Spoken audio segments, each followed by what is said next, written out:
What the hell is going on? Get that Badusi. Oh, you know what? I actually have it on my modded Wii too. Nice. I remember playing it on Do you there. have that here? Is that also at your parents' house? Probably at my parents. Bruh. Let's drink. Fucking dumbass. What? It's our neighbors. The ones we're always talking to over there. Oh yeah. They're selling chocolates. You gonna buy some? Yeah, they all came out of 20. You want chocolate? Sure, bro. Oh no way! These are actually gas. Oh. Holy shit.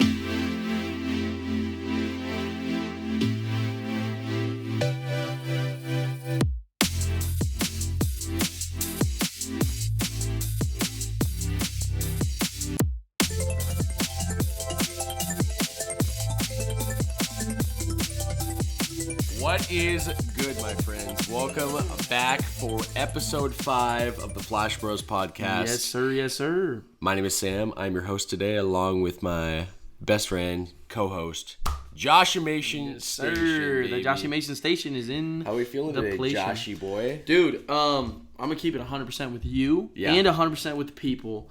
It was our friend Joey's birthday last night. Yes. And so me and Sam and a couple other friends went out to like a local bar called Groggy's. Very fun. Shot some pool. Is that how you're feeling right now? I am hungover. Absolutely. Like I'm very hungover. For sure. Because we also like we finished drinking at the bar, then we came home and drank more. Yeah.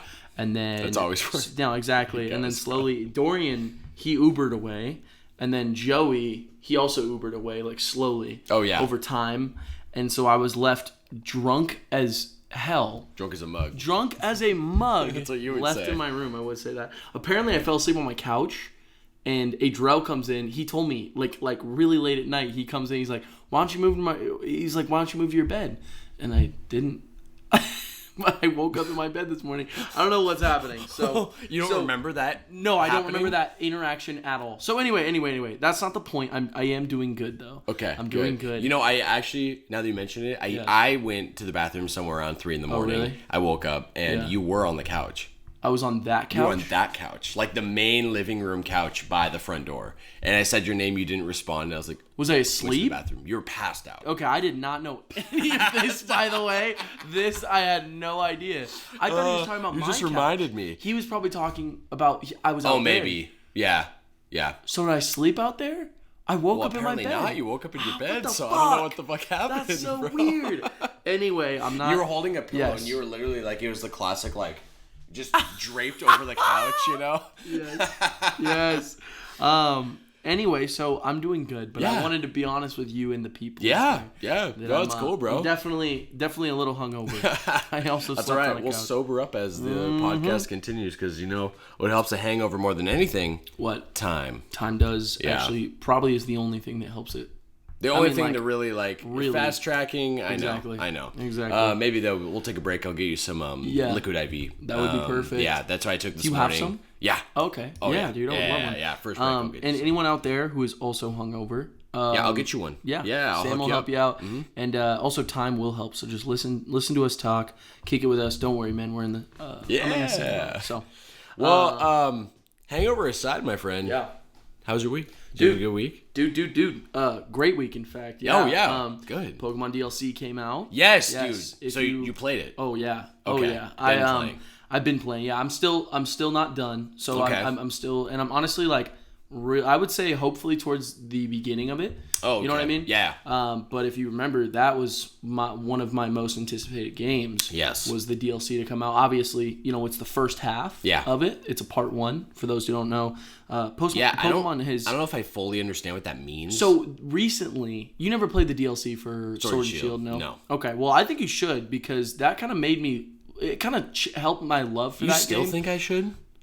Yeah. With where we're at in today's time and like just being like an older... Maybe not. Maybe it's a little I will too say far. the thing that intrigues me the most, just looking at it, is the 3 legendary birds. Oh, yeah. The Galarian form. And you know there's 2 new Reggies, too. You told me that. Yes. Yeah, I think we talked about it in the podcast. But that version of Moltres. I'm is not kidding, so bro. cool. Might be one of my favorite designs of a Pokemon. Yeah, anyone ever. out there, look it up. It is like the coolest design of any. So fucking dope. Apparently they're really rare in Pokemon Go. They'll just pop up like randomly. Oh, that's just like in the game. Right? Exactly. You're literally just like hunting them. Yeah, like the OG dogs always reminds me of that, right? Yeah. And after you beat Suicune, Entei, Raikou. Like in Gold and Silver, I think it's after you encounter them, you'll just randomly find them in the wild. Right. Yeah. That's how it is in Sword and Shield. The way that you find them is they're going to be at different locations. Yeah. And then you ride your bike to wherever they're at, talk to them, and then they'll just fly off into the world. Okay. And then you can just. And then remind me. Can you see Pokemon outside of the grass? Yeah. So you'll see them just flying around? Yeah, it's been like that since Let's Go. So they did Let's Go where they had them all walking about, and everyone was kind of like, is this a mainstay, kind of staple of it? Right. But Let's Go also had random encounters as well, if you remember. Yes. And then they did the same thing, but a little different with Sword and Shield. They did Pokemon everywhere, and then there's like moving bushes will be like a random encounter. Okay. So you can avoid random encounters. Yeah. But obviously it's up to you whether or not you want to do it. Because that remind me, like on it has the play area. Play area? Is that what it's called? What are we talking about? We talking about McDonald's? What are we thinking? No. Oh, the open sections. Yeah. It's called something. It's like a open wild area. Wild area. That's what it is. Okay. So it shows like the wild Pokemon are around, right? Flying around and walking. Yeah. Yep. Are there also bushes that shake in the wild area? In the wild areas? Roots? No, roots are like shaking bushes, and okay. it still has that grass. Yeah. It's still got the grass the way that you would expect it. But wild areas, I'm pretty sure it's all just open. Which is really interesting because the entire reason that they started doing that wild area thing was because they wanted to do an open world Pokemon game. Yeah. And then they were kind of like married to the idea of roots and all those things. Yes. And this new one, Scarlet and Violet, is completely open. Yeah. So there's there's roots obviously, but it's not like set camera. But similar angle. You would say to like because I felt like Arceus was the next evolution. Yes. Of that. I would say Arceus is even to a degree a little bit more open. Yeah. Because it feels like there's like naturally like there's those walls that keep you from doing whatever you want. Like you can't climb on walls right at the very beginning, you can't fly, right. You can't even really jump, what I mean? But obviously those things come with time. Same thing with Scarlet and Violet, but I would say it feels a little more like there's a route or a path. Yeah. If that makes sense. No, it does. You know what I mean? Yeah. So, but less like Breath of the Wild. Yes. Climb every exactly. Because when I went, I literally Arceus, you sit down and you just. Yes. I want to go wherever I want to go. Yeah. It was obviously there's shit that you have to do. You got to take care of business. Yeah. It's Bogeyman. So Bogeyman, bro. There's always some kind of BOGO quest going on. Always some BOGO shit going on with that Bogomon and my fucking Bogachu. But anyway, yeah. Okay. Well. So. Back on topic. Yes, the DLC itself. Yeah. What do you think? So. Really good. I mean, I'm a huge Pokemon fan, but Shocker. I know, right? Crazy. But the world is a lot bigger than I thought it was going to be. Oh, really? Yeah, it's a big old open world area. Okay. That you're completely given like full reign of. Okay. And like there's new. Okay, so I wanted to say this because I know that it was a big deal back when they got rid of the national decks. You remember for Sword and Shield? Right. There was like a backlash, like big uproar on people who literally will not be able to see some of their favorite Pokemon in the next title. There's people who are refusing to even play Pokemon because of this issue. Yep. And for those who don't know, I'll give a little background. Pokemon, the way that it works is they have 1,000 Pokemon, before it's crazy. Before the game that was on the Switch, the Pokemon Sword and Shield, every Pokemon was available to be caught or even if it wasn't transferred in with Pokemon Home back on the 3DS, and it was a big deal when they announced that some Pokemon won't be available. Yeah. It was Pokemon Bank, right? Yeah, Pokemon Bank. It was Pokemon Bank, and then Pokemon Home is like the evolution of it's that, different, right? Yes. And so now there's kind of that question of like when they put in old Pokemon who weren't in this example, the new Scarlet and Violet games. like how does that make someone feel? Yeah. I fucking love it, dude. Yeah? I love, like, literally, like, I'll go an entire game, because I completed the national dex. Sure. So I know pretty well, like, which Pokemon are in which game. And, dog, like, the fact that I'm able to, like, just see a Pokemon and be like, dude, it's fucking Furret. Yeah. You know what I mean? Yeah. He's from Gen 3, or is he Gen 2? Furret? Yeah, Gen 2, right? Gen 3, I think. Are you sure? Into Linoon, right? Yes. Or, wait, no. I think it's the other way around. Zigzagoon. No. Oh, no, you're right. It's definitely Gen 2. It's Gen 2. Yeah. Yeah. But I see it, and I'm like, I fucking love that Pokemon. Yeah. I'm so happy I get to see that. So I know that this was all done, even to a part, people will make the point that it was because Game Freak is pretty lazy, you know, and they don't want to put as much effort as they had before. But I'm at that point where I'm a player who enjoys any little piece of Pokemon, sure. And honestly, I might not be able to get every single 1,000.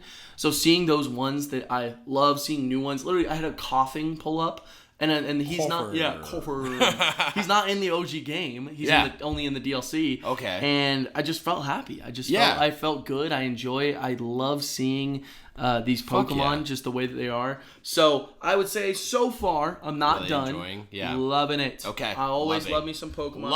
I love it. The Flash Bros. Love stamp of approval. Big stamp of love. Boom. Haven't even finished it. I kind of, you know what I want to do? Yes. In the future, once we get deeper, once we get a lot of episodes going, I want to start. We'll have like game reviews, and then we kind of have like a Flash Bros score. Yeah. You know what I mean? And we can start recording them and kind of like Flash score. Yeah. Flash score. Oh, I like Flash that. score. That's good. That's nice, huh? Okay. It's got. You guys are witnessing history, baby. I got a question though on this DLC. Two things. Yes. Number one, Pokemon's always handled things, new ideas in new ways, basically every time. They're like always, I feel, reinventing the wheel and kind of ahead of tech. Oh yeah. Like I remember when was it like Black and White came out and they wanted this whole kind of like multiplayer infrastructure, but it wasn't really ready yet. And then they released the Dream World months later, right? And I just personally always kind of struggled to do these extra additives that Pokemon would add in. Right. I always just loved Pokemon for the core experience. For the core, what it was. So that being said, because DLC for Pokemon is fairly new. If I'm not mistaken,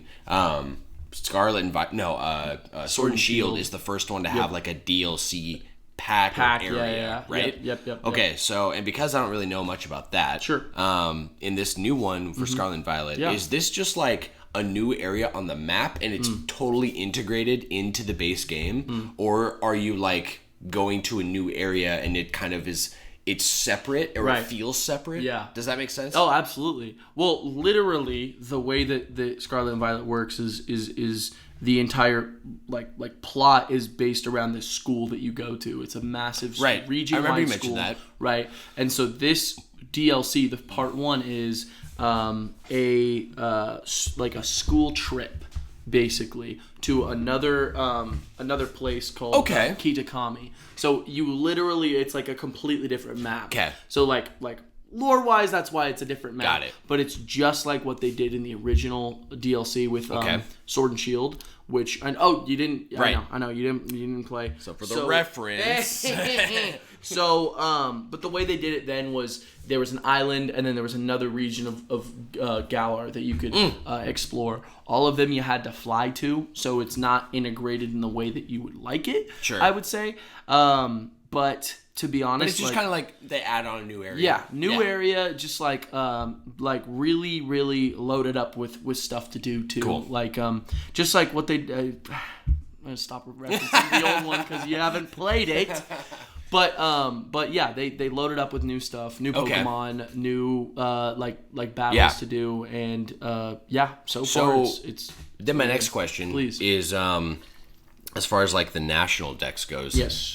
Because again, to reiterate for like the audience, because I've got a bit of Pokemon knowledge, not as much as you, I would say, but for people who maybe aren't caught up, that the old National Dex before, I think it was before Sword and Shield, it had every single Pokemon in it. So it was literally numbered 1 through however many they had, which I think at the time was like over 800, like 800 right? I believe. Before Sword and Shield came out, and then and that's when they dropped the National Dex completely. Right. And they had their own, it's like the Galarian Pokedex, I think, which is the region from Sword and Shield. And so then they had their own numbers. It was like 1 through 400 something, 500 something. Right. But they're literally different numbers than the original National Dex number. Right. So, with that explanation out of the way, it sounds like what you're saying is like, okay, here's coughing from Gen 1. Yeah. And it's now in. So, do you get this expanded, like, new gen... I don't know what gen we're on. Gen 9? Gen 9. Okay. Yeah. Is it like an expanded Gen 9 Pokedex? So, do you need the DLC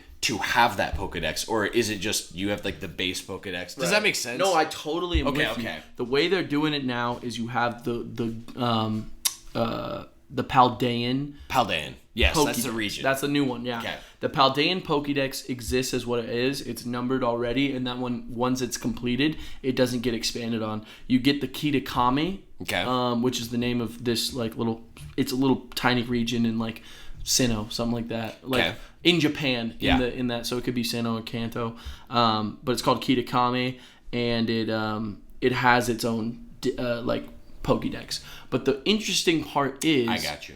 It's shorter than the other Pokédex, the Paldean, but the Pokemon have their own numbers. Yeah. So even if it's the same Pokemon that was from the Paldean, it'll have a different number. So it's pretty interesting. Okay. Yeah, so it's a whole... They treat it like it's a whole Pokédex in itself. Yeah. You know what I mean? Yeah, that makes sense. So it's really interesting. Cool. Yeah, cool. Very, very interesting. Cool. Then moving on, what have you still been watching Vinland Saga? Dude, I finished it. Yeah? Oh my gosh. Holy crap. Was I not done last time we spoke? No, you were on season 2. Yes. Yeah. Oh my gosh. Holy crap. Okay, I'm not kidding. This is an exclusive. I'm making this statement for the first time now. That show, top Naruto. Like Naruto? It took it off as my number 2. It is Which One Piece is your number 1, right? One Piece is number 1. Yeah. Always stays on top, to be completely honest with you. I wish it didn't, because you know what? I wish there was something better. But hey, there isn't. Yeah. Vinland Saga is my number 2. Like, no question. Probably one of my favorite shows of all time, if not one of the best experiences I've ever had. I cried so much. There were moments that weren't even exactly like the tearjerker scene that you would expect to see in any kind of show. Yeah. But just moments, just incredible. I don't want to say anything too much about it because I really want you to watch it. Yeah. I really want you to experience it. But there's something you see later on that everything is references to the first couple episodes and what we learn about Thorfinn in his childhood. Right. And so it extends that. It extends that so incredibly, and it really, really changed me, I think, as a person. I think I've changed a lot of my views. You talked about that a little bit last episode. Absolutely. About the show and just like a deeper kind of like character. Yeah. I think you mentioned things like kind of just like what it means to be a man, what it means to like stay true to yourself. Absolutely. You know? Absolutely. It's hard to describe without saying what happens to this character. Yeah. But I will say that for me, myself, I think I come from a kind of a past where anger was not handled rightly for generations in my family. I've heard stories of how my grandfather beat his wife. My grandfather beat my father. You know what I mean? Wow. I know this got kind of deep. Yeah, no. But I'm gonna dig in there because seriously, this show has touched me so deeply that I would be doing it a disservice if I didn't go as deep as I am feeling. When I think about it. So I have that generation of almost like anger and trauma that exists, and as a man, you get hit with this point where it's like every piece of your lineage is a part of you. Yeah. And everything that you want to be from yourself, your family, your hopefully kids one day, all those things are all up to your shaping as a man, who you want to be. And so for me personally, like I said, that anger, it just it's always been violent. You know, my dad never hit me at all ever, and was a really good man, but his anger was violent. Yeah. And so it was like breaking holes in walls, understandably, absolutely. Like that's what it was. You know what I mean? Growing up, that's what anger leads to. It's breaking things and having this rage that needs to be fulfilled by hurting something. Yeah. You know what I mean? And I think through everything I've kind of learned, I believe myself to truly be the way to really break that chain of trauma, in my opinion, is like I've realized completely that I am and will be a pacifist.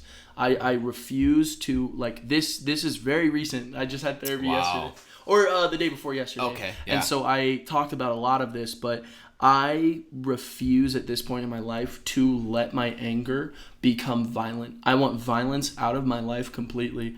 And there's a lot of beautiful quotes from the Bible that talk about, you know, this idea of, you know, turning the other cheek. You know what I mean? And even if you're not a religious person, like living like that, I think is truthfully the way that humans should. Yeah. You know what I mean? Absolutely. With you know, it's not that you have to, you know, just completely, you know, not be affected by anything, but it's that you will not succumb to anger and violence, and that will not enrage how you are as a person. And I've come up with the 3 words I want to be. I want to be a kind, stronger. I want to be kind, strong, and gentle. As a man, that's what I want to be. And so I never want to get to a point where I'll let that rage become explosive and dangerous, you know what I mean? Or scary. You know what I mean? Any of those things, and I refuse to hurt another person. Like I will not hurt another person. And I think all that it really came up because I was watching that show and really putting myself in the mind of can a man change from the way you were raised, but also, you know, your lineage, where you come from. And so huge thoughts like these are like truly like life-changing thoughts that were brought up from the show. And so I would be doing it a disservice by saying that it's anything less than what it has been to me. Man. And so I know that's a lot. No, it is a lot. And I know. My mind went a lot of places. First of all, like, that's crazy, and I appreciate you sharing not only that with me, but with the audience. I mean, that's some depth. It is. And I respect the fuck out of you for that. You, man. No, dude, for real, because those are all things that I resonate with a lot. And like how I was raised, and I'm pretty religious, so following true to my morals, and basically that's what I've said for myself like my whole life is like I fortunately have a dad who really I've never really seen him express any kind of outward anger, and I think that very positively influenced me in the same way. For sure. And I don't know, this pacifist kind of stance that I've always had, and I guess this maybe sometimes naive belief that, hey, violence doesn't solve anything in a nutshell. Like sometimes it's the last resort, and I think I have to acknowledge that. And I think like everyone should. And that's like ultimately that's war, right? Like a war is like we cannot come to like this negotiable. We're at a negotiable impasse, and we have to fight because the stronger man is going to make the decision. You know what I mean? Absolutely. But I really feel like I'm probably just never going to be in that situation ever in my life, realistically. That's what I'm saying. And today, especially in today's day and age, we're just not really. It might be very naive to say, but we're not really fighting for our lives. Absolutely, not like we used to. You know, even on like back in a caveman level. So, I really like the only. Oh shit! There was something else I wanted to say too. Fuck, you did say you had 2 things. I know 2 things. I want to say it was probably just along the lines of. These shows, and they can just invoke these kind of like really deep feelings and thoughts, especially introspection with yourself. So that's awesome, man. I really appreciate it. I appreciate you saying that. So I give the show a perfect 10. Wow. Absolutely, like no question. If you guys know Josh, which you don't, not as well as I do. Unless you Josh does not give out 10s. I'm not kidding. This is huge. Josh literally is one of the most critical people I know, which is actually why I think we have a good dynamic, because I feel like I'm pretty giving. I'll play a game, I'll be like 9. Right. I'll watch something. That was amazing. That was a 10. Right. Josh isn't like that. Josh is like very, very critical on things, and his reasoning is very valid. We're just different in that way. Right. So you just handing out a 10? Well, yeah, absolutely. That's probably extremely well deserved. Yeah, I will say it is. That's what I will say. Because honestly, when it comes to animation and TV and also filmmaking and also pacing and the way things are written, I'm very critical of that, because I kind of know the craft a little bit. You know, I did 4 years of filmmaking, of film class. Yeah, and like it is like you can see pacing issues, you can see all these things, and just Vinland is just. It is a 10. It is a perfect 10. It is my second favorite show next to One Piece. Like, I literally wish I could say it was my favorite, but like, it's not beating One Piece. But it's up there. It seriously is. You talk extremely highly about, like, extremely highly. I don't even think that's a fucking word. Extremely highly. That's perfect. Extremely highly, magnanimously, magnitudinally, boom. Huge. You talk so highly of Naruto. Yes. So the fact that you just said that, I'm honestly shocked. I did not think that Naruto was going to get top, because it was literally my second favorite just show. It was my number one, then I watched One Piece. Yeah. And then it was boom. Right. And so it has not been dethroned, but it has. Okay. This is the new. Well, I got one last question for you, Please. So if One Piece is on top, and then we got Vinland, and I already know Naruto's 3. 3. Is 4 Attack on Titan? It's a good question, isn't it? What is 4 and 5? You want me to say 4 and 5? Because I was thinking Full Metal Alchemist. Yeah. Or Attack on Titan. Okay. Or like Black Clover. There's a big one you're missing. Oh shit. Berserk. Come on now. I'm saying number 4 is Berserk, no question. Okay. And then I'm going. I think. Fuck. Why you put me in this position, man? I'm curious. You just are so now curious. That I know that the list has been shifted. It's a close tie, but I'm gonna choose Attack on Titan over Full Metal. Wow. Because Full Metal is amazing. Yeah. It really is. It's really philosophical, and it has a lot of incredible ideas. But Attack on Titan is probably the best, most like tightly written story I have ever read. Yeah. And the fact that it has so many convoluted ideas with time travel and all these like insane like century long like blood feuds and genocide, all this stuff, and it's able to keep it so tight is literally like the reason that it will always be, I think, just a little bit above Full Metal for me, because I love Full Metal. It's so tightly written. All those things I already said are a part of it. But I just think it's a little more on top. Yeah. But Berserk is definitely number 4. Okay. Cool. Yeah. Well, anything else happened this week, Josh? Dude, you know what? I think I've taken enough time talking about it. So, I think I had a beautiful week. Good, man. Good. Got to see some old friends. Got to talk with a lot of people this week about just life. Cool. Therapy, and it was a beautiful week. Good, man. Yeah, man. Good. How about you, though? My bro. The first thing I want to say is Sea of fucking Stars. Sea of Stars, okay. Huh? I've reached a pinnacle point of the story, I would say, where I have essentially gotten to the area that is the title, the Sea of Stars, okay? And I have crossed the Sea of Stars. And that moment in the game moved me, literally, in the same ways you're kind of describing Vinland Saga. Yeah.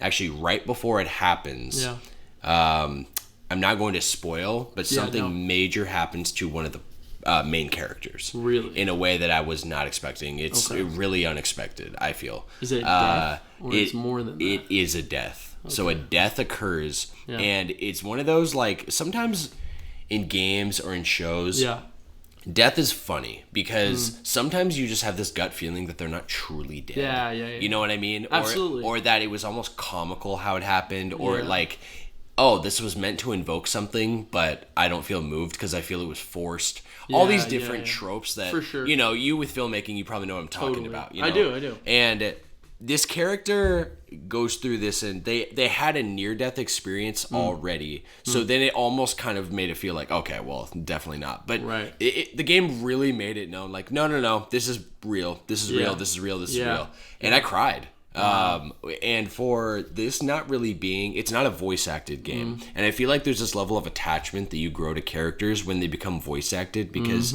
the character almost comes to life in an extra layer. Yes. You know what I mean? Like you feel like you know them as a friend, as opposed to just it's character. like a real no, I totally, that's one of the reasons I think Xenoblade has really strong characters too. They all sound very iconic. Yes. You know what I mean? Yes. And then when something happens, you can hear the way they react. You know what I mean? Oh, 100%. So I'm with you. I'm with you on that. So there's no voice acting in this game. So it's kind of hard to grow a level of attachment, I feel, but the writing is so good. So the dialogue and the writing and the storytelling in general is just done in a very, very masterful way. I would say it's probably, the storytelling is better than Chrono Trigger. Wow. What? That's crazy. That's actually nuts, bro. Because, that is nuts. And that's a similar thing to I know you guys don't know Sam as well, but Chrono Trigger is like one of your favorite fucking games of all time. Absolutely. And you've told me how good the writing is and how good it is. So this is a pretty damn big deal that you're saying. It's a pretty big deal, bro. It's just done. Sometimes to have some of the best writing,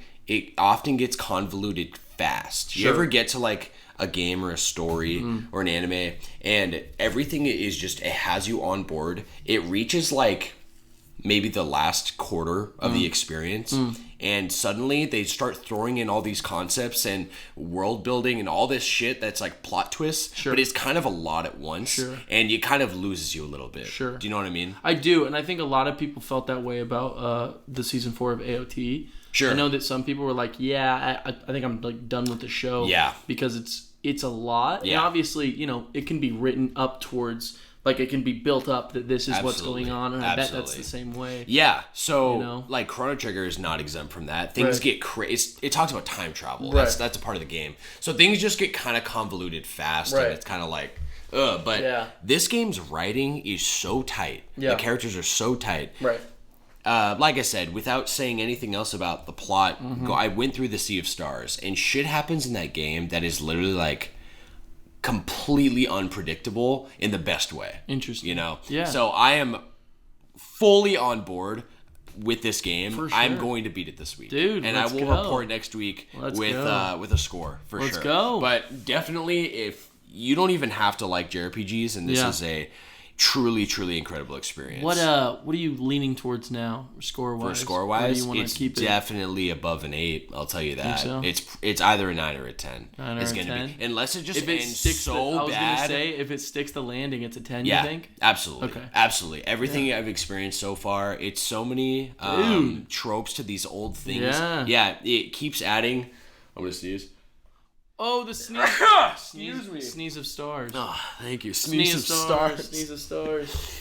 Oh my gosh. But it definitely like sticks so many things that are they just keep getting better. Yeah. Truly. They're like new. I just got a new party member. I think the last party member. Oh wow! At like 30 hours in, right? Towards the end of the game. Oh, totally. Right, and it's like it's so good, and it's kind of one of those mascot party members, you know, like kind of like Teddy from Persona or something like that, you know. And it's perfect. He's not annoying. He's not like this little. You know what I mean? I'm with you. I'm so with you. The game literally has my soul. I've been talking with one of my.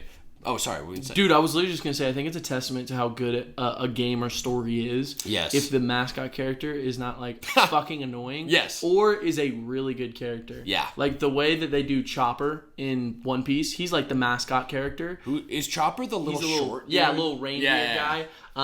He, like, has one of the best backstories in that show. Not to talk about One Piece, I always am. But holy shit, they make him this full-fledged, like, just so genuine of a character, and I think that's just a testament to storytelling. I know, dude, because there can be shitty. Completely agree. Completely. There's been just like even like Hawk from Seven Deadly Sins. Oh yeah. He annoyed me for a long time. Yeah. Then you really get to the nitty gritty of Hawk. Yes. Hawk is amazing. I love Hawk. Actually, amazing character. Hawk. No, I agree.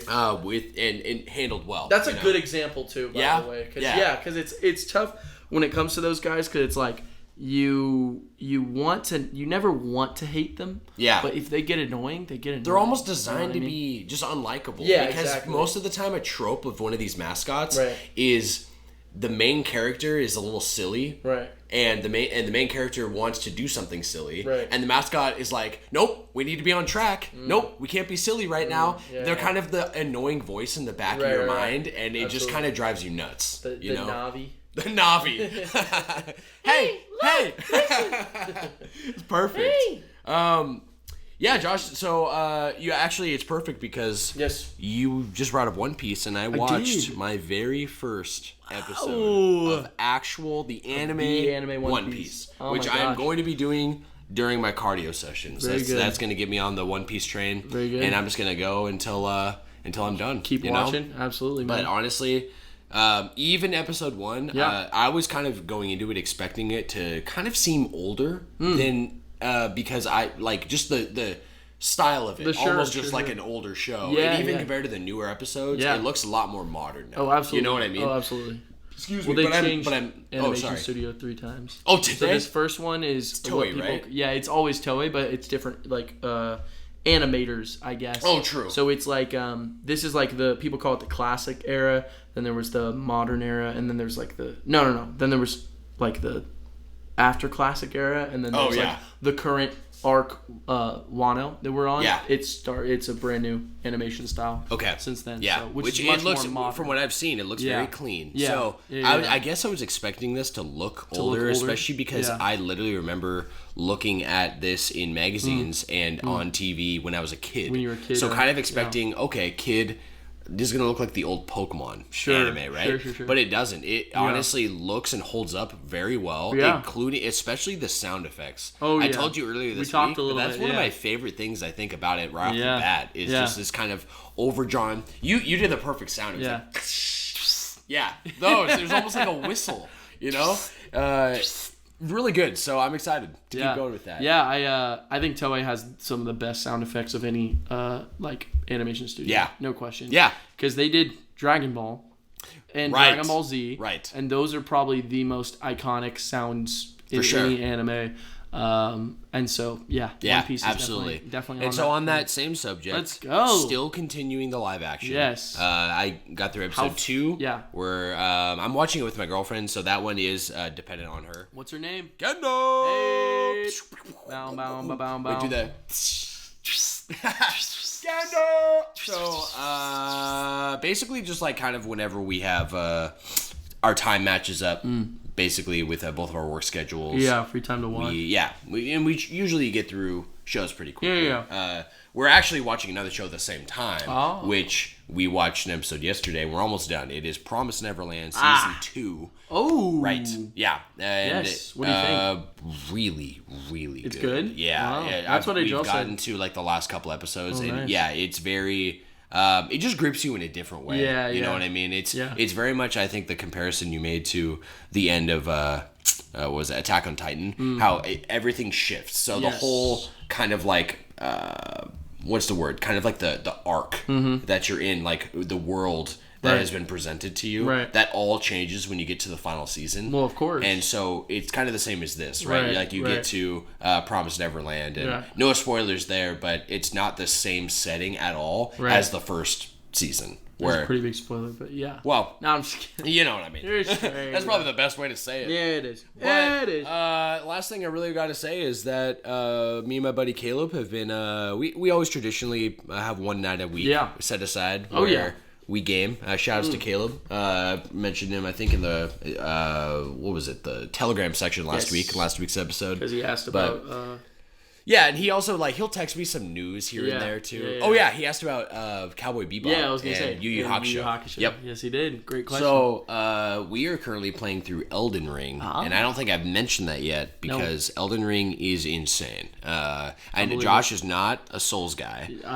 Yep. Yeah, right. And I just mean you're just not into those kind of games. Yeah, like Dark Souls and Bloodborne and all that. Bloodborne and those. But those are games, those are very beloved to me, specifically because of my relationship with Caleb, and we've played them all cooperatively, and it's a very different experience. I don't really like to play games for extreme difficulty or letting out frustration or anything. Yeah, like for sure. I play games as escapism. Yeah, and have a good time. Yeah, and usually it's a fantasy story that I'm like really into. Right. But these games in a cooperative aspect are very fun. Really fun. Very fun. I believe it. Yeah. Yeah. You just make goofy shit out of all this, which is very dark toned, serious, grotesque, all that. So really enjoying our playthrough. Good. We've gotten through to like this big castle area called Godric's Castle, I think. So for those who have played Elden Ring, they'll know what I'm talking about. So not too far. We're probably like 20 hours in, somewhere around there. Okay. But apparently it is a massive game. So really, really cool. I've heard that it's like one of the largest games because not only is it that they have like there's like mini areas, like hidden sections, an entire underground section. Yeah. Just crazy. Yeah. It's just crazy. The map is ginormous. Yeah. So yeah. Last thing I really wanted to say, Josh, was that in Sea of Stars, really, really cool. It's a Kickstarter game, first and foremost. Yes, of course. You ever seen these Kickstarter games that, you know how they have like tier rewards on Kickstarter? So for those who don't know what Kickstarter is, it's a crowdfunding platform. Yes. So basically it's like these, traditionally in the past or with any kind of media, but with video games, you have a publisher. That publisher pays for the creation of said game and distribution. Yes. Okay? Nowadays, with where we're at in kind of like technology in today's world and advancement, indie games, or otherwise known as kind of independent developed games, those don't necessarily have producers or publishers. Right. They'll either self-publish or they'll reach out and have like another publisher from a big guy, big one. Like Square Enix, Nintendo, sure. to name a couple, PlayStation, you know. But there's hundreds and thousands of devs. Right. So it's been kind of more mainstream, I guess, to bring these games ideas to the public and have the public fund it, i.e. crowdsourcing, right? So this was a Kickstarter game, which I found out it's huge. They raised a lot of money with this game. Yeah. I don't know details, but I do know that one of their backers, they usually is like backer rewards. If you like pledge a certain amount, like, I don't know, $3,000 to this game, you become your person or whatever you want. They'll put it in the game, right? Yeah. One of those is Gerard the Completionist. Are you familiar with Gerard the Completionist? Oh my god, I love Gerard the Completionist. Yeah, bro. That's I love that dude. So he's in the game as a complete character, and his name is Gerard the Constructionist. That is hilarious. Yeah. I love that. His portrait, everything, how he talks, it sounds like him. Yeah. I'm like, I love that. What the heck? That's so fun. Yeah, bro. Yeah, man. I you know, some of the big ones like Undertale was obviously a crowdfunded game. And there's two big not even big. There's a big character. There's two characters that were put in from people online. One of them is Miss Muffet. So you remember that battle that with the spider lady? Like the Spider Girl? Yes. Completely fan-made character. Really? And because of the fact that Toby loved the design of the character, the idea of Miss Muffet and all these things, he made it, instead of being an optional boss, one that you have to, when you're passing through the spider's webs, you have to fight them. But originally there wasn't a fight there, but it was, or maybe there was. Maybe there wasn't. It was planned to be like one of the characters. Something else. Yeah, or one of the characters that, you know, he knew he was putting into the game because it was funded. And it's really funny too, just real quick, the other character Toby hated so much that he makes it like you can only do it at like a specific time, because apparently it was like a furry, like a fat furry. It was some kind of like really like thing. It was something that Toby was not excited to have in this game. And so Miss Muffet is like this like necessary boss, has her own theme, own song, character design, and then this guy is literally like, I'm not kidding, it's like in a corner, you have to go at like some specific time, and then a door will open up, and then you can walk through and fight the boss. And Toby just didn't want it in there. So pretty funny stuff. Funny. I didn't know any of that. Yeah, pretty crazy, right? Hell yeah. So yeah. No, I love that, bro. Well, thanks for sharing. Of course. And let's jump into the show, shall we? Do it, buddy. Welcome to the Flash Bros podcast, my friends. We are here for episode 5. We are. Which is titled Remakes and Remasters this week. Which we will dive into that. But first, some info. Our episodes go live every Friday. Yep. I'm currently having them go. I usually, honestly, am working on them all night on Thursday. That'll do it. So sometimes they're a little after 5 a.m. But I usually have them done by 5 a.m. And they're sent out currently right now to Spotify, Apple Music. Or it's not Apple Music. It's Apple Podcasts. Apple Podcasts, and YouTube. Yes. With more to come. More to come. Just haven't had a lot of time, but kind of watching this podcast grow and focusing on it is what we've been doing. Oh yeah. And we've been having a blast. Oh yeah, we're loving it. Yeah, man. We're loving it. And honestly, I'm sorry, I don't mean to cut you off. Please. I'm loving hearing back from everyone. Just so far, it's been so much fun. Yes. And if you guys are listening and you want to reach out, I promise we will respond, and we want to hear. Yeah, we want as much fan interaction as possible. Absolutely. So please join the community. Please. And you can do that by heading up our Patreon page. That is patreon.com/FlashBrosPodcast. Yes, sir. You can write in any questions or subscribe if you want to just give us some love and support right now. Oh, yeah. Which we will get to the Patreon sponsors in a moment here. Woo. You can also email us at flashbrospodcast@gmail.com. That'll do it. And we really, really appreciate you guys. Even just the listeners, your love and support. Thank you guys so much. So Patreon sponsors, my friend. These are people currently subscribed to the Flash Club tier on our Patreon. Sir. It starts, as usual, our number one with Austin Bowman, followed by Annette Anderson. Oh, Annette. We love her so much. We love Annette so much. Donald Duck. What a Still real going one. strong. Still on there? I know. Write in sometime, buddy. I want to hear from you. Please. Kendall Sutherland, my lovely girlfriend. Love her. And our beautiful roommate, Adrell Williams. Thank you so much to everyone there. Seriously, we love our Patreon supporters so much. You guys are the reason I wake up in the morning. The only reason. You know what I mean? Screw it. So let's jump into our first major section, Joshy. This comes from Way of Game Facts, and we title this The History of the Week, or This Week's History, for short. Today is Wednesday. What is it, September 20th? I didn't write it down this time. September 20th, 2023. This is our curated list of gaming history, and these are North American release dates between the dates of September 18th and 24th for this week. Yep. Josh, you like this tiny list I've got? God, I love it so much. Oh my gosh. It's so tiny. It's perfect. Beautiful. So Josh, how many is that? What is that? There's 9, I think. I have 9. Let's go. That's down from 15. And that's down from 29 the week before. To anyone who doesn't know, I would assume you do. We have famously accidentally stretched this section out so unbelievably long just because there's so much we wanted to talk about. And so much that happens too. Yeah, no, you know legitimately. I mean? But this week we only have 9. So yes, I'm excited. And we're going to keep it under 10 because honestly, this is not the focus of the show. No, it's not. That's the problem. Which we can is talk what we forever. do. Yeah, exactly.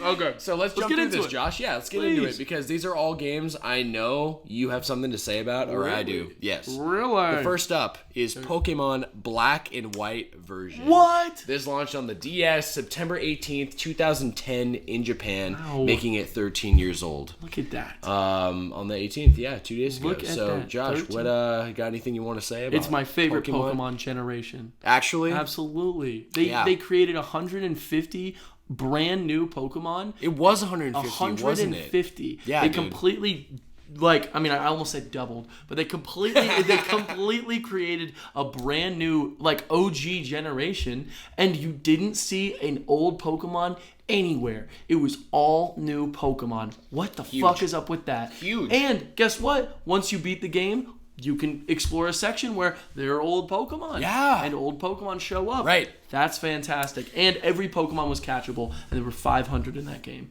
And every single one had a moving sprite. And I'm not even talking about how good the story is, dude. Yeah. Best story in a Pokemon game. An actual mature story. It did not feel like a child game. You know what I mean? Yeah. It felt like a serious, real shit. And Cheyenne and...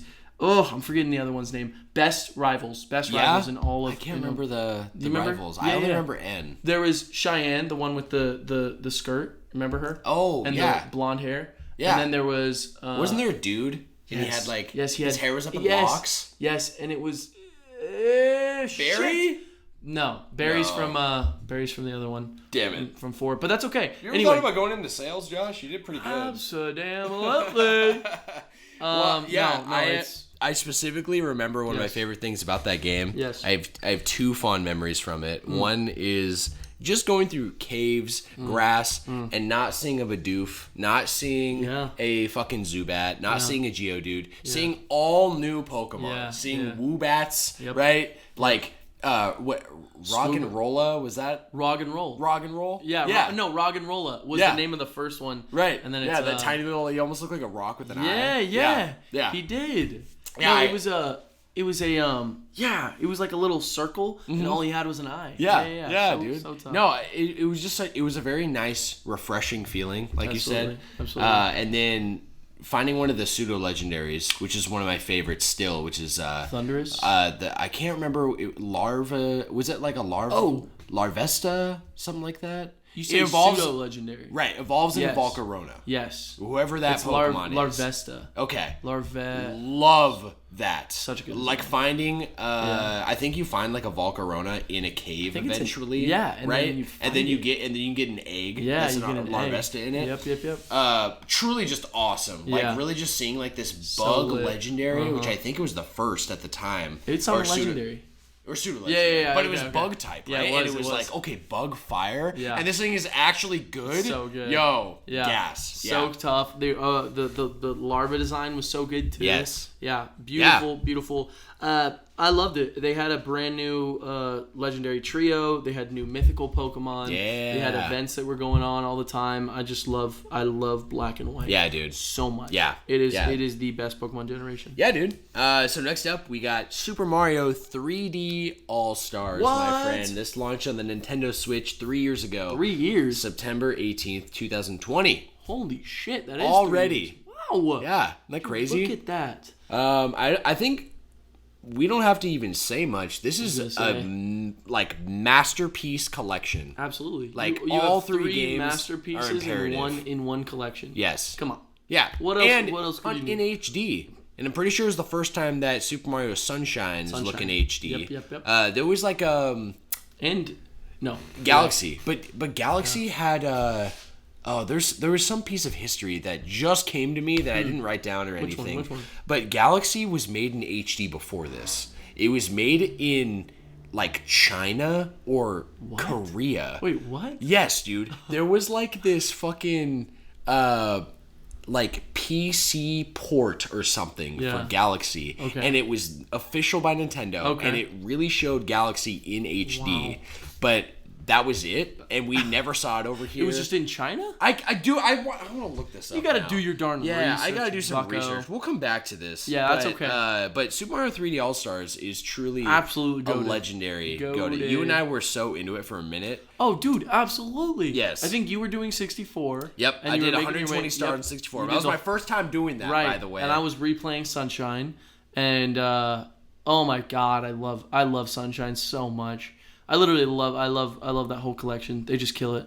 Yeah, dude. Honestly, amazing. So I'll get the info probably next week for that Mario Galaxy. On that Galaxy shit? I'm gonna like write this down so I can find look out. it up We'll later. find out. And because I remember reading it one time and being like, "What the fuck is he talking this?" about? Yeah. If anyone knows out there too, please message us in and tell some us what's going obscure on. Release of Mario Galaxy in HD. So yeah. But next up, Josh, I don't know if you've heard of this game. You probably have. It's called Okami. This released on the PS2 17 years ago. Okami. Yeah. Okami HD is like on everything now. I was going to say, Okami Yeah, HD. but this was the first released on the PS2. Yes. September 19th, 2006. Oh. Yeah. Did you play this game? It's much older than I thought. So Same. I have Okami HD on my Switch. I started up and I started playing, and I beat the first boss. I was like, this is very cute. It's very, very like stylized. I really like it. Yeah. But I never came back to it. Unfortunately, it's one of those things where I'm like, I wish I went back to it. I still can though. Yeah, you still can anytime. It had I don't know if you got this far. I actually played the game a lot on PS3. So the game first came to PS3 as the HD. Oh yeah. And I was like, I don't know what the fuck this game is, but it looks cool and it got great reviews. being one of Capcom's first or only games kind of like this, a Capcom game. So it was like, oh, this is like a Capcom Legend of Zelda. Right. It was often compared to Zelda. Yeah. Okay. Yeah. Specifically, you're like a dog, so it's almost like you're playing the Wolf of Twilight Princess. Yeah, as the main character. It's a great way to say it. Yeah, right. And that it got a lot of comparisons like that, but specifically, it almost felt like you were almost in the dark zone sometimes from Twilight Princess, like the Twilight Zone. Yeah. And Twilight Zone. The Twilight Zone. The Twilight Zone. But you have like an encounter where it would like seal you off. And you would have like an instance fight, so you're fighting like some monsters within like this like confined circle, confined space. Yeah, right? that's how the first boss was. Yeah, so you literally you started off, you explore a tiny little thing, and then you fight the first boss. So I barely saw it, but I saw the setup of how it was probably structured. Yeah. And that reminded me of Twilight Princess because you fight like those things that fall from the sky, and they kind of circles you in completely. Yeah. So cool. Damn, honestly, I should definitely play that game. Yeah. Because I love Zelda. And I love Twilight Princess. Yeah. It's a cool take on it. Yeah. And it has unlockables and all these things. I felt like it was a little slow from my memory. And I remember I beat probably 3 bosses and then I dropped it and never went back. Okay. So, I don't know that I could be one to necessarily tell you it's worth your time. Sure. But it got good reviews, I know if it's also compared to by people who reviewed it, it's pretty good. Probably. Sounds good to me. Probably pretty freaking good. Well, next up, Joshy, we got Star Wars Battlefront. Oh. The original. The OG. Launched on PC, PS2, and Xbox 19 years ago. Yes. Today, September 20th, 2004. Yeah. 19. Huh? Almost 20 years old. Dude, I have vivid memories of this game. Really? I didn't have a PS2 yet, but I went to my buddy's place and he's like, hey, have you played Star Wars Battlefront? Remember we were talking about that Rogue Squadron game last week? Yeah. Yeah, that was like the last Star Wars game I played. Really? And I didn't know what he was talking about. No idea. And I think I was like knee deep in the GameCube. This is kind of the GameCube era for me. Totally. And so he's like, no, this is multiplayer. Let's play. And we start playing and it was like, what the frick? Was it split screen? It was split screen. Oh, yeah. So we're playing split screen. Right. We're on 2 different teams. Yeah. And we just have a whole ass army of AI and they're just everywhere. For the time, it was so unreal. Right. Like genuinely. It was like actually going around a battlefield and like just seeing how much was physically happening on screen. Oh, yeah. It was like mind blowing. Like I was like, I can't believe this is a game. I thought in my naive mind for a sec, we were against real players. Right. Until he told me, no, we're offline. Like, I'm just over here, you're over there. It's like, Yeah, CPUs. Yeah. Yeah. Did you ever play or anything? So there was a Battlefront 2, right? Yeah. Which I actually got really into that one. That one my cousin had. Okay. So I remember he would play that and he kind of told me about it. But also I don't I never touched it, and then I never touched the original. Okay.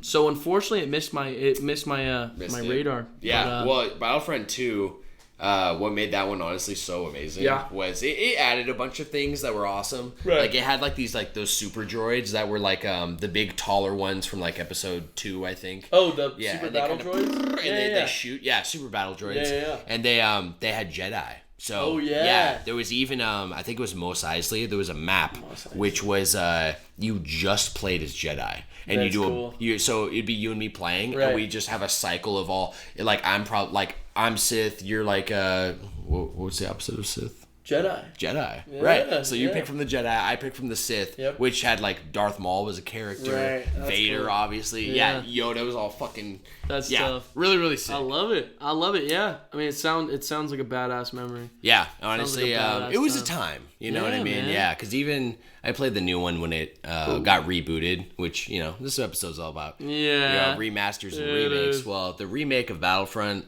Definitely not what Battlefront was. It wasn't even a first person, if I remember right. Or maybe it was, but you could definitely play as third person too. Yeah. And it just didn't have this like FPS focus, which the new one has. You know what I mean? Right. Yeah, I definitely sounds better because I tried that new one too and I fucking hated it. Yeah, I tried it too. The only thing I liked about it was I had a lot of appreciation for the sound design. It sounded very I'm with Star you on Wars. That. Yeah, but I'm with you on that. Playing it was like meh. Yeah, it was. Okay. I remember playing it. I remember being like, I'm probably never gonna do it ever again. You know what I mean? That was me too, bro. Yeah. Well, Josh, 4 years ago, we got the remake of The Legend of Zelda: Link's Awakening. September 20th, 2019. I remember this very well. Yeah, tell me what do you remember? Well, it was a strange time, obviously, because the 3DS was finally kind of edging out of kind of our minds. Or even just like the gaming, like Nintendo gamers were kind of like, okay, the 3DS is done. And when it was announced, it was like, oh my god, there's a 2D Zelda that's going to be on the Switch, and it's going to have big boy graphics. It's going to look real nice. You know what I mean? And so it was a pretty important time. And this came out after Breath of the Wild, right? Yes. So this is like the next Zelda. Well, think about it. Breath of the Wild launched with the Switch. Right. So yeah. So most that was going through. I remember that going through my head at the time. Yes. Was being like, okay, this is like the first it's like Switch confirmation. Zelda, right. that like we will get a 2D Zelda. Yeah. At some point, because that's how they do it with at least with Zelda games in the past.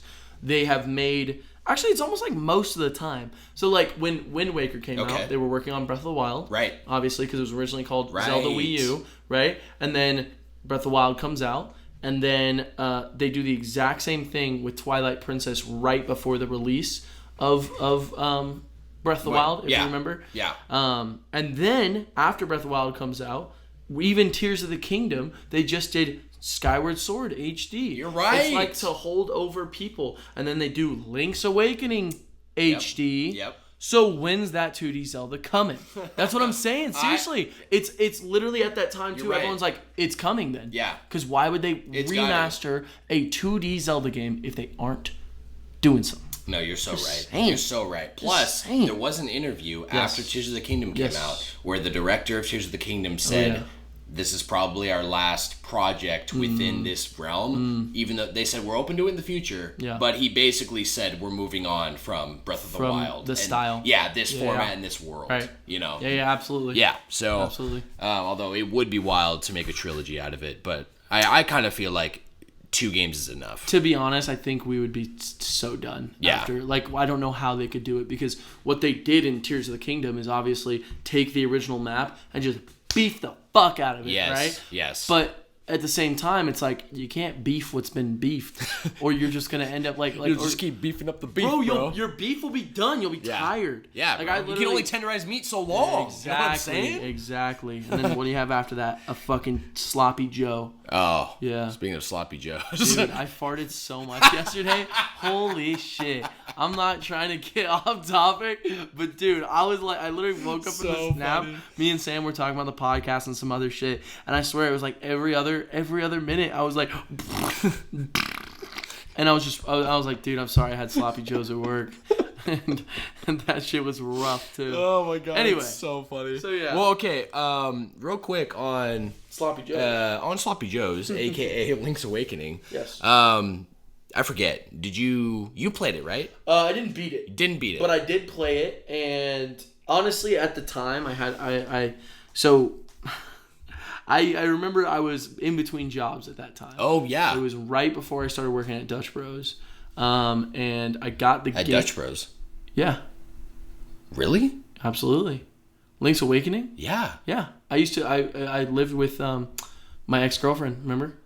Yeah. When it came out. I forgot. Yeah. I thought I played this game when I met you, but I definitely didn't. No, it was way before I met you. It was way before. What was it? When did it come out? It was 2019. So that was when I first moved here. So I didn't know you. Okay. Yep. So yeah, anyway, I remember getting it. I was in between jobs, and I remember feeling very sad. I literally have this very distinct memory of laying in my bed and like playing it, and I was like, this is fun, but I want a new Zelda. Like, I remember having that feeling of like, and I just spent like $60, and I'm like, I like Link's Awakening. I do. I really do. And it's a beautiful, like stylized version of what came before. But I'm like, I know this map. Like I like, obviously I didn't play the original. Yeah. But I'm like, I see all this, and I'm like, I want new. I want something new. And I remember being in my bed, and I got really sad. Damn. But I know it sounds so sad to say that this game made me so sad, but I think I was also just unhappy in my life too. So I just was playing. It's reflected. Yeah, exactly. God damn it, Nintendo! Nintendo, make my life better. Wow, that is sad. I don't know why I remember that so well. I remember just playing it. Funny. I feel like I can remember like emotion from games. Oh, too. Absolutely. Actually, I was going through my divorce when Octopath Traveler came out. Right, you told me about this. I just always will remember that because I looked forward to that game for so fucking long. But you didn't play it, or you avoided? I avoided playing it for like 8 months until I mentally felt better. Until you were good. And I wanted to experience the game. And I'm so glad I did that because I got to really enjoy the game. Absolutely. And I also kind of attach... I was going to therapy too, not to get too deep, but I was going into like therapy and doing all these things to better my mental for after the divorce, and Octopath was there for that. So it was like, not only did I avoid playing it when I was depressed, but I also played it when I was feeling amazing. And so I have that memory with the game. So I have very fun. I almost don't think I'm ever going to replay that game because I have such a fond memory of playing it. And the sequel apparently is even better, so I'm excited to play that. Triangular strategy. There's Triangle Strategy, but that's a different game. Oh yeah, there is Octopath Traveler 2, right? Which I don't have, and my backlog's so big, I've been just focusing on other things. Yeah. But I read recently that it's actually better than the original. Wow. Yeah, and they integrated the story between the 8 characters. That was like better a big thing. Way better than the first game. Mm-hmm. The first game, they were all basically separate stories, and you're together, but they don't interact. Like imagine playing Xenoblade. And nobody talks to each other. It would just be weird. Can't even imagine. Right. So apparently that's like better in the second. But what I will say on Link's Awakening is that I didn't play Link's Awakening, the original, at all. But the original on the Game Boy. Yeah. You've never played it? I like picked it up and played it like a little bit, but I didn't play through it at all. I didn't play a single dungeon. No, and so I beat this game. I went through the whole remake on the Switch. Yep. First of all, one of the hardest Zelda games I have ever played. Why is it so difficult? It is so hard. It's so difficult. It's so obtuse. It literally gives no hand-holding. It makes no sense. Even like, there's so many things. Not no sense. Yeah. But there's so many things you're like, how the fuck would I know that? You know I'm not kidding. I looked up half the shit I did. I looked up. The thing I really didn't look up and tried hard not to was the dungeons, which I love. Right. Those dungeons, so which that's kind of my review of the game. To not talk about the game anymore is that the main game itself, the overworld, it's actually just okay. It's pretty. Okay, it's pretty as hell. Very pretty, but I got lost so many times. It wasn't even fun. And it just kind of... I get taken out of games if I'm looking up what to do. Yes. You know, I want it to I want to figure it out. Sure. But I don't want it to be so ridiculous that I'm sitting here being like, I'm thinking about my own time being wasted. Right. You know what I mean? Oh, I totally That's so frustrating. That's why I got so sad, because it was hard. I kept forgetting where to go. Yes. And then I got sad. Right. But the dungeon design is some of the best in the series. I agree. In all of Zelda. I agree. Even the first dungeon is like, whoa. So good. This is like a big fucking dungeon. Seriously, seriously good. I love that. You're so right, man. I wish...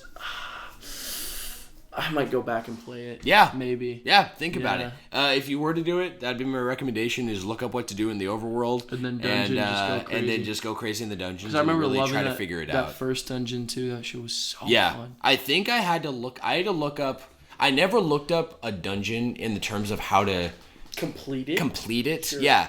Only in a sense of when I literally felt like I couldn't do anything, and it was a dumb mechanic that I didn't know, I wasn't aware of. You know, There's like, if I remember right, there's like this one tower that you're in, and you move like this big like ball, like one of those like cement balls, and you had to move it to maneuver things in the tower, and I didn't know how to move it. I was literally like, do I not have an item yet? What's up? No, there was some dumb mechanic, and I literally was like, oh, okay. Cool. I just needed to know that. Yeah, totally. You know. So moving on here, Josh. Dark Souls. Ooh. The original Dark Souls. The OG. Shout outs to Caleb. Yep, the OG on PS3.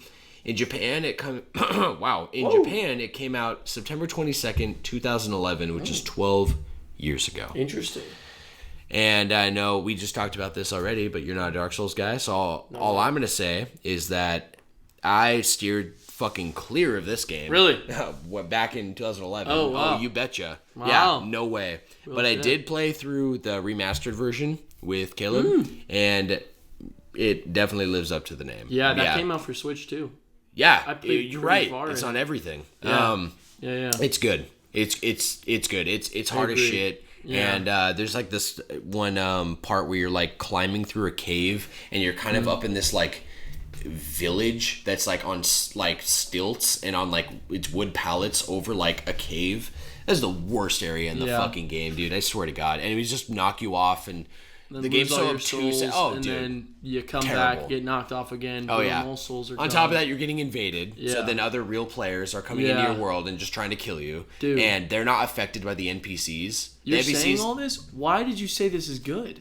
It sounds horrible. It's rewarding. It's rewarding is what I'll say. It is. It's actually extremely some of the best rewarding feeling in video games ever. Oh my goodness. Is from this series. I want you to enjoy it if you enjoy it. I played a good amount of Dark Souls 1 with Dorian. Yeah, because it came out on Switch. I have it on Switch.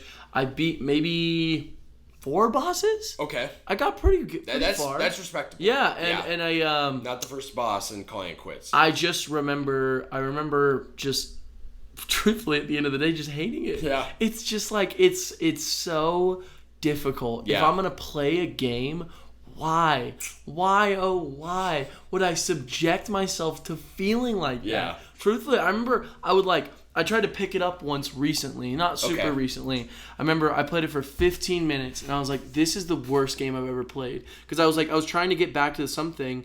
An enemy, just some common enemy, kills me completely. I'm like, okay, I guess I'll go back to this respawn, try to go up here. At least I have an elevator, I can get up here, right? Go back, try to grab my souls, kills me again. I've been playing for 15 fucking minutes. I already lost all my souls, wasted all my time. I haven't even moved anywhere. I just got killed, respawned, came back. 15 minutes. 15 minutes of my life that I wasted. So I literally, but here's the deal. When you were saying that, I was like, yeah, it is pretty good. And then I was remembering. I'm like, do you remember those metal balls that came and like knocked you off the side? Oh yeah. Dude, that game sucks. Yeah.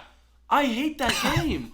Holy shit. Dude, legitimately, it's a battle of mental grit. It is. That's the game. But why? But why? Why do that to yourself? It's hard to explain, but it honestly works out. I think for me personally, it's the comedic relief of the multiplayer. It not only made it bearable, it actually made it fun. Yeah, it made it fun. Well, do you remember that to meme on everything ability? Oh yeah, you know, how you could, if you get behind it, you can stab it in the back. Yeah. Me and Dorian would just like do that over and over, and would just like go behind them, stab them in the back, then get back up, do their animation. We just stab them right in the back. Yeah. There was a lot of fun that was had with the multiplayer. Yeah. You know, absolutely. Probably in the same vein that I would never play Cuphead by myself. Does that make sense? It definitely makes sense. I don't think I would either. Exactly. Because that game is brutal. But I beat it with me and Drew, and I played really far with Dory. Yeah. So okay. You know, I love the enjoyment of other people, but if the game itself is just not fun, it's what Reggie said. Do you remember the quote by Reggie Fils-Aimé? If it's not fun, why bother? Why bother? Exactly. Boom. Boom. All right, I'm glad I remembered. I didn't know if I would. Yeah, I didn't know if you would too. I'm proud. Next up, thanks, bro. Next up, we got Halo 3 ODST. Oh, yeah. On the 360. Halo 3 ODST. This actually came out 14 years ago, which is kind of fucking crazy to me. September 22nd, 2009. Played through this, beat it, got all the achievements. I was like, this was at the time where my Halo days, I was fiending for the Halo time, bro. I needed it. Loved everything Halo that was coming out. I soaked up. So, you got any memories of this game? Never played it. Yeah. However, they did release it with the new Master Chief Collection. They did. So I plan to play it. Yeah. So I literally have one of my biggest plans is Master Chief Collection. Yeah. I want to just kill every game in there, and I want to get into Halo. I know, because they have everything. They have like Halo 1, 2, 3, I think 4. 2, and then Reach, and then ODST. Yep. And then I think that's the whole collection. That's the whole collection. Yeah, because it doesn't include 5. No, it does not. Yeah, right. Yeah, that's right. It came out, I think, like right before 5 came out. Yes. But really pretty good. Killer collection too, by the way. What the fuck? One of the best this is crazy. Collections for real. That's got like so many games in there, and it's like I bought it for like $20. Dude, and that's unreal. Because that is literally a piece of gaming history. Exactly. Right? Kind of like the Super Mario 3D and they're like All-Stars. remastered too, right? Or Oh yeah. Kinda, no. In fact, that's the up? first time. So it has, instead of having Halo 1, technically, it has Halo Combat Evolved, like the anniversary edition. Right. So that was already remastered in 360. Gotcha. So that's the version you get. Gotcha. Halo 2 Gotcha. only ever was on PC and Xbox. Right. It had no remaster. Right. They actually remastered the game for the collection. Wow. Right. And Halo 3. Yeah. Halo 3 was never in, I think it's 60 FPS now, and it was never in that. So it was only on 360. Yeah. Very cool. So they sprinkled in some love in the collection. It wasn't lazy at all. That sounds like a really good, solid collection. All I'm going to say about that collection, though, is my memory of that game was how broken it was at launch. Broken. Really? Yes, dude. It was so bad. I never heard of this. Oh my god, it was terrible. You could not find matchmaking games. It just didn't work. Multiplayer did not work.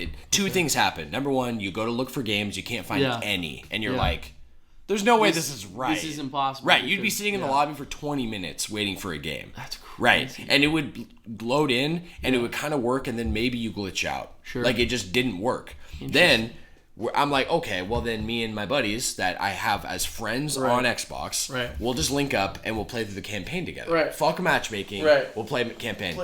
It would literally lag us out and disconnect us mid-mission, and we have to restart the mission from the beginning. Shit. We're like, that's rough. Okay, so we literally can't play the game. Yeah. Like it fucking it was rough. It was very rough.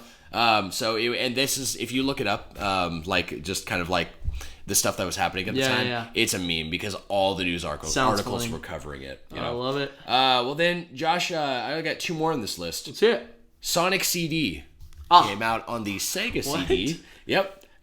September 23rd, 1993. That makes it 30 years old. Yeah. In Japan. You ever play Sonic CD? I think I beat it. Yeah. I'm kidding, because it was on that GameCube collection. Gems collection. Yeah.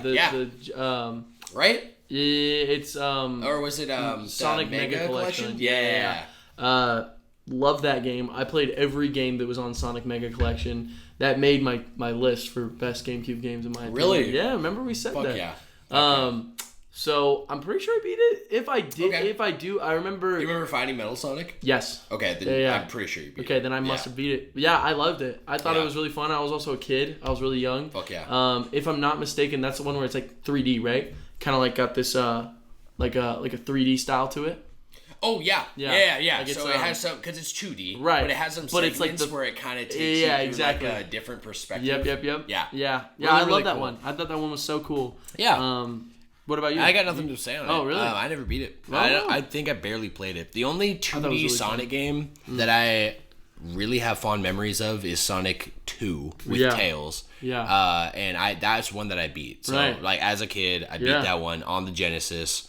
But you had a really, Genesis? I didn't, but Reese did. Oh. Reese had a Genesis. The Reese I know? Yes. Oh. Yeah, there's two games I remember. Sonic and Lion King. Oh yeah, that Lion King. And that Lion King game was so fucking hard. Horrible. Oh my gosh. It's so rough. So rough. Yeah. I got to Scar and couldn't beat Scar. I didn't know how to beat him. I did everything. So funny. It was so fucked. And then you lose and game over, and you restart the whole game. There's no saving. That's crazy. Like I'm like, I would just die at that point. Dude. It's time to die. I want to do. Yeah. The last thing I got on this list, Josh, is Baldur's Gate 2. Oh, wow. Shadows of I'm pretty sure neither of us have played this game. We have not. But I wanted to note, because Baldur's Gate 3 is so fucking big right now, and it's like kind of still all over the news. It's huge. They even just said recently that they were not prepared for this game to do as well as it did. Yeah. So that's kind of crazy. Yeah, it was. But I wanted to note that the last game in the series came out 23 years ago. I know, so that's insane. That's a big revival. No, that's a massive. And for it to be as big as it is. Right. It kind of makes surprised. history. Yeah, absolutely. So it came out September 24th in the year 2000. Very cool. And that wraps up our list, Joshy. Very beautiful. So let's move on to news and updates, my friend. Yes, sir. Let's do it. And so I'm just going to have one thing before we kick it off. And that's going to be, this at the very beginning, I like to do updates, corrections, giveaways. I don't really have anything other than last week's poll, which was on Spotify. Yes. So you can always find the polls that we're going to post. Excuse me, which is going to be... thank you, bro. You're welcome. Either a Q&A or a poll of some kind Yes. on our Spotify episodes. So I posted last week, have you played the GameCube? Ooh. We got 3 responses. What We did we had Caleb Chapman said yes. Beautiful. Beautiful. Lene Lovelady, shoutouts to my sister and fellow bartender at my bar. She said, hell yes. Love you guys. Aw, we love you too. And then we got a new guy. His name is John, and I think it's just Era UIV. I don't know, just a bunch of letters together. Yeah, let me know if I said that wrong, Johnny. Said, yes, first game was Smash Bros. Very cool. Yeah. A little melee action there, dope. huh? So thanks for the responses, Yeah, guys. thanks, guys. Fucking we will awesome. be jumping into the news. Joshy, why don't you, as always, take it away this week? Get us started. Get us started, my friend. I am hungover. Yeah. Do you mind if we take a quick little break? Oh, yeah. I kind of wanted to grab a liquid IV. Yes, How does sir. that sound Let's before do we it. just get right into Let's it? do it, my friend. Okay. So 1:30 is a break. Beautiful. Perfect. We are back. Yes, sir. Joshy, why don't you start us off, my friend? Well, first as off, usual. I wanted to say thank you very much for that liquid IV.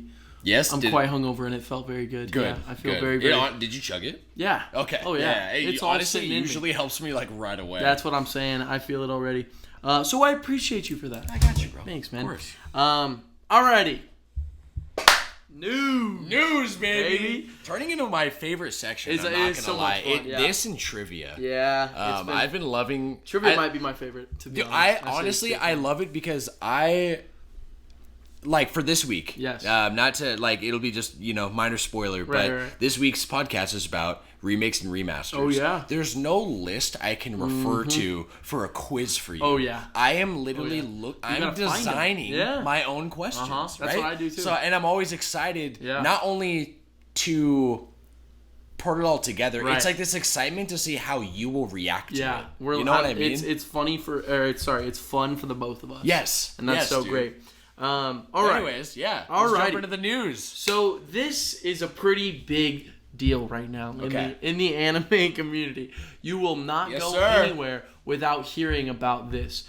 There is a brand new shonen anime that is taking the world by storm. Have I heard of this? Have you heard of Kagura Bachi?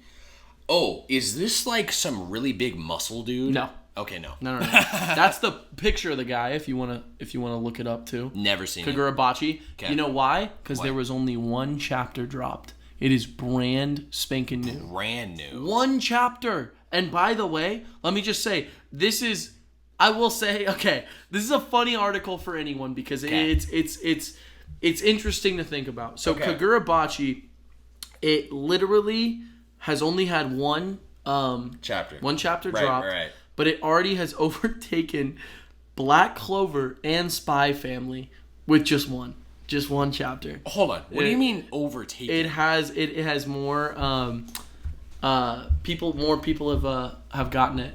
The Shonen Jump than what? literally than freaking Hold on. Spy Okay. Family. So I understand along with our audience, you're saying that the most recent chapter of Shonen Jump that has Black Clover and has Spy Family, this has sold more copies? Yes. What the fuck? No, okay. So this is wild stuff. And That's the reason I wild. have this smile and this laugh to it is because it's kind of been turned into a meme. Okay. Because people were meat writing it so hard, it's kind of crazy. Yeah, okay. You know what I mean? Yeah, keep going. So people are loving it, right? People are enjoying it. People are saying, "Oh, this is going to be one of the next new big 3. Sure. It's going to be the best anime of like shooting on the shit."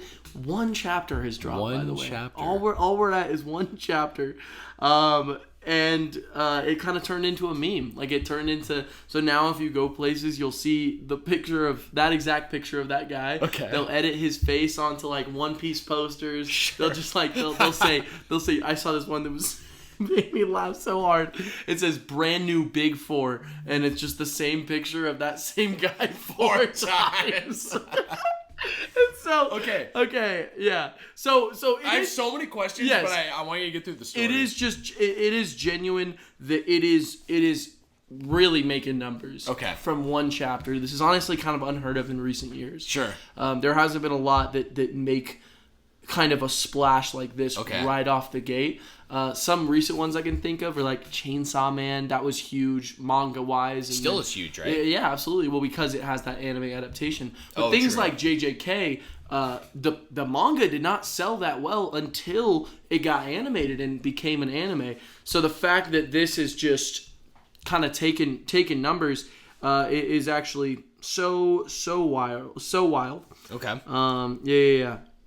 So the creator, his name is Takeru. Please forgive my pronunciation. I'm really not that good with Japanese names. Takeru Hakazono. Okay. I believe that's his name.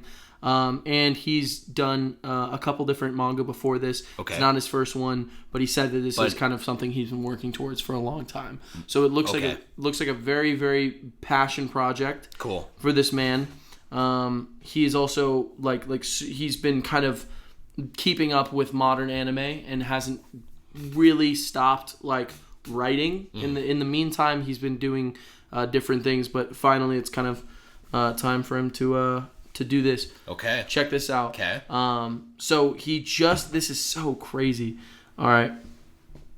So he just got put in this from one chapter. It got put in Shueisha's Manga Plus Hot List, which is a top 10 list of the best manga that are out right now.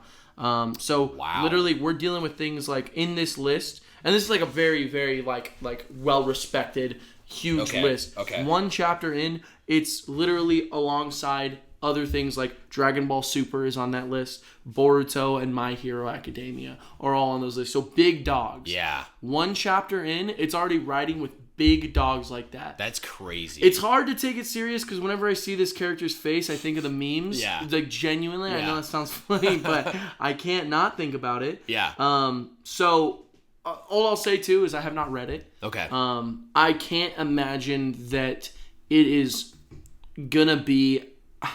I don't know. That's a lot of expectation to put on something. Definitely. And I'm picturing myself. I can't see it being as good as people are talking about. Sure. I know I sound like a hater right now. No. I really do. No, for sure. Because I want it to be good. Well, you are a hater. No, absolutely I am. Yeah. Fuck everything, man. Fuck it all. But I don't know. I feel like I'm willing to read it. I want to check it out. But I also one thing that really turned me off the JJK at first was how many people were telling me how good it was. Yeah. And all I had to do was compare it to what I had already seen and what people were saying about it now. And at the time when I first watched JJK, I fucking hated it. You know what I mean? I literally thought it was so mid. I thought it was like, I was like, Naruto's better. You know what I mean? Yeah. But, you know what? Yeah, you do remember. I remember. But hey, so Kagura Bachi is about to be pretty big. Kagura Bachi. That's the one. Okay, that's the name of the anime. I just have one question. Yes, please. This mangaka, yes, sir. Is he known for anything big? Nothing that you would recognize. So it's small manga before. Cool. I actually didn't write down his list of what he's done. But I'm pretty sure this is his first shonen story. Okay. So that kind of makes it exciting. Because I feel like, kind of like this podcast, right? Like coming into the world out of nowhere. Absolutely. Really, that's where like the best stuff can come out. And if I'm not wrong, One Piece, Dragon Ball, Naruto, those are all different mangakas, right? Yes. Right. So leaves room for there to be more. Yeah. You know what I mean? Absolutely. Yeah. I think that's always the case. And usually, mangaka aren't known for making, they usually have one big hit and then they're known for other smaller things. Sure. Unless you're the guy who did Yu Yu Hakusho also did Hunter x Hunter. So there's a couple exceptions. But for sure. Because I've heard of those. Yes, of course. For sure. All right, Josh. Pretty good stuff, huh?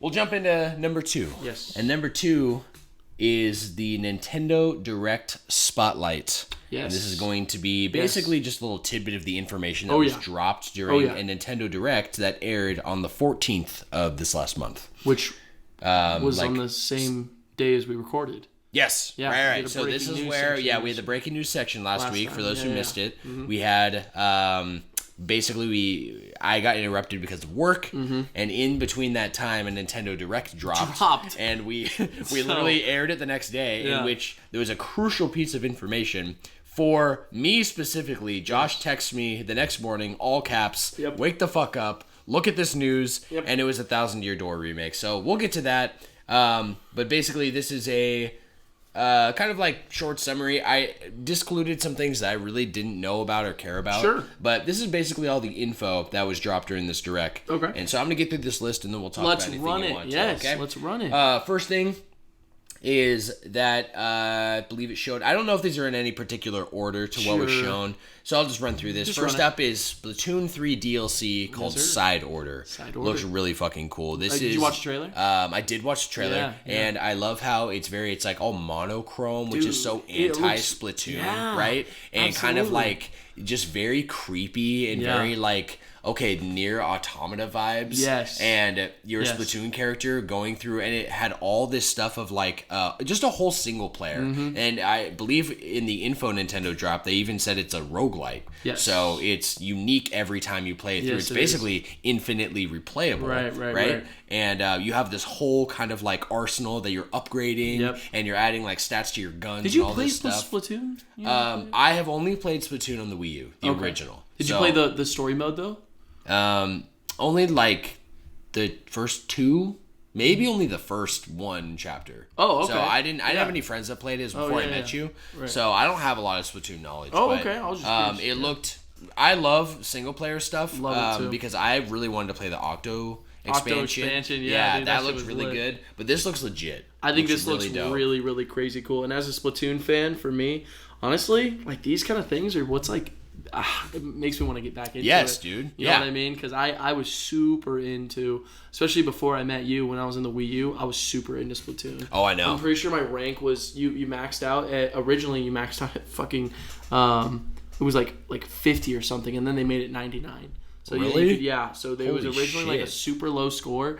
I maxed it out, and then I'm pretty sure I got up to, like my rank up to like, or my level up to like 75, which was not easy. Yeah. That shit was, you literally had to grind for it, played rank battles, but if you lost rank battles, of course, you wouldn't get anything, so I was just investing. Would you lose if you lost rank battles? Yes, you would lose. Your score would go down. And you could lose that makes it tough. XP. Dude, especially because it's a fucking difficult. Like you have like teams and exactly. shit. Yeah. So you don't know who the fuck you're getting on the same team with. Yeah. And sometimes you'll get in and you guys are just running the fucking smoke. Like there's no question on who's winning. Yeah, and then sometimes, dude, you just would get shit on over and over and over and over. And that's just multiplayer in general. No, but like I feel like I relate to that a lot, especially with like League of Legends, you know. Absolutely.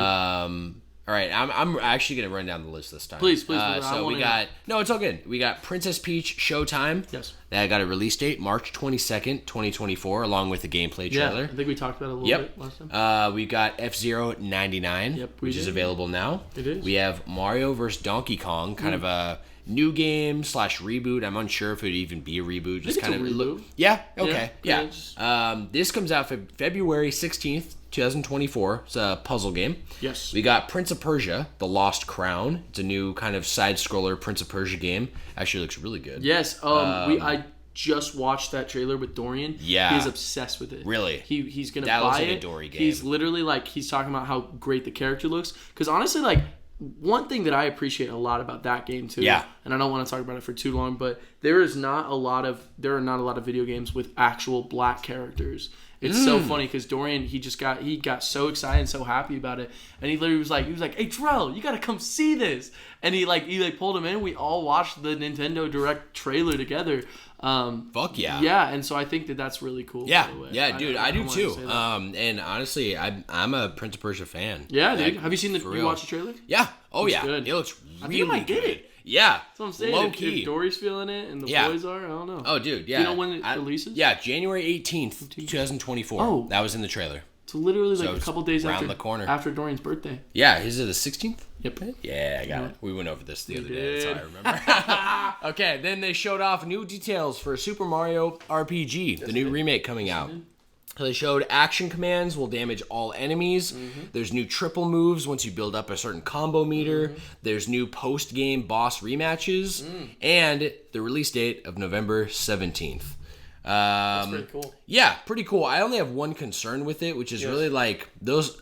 I'm all about new features and things. Yes. Truly I am. Totally. But specifically in a way to kind of like if a game feels unbalanced, like as in too easy, right. I think I'll be disappointed. Totally. You know what I mean? Totally. It would, like if I'd be discouraged from doing action commands, like I love doing the action commands, which is basically just a button timing, right? Press the A button right when you hit them. Yep. Paper Mario's got the same mechanics, so does Sea of Stars. So does Mario and Luigi. Yep, right. And so adding to damage all enemies, that's great and all. Like truly, but if it does it every time, I feel like that would kind of defeat some of the tactical like strategy for the game. Sure. You know what I mean? Yeah. I'm with you. So moving down, we got Tomb Raider 1 through 3 is getting remastered. I can't say anyone saw this coming, to be honest. I can't even believe it. To be honest, and I have honestly no interest because it doesn't even look that great. It looks like shit. It looks terrible. Dude, it looks so bad.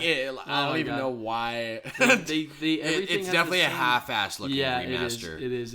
Not a remake, it's a remaster. Lara looks better, and that's about it. So that comes out on Valentine's Day. Yeah, better, for sure. True. February 14th, 2024. Kendall also said she looks better. So this is confirmed all around. This is confirmed all around. We have 3 sources who confirm this. We have the new Detective Pikachu game called Detective Pikachu Returns. Yes. October 6th. Yes. We have Wargroove 2, which is kind of a Advanced Wars indie game. I'm pretty sure it got a Kickstarter. The first one did. Got a Kickstarter years ago. I've played it. It's really good, actually. That comes out October 5th. We have Horizon Chase 2, which looks like a very classic kind of car racing game. Right. It's available now. Trombone Champ, which is a Joy-Con trombone playing game, which is now joins the library for the Switch of one of the few games. I think there's only 9 games that actually have IR and motion control. Oh, yeah. Yeah. So it uses IR in it, right? So you're only one of the Joy-Cons has IR in it. So dude, that's kind of a meme. That is so funny. So that's available now. Yes. We have Unicorn Overlord, which is a new Vanillaware title. I don't know if you're familiar with Vanillaware. I don't. They came out with 13 Sentinels Aegis Rim. Okay.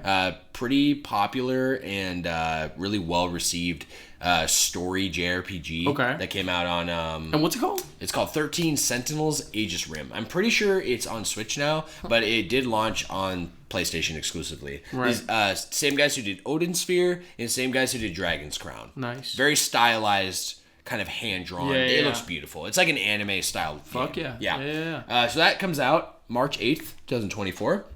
We have Luigi's. For some reason, oh, yeah. I'm so sorry. Oh, keep going. Right when I just said fuck, I literally thought to myself, I'm like, oh my god, I can't curse. I literally thought to myself, I was like, what the fuck am I thinking? I've been cursing this whole time. Suddenly. I literally, like, my heart sunk. I'm like, oh shit, I fucked up. Oh, whatever. Anyway, so keep funny. going. Not that I have those moments sometimes. Do you ever just it's kind of just like, in life, though? Yeah, exactly. You know? I'll be like, oh fuck. Oh, I can't. Wait. What am I thinking? Dude, I'm fucking bugging. Yeah. I love that. Absolutely. I cursed to my own mother. All right. Oh, we've got Luigi's Mansion 2 HD. Yes. Which is actually just Dark Moon renamed Luigi's Mansion 2. So it was called Luigi's Mansion 2 in Japan, and actually, when it was initially revealed, it was called Luigi's Mansion 2. But thank you for telling me that. On release, because I didn't know. I thought it was really silly. No, I thought it was silly. I mean, I thought it was like. It makes more sense, to be honest, because Luigi's Mansion 3 came out. Yeah. Wasn't titled anything. Yeah. But to be honest, we don't need no number. Yeah. Like, it's Luigi's Mansion. Yeah. Like, you know what I mean? We're going to either call it 2 or Dark Moon. No, for sure. Why complicate it in that way? I feel like the only reason they're doing this is because they have Luigi's Mansion 3 already on the Switch. Exactly. And also potentially hinting at a remake of the first one coming to Switch also. I'm really hoping which for that. Which that would be awesome, because I'm not gonna even cap. It's so disappointing that the remake is on 3DS. They wanted it in 3D though, man. No, I know. We talked about it. It's a part of the lore of Luigi's Mansion that it must be 3D. Sure. So yeah, that 2 is exactly that's literally from the initial reveal trailer. It's the exact same design. Well, I'm a little more satisfied now. Yeah. So that comes out summer 2024. We don't know the exact date. I'm looking at an image. I'm just showing him a picture. Yeah, you're right. You're absolutely right. It was the OG 2. We have 2 League of Legends games. What? Which, I don't know if you're aware of this or if you even care, but League of Legends has Riot Games as the developer. Yes.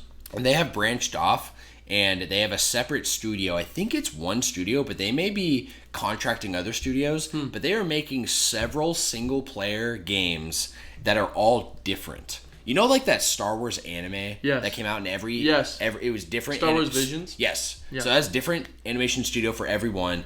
Unique plots that are only, like, they're all isolated. Right? Isolated into one episode. That is what they're doing with these League games. There's already 2 of them on the store right now, and they just unveiled 2 more. What are they called? So this one is Bandletale, and it's about there's Yordles. That's like a race in League. And it's like a pixel art kind of RPG life sim. Okay. So that's one game, okay. Right? Then there's Song of Nunu, which is a RPG, and it's not pixel art at all. It's like in a kind of top-down 2D style, I think. Yeah. All these games actually look good. I don't really know a lot about them besides what I just told you. I was going to say, I mean, they could be really good. When League kind of branched off and made a freaking Netflix show, that show was fucking baller. Baller. You know what I mean? I don't even play League. What's it called again? Arcane. Arcane, yeah. Come on, sir. All right. Well, moving on, we got WarioWare Move It. It's coming out November 3rd. Yes, and they showed a lot of gameplay, and this is now kind of controversial. I'm on board, but people are kind of weary right now because it showed basically a lot of motion control and using the IR sensor. Right. So I'm on board because WarioWare Smooth Moves is one of the best. Touched. Bro, if there is a WarioWare game that isn't utilizing the the actual, which is why I think this most recent one wasn't as good too. Yeah. Like, if you're not utilizing the system for everything you can juice out of it, literally touched, smooth moves. They literally had those are my 2 favorite WarioWare games. They're the best ones, by the way, because they use everything about it. Remember the microphone on the DS? Of course I do. You could literally make your own mini games too. Do you remember that? Oh yeah, bro. Wait, no, that was on a different game. No, I'm pretty sure it was on Touched. Was it Touched? Yeah. But didn't they make another game all about making your own? It was like DIY. Remember? That was WarioWare DIY. Was it? Yeah, man. Look it up. I'm gonna look it up right now. But while he's doing that, they announced. I'm just gonna throw some info with this. It's I think it's Eiyuden Chronicle 100 Heroes. So this game comes out April 23rd, 2024. This is kind of a big piece of history. So I'm going to go into that very briefly. Please. It is a spiritual successor to Suikoden 2. So this is like Konami's big JRPG I told you about. Suikoden. That had like tons, like almost 100 playable characters of a party. So this game is following that. Right. It literally is called 100 Heroes in the title because there's over 100 playable characters. That's kind of crazy. Right? It was a Kickstarter game. They basically had developers who have left Konami and they're on their own now, and they're the kind of, some of them are the original team behind Suikoden 2. Right. So they're making this game to be a spiritual successor because Konami's kind of in the shitter as far as gaming goes now. Of course.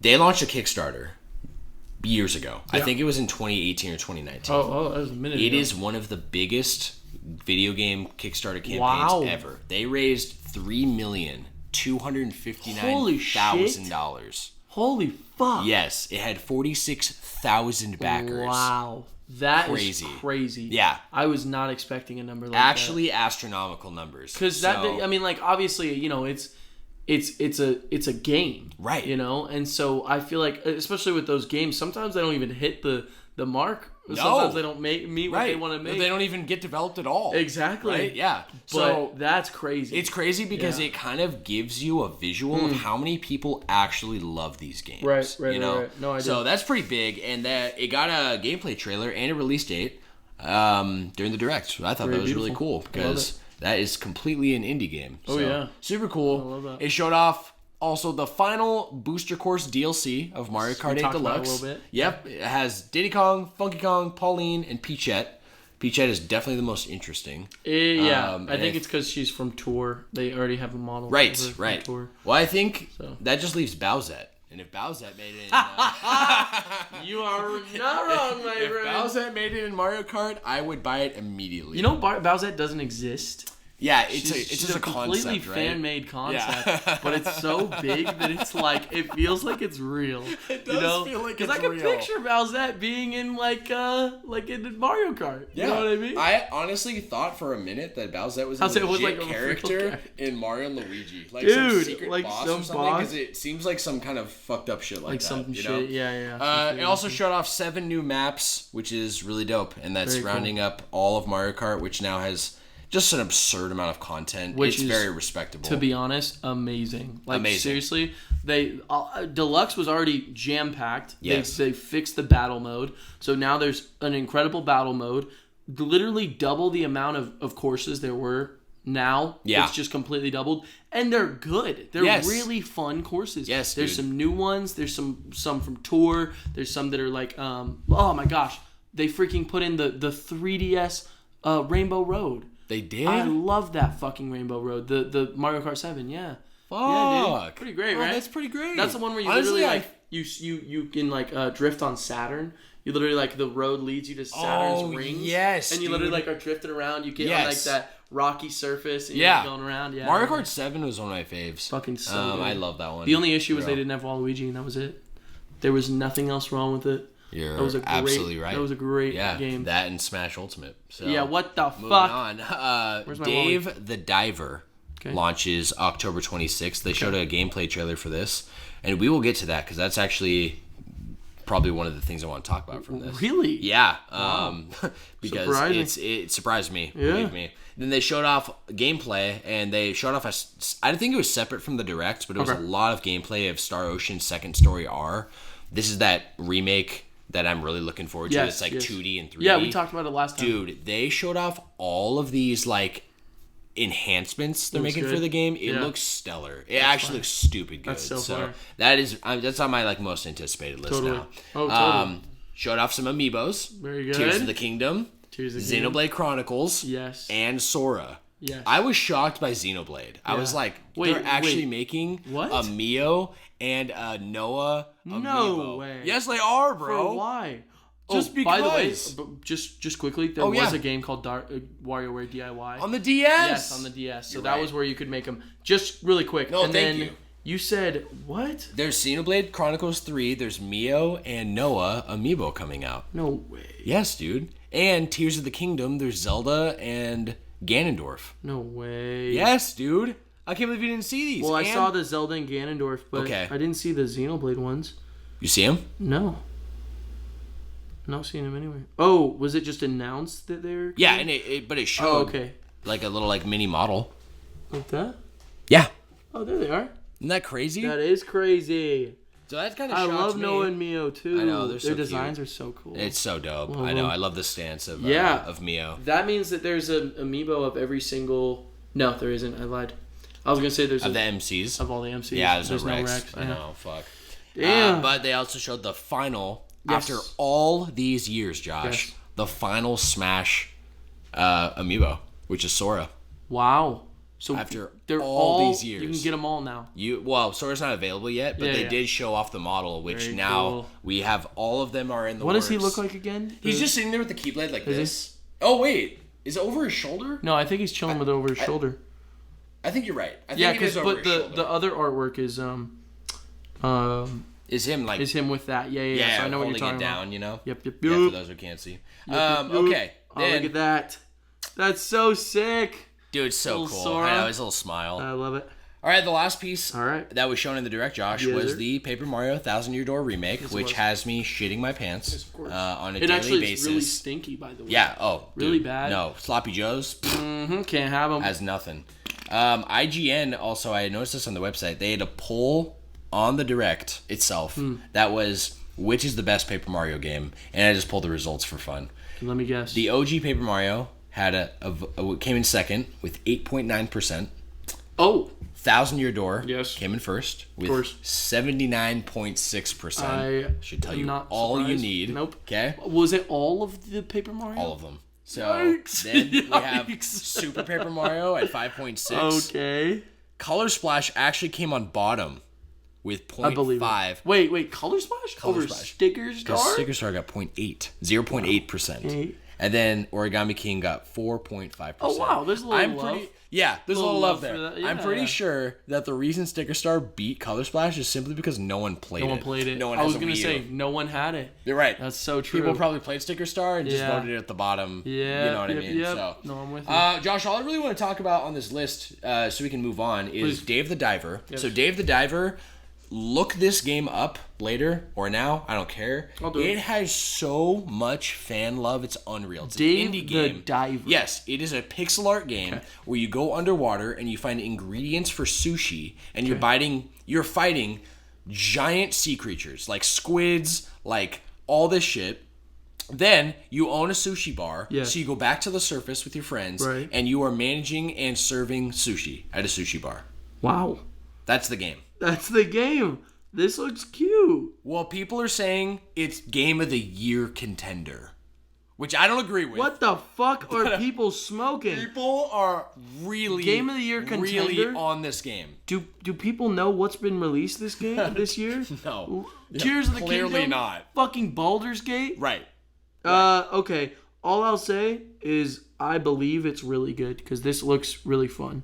Yeah. I'm looking at some pictures. So, what, it got confirmed to come to Switch?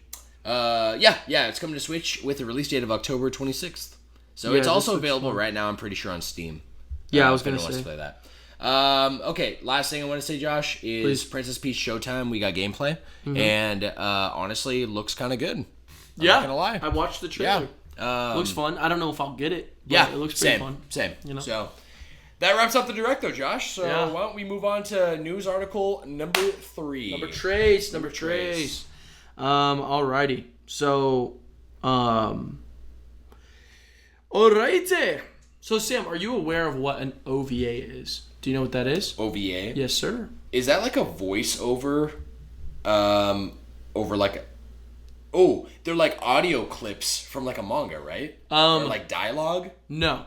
It is not. But I like where your head is at. Okay. Because you are slightly right in the fact that slightly right, but very wrong. But not right at all.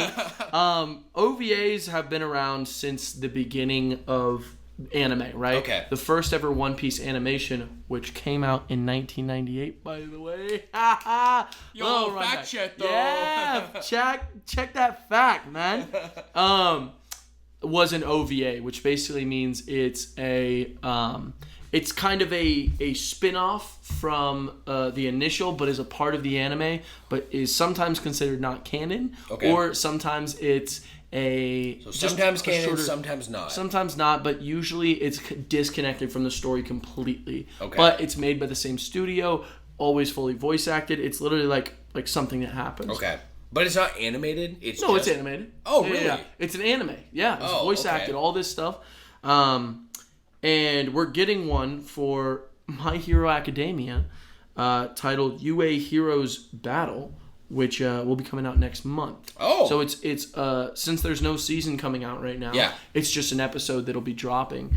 Cool. If I'm not mistaken, it's one episode. I'm pretty darn sure. Okay. Yeah. So do they normally make like seasons out of these things? No. Oh, but they'll do like a 2 or 3 parter. But it'll be an OVA, so it's kind of separate from the season. So the season ended earlier. Yeah. Won't come back until next year. But little something to tide us over. Cool. Not going to be canon, but they released a picture.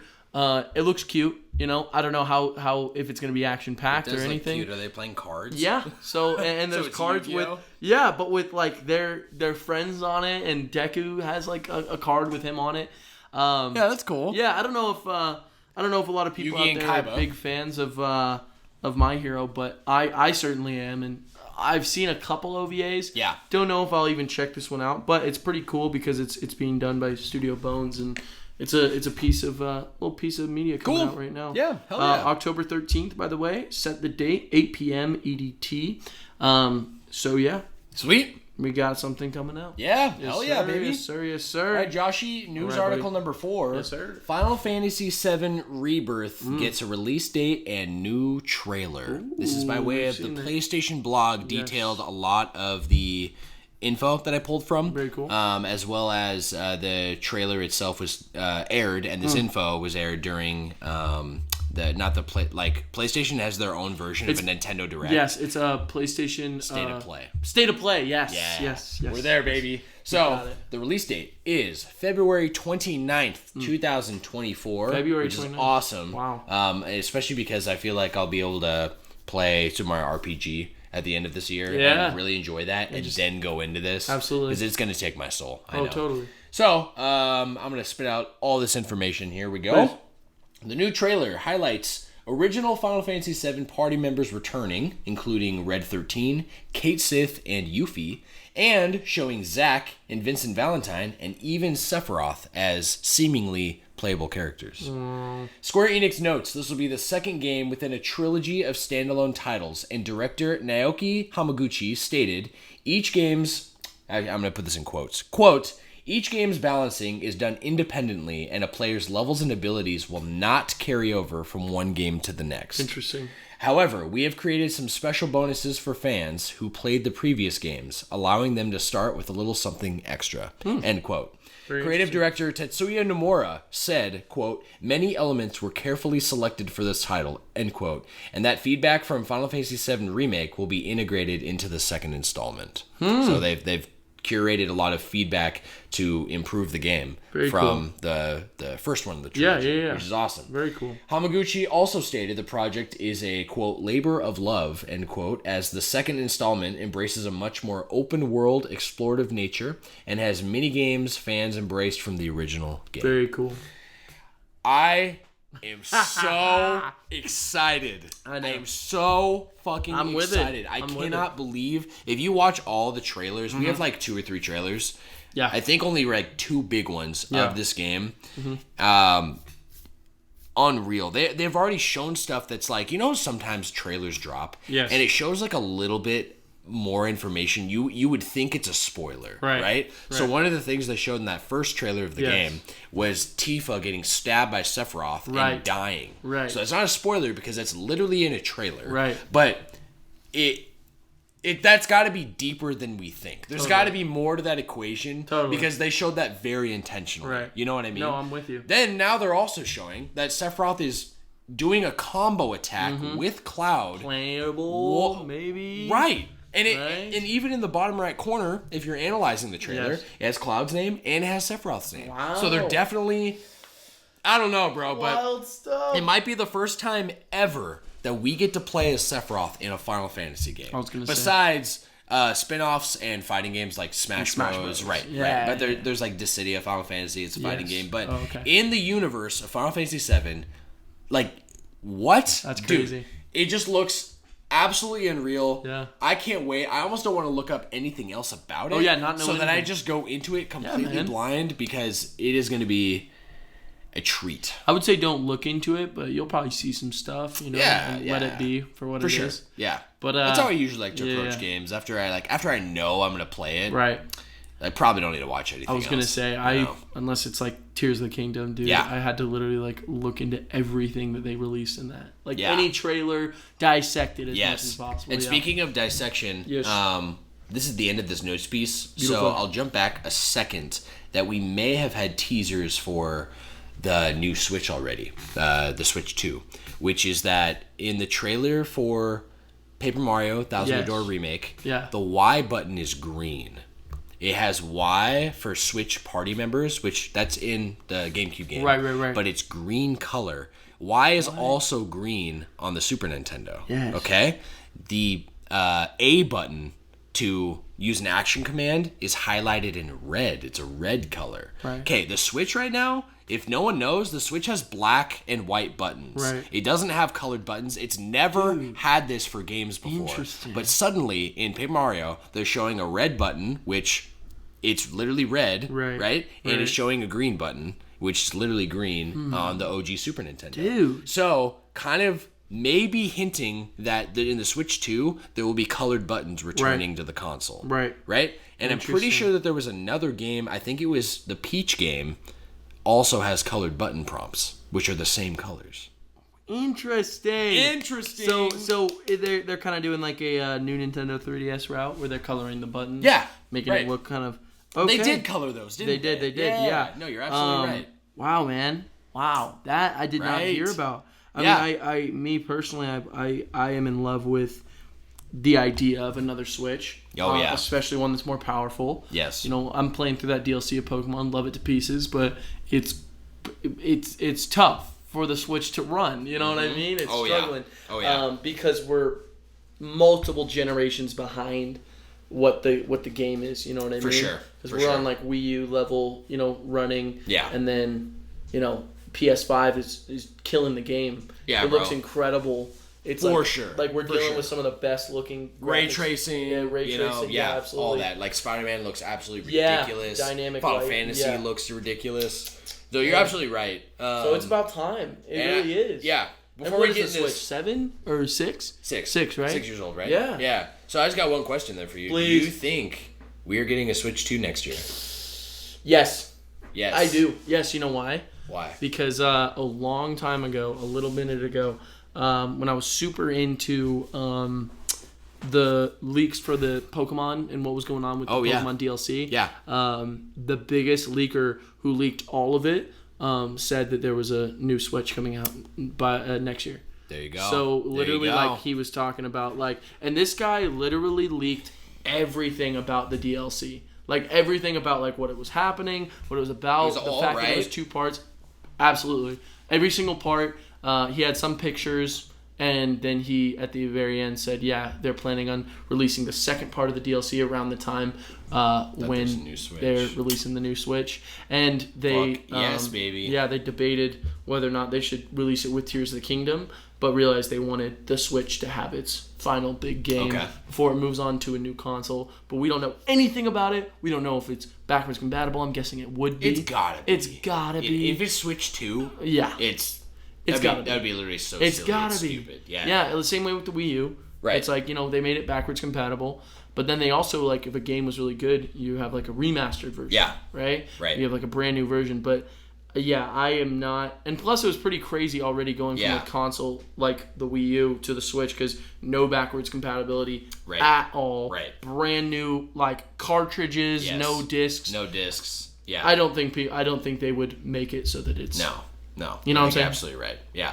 So. Well, I got something to say about the Switch 2, actually. Please. But that is going to be on news piece number 6. So, Josh, will you please wrap up? Let's wrap up your last piece of news. Yes, I got it. News piece number 5. Absolutely. And this one's going to be super, super simple because we talked about it a lot, but it's worth reporting still. The live-action One Piece series tops Netflix global English TV ranking for the 3rd straight week. So it's been 3 weeks since it came out, and it's still at the top. Yeah, it's still, people are still eating this shit It's up. so high. But a great example is you're still watching it. Yeah. And I know so many people who are just getting into it now. So the hype has not stopped. No. One Piece live action is still making a killing. Netflix is going crazy. I reported again recently. I'm going to say it again, and I'm going to kind of squish it in with this piece as well. It was just renewed for a 2nd season. Yes. And they said 6 seasons planned, but hopefully 12. And that's what Oda said. That's what Oda said. Right. Yeah. So they are. Oda doesn't fuck around. No, he doesn't. He does not. And so this shit is like, they are really taking this serious. They also Oda, when he did the announcement, he drew a picture of Chopper and said, "Well, the Straw Hats are going to need a doctor." And so they're hyping up this 2nd season because Chopper's going to be in it. Okay. Still, we don't know if they're going to do live action, if they're going to do puppetry. Sorry, not live action. CGI, or if they're going to make him a puppet, or if they're going to cast a person to look like Chopper. I don't know. I don't know. We don't know. Yeah. But 2nd season coming in hot, and the 1st season is coming in just as hot in front of it. You know what I mean? Still burning tires, still making millions.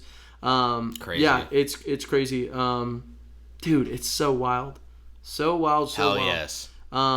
The show is also ranked in the top 10 in 93 countries, and it's ranked number 1 in 25 of them. Wow. It's ranked number 3 in the U.S. under Dear Child, which is a new show that just came out. Oh, I don't know anything about it. Yeah, me neither. Oh, so cool. I didn't report it. Well. Hey, that's a problem. Yeah, man. So the series ranked a freaking number 1 in the first week, and it's had a total of 18.5 million total views within fucking, dude, 140.1 million hours viewed, and an average runtime of 7 hours and 34 minutes. Wow. Pretty crazy, right? That is crazy, and I feel like even like what you last said, an average runtime of 7 hours. Yep. Like, I'm guessing that is referring to like the average time one account will watch the show. And that's very impressive. Because a lot of shows, people will start shows and just turn it off. Oh, absolutely. And that's also, minutes. that is what Netflix is looking at. Yes. It does not matter if you have 1,000 people who check out, a million people check out the first episode of your show. If they're not coming back, it's not a success to Netflix. Right. And they're not going to renew it. You're right. So what we're looking at right here is that Netflix is not only the place to want to have One Piece. I meant to say One Piece. One Piece is the show to have on Netflix. Yes, dude. Like that is absolutely what it's coming down to.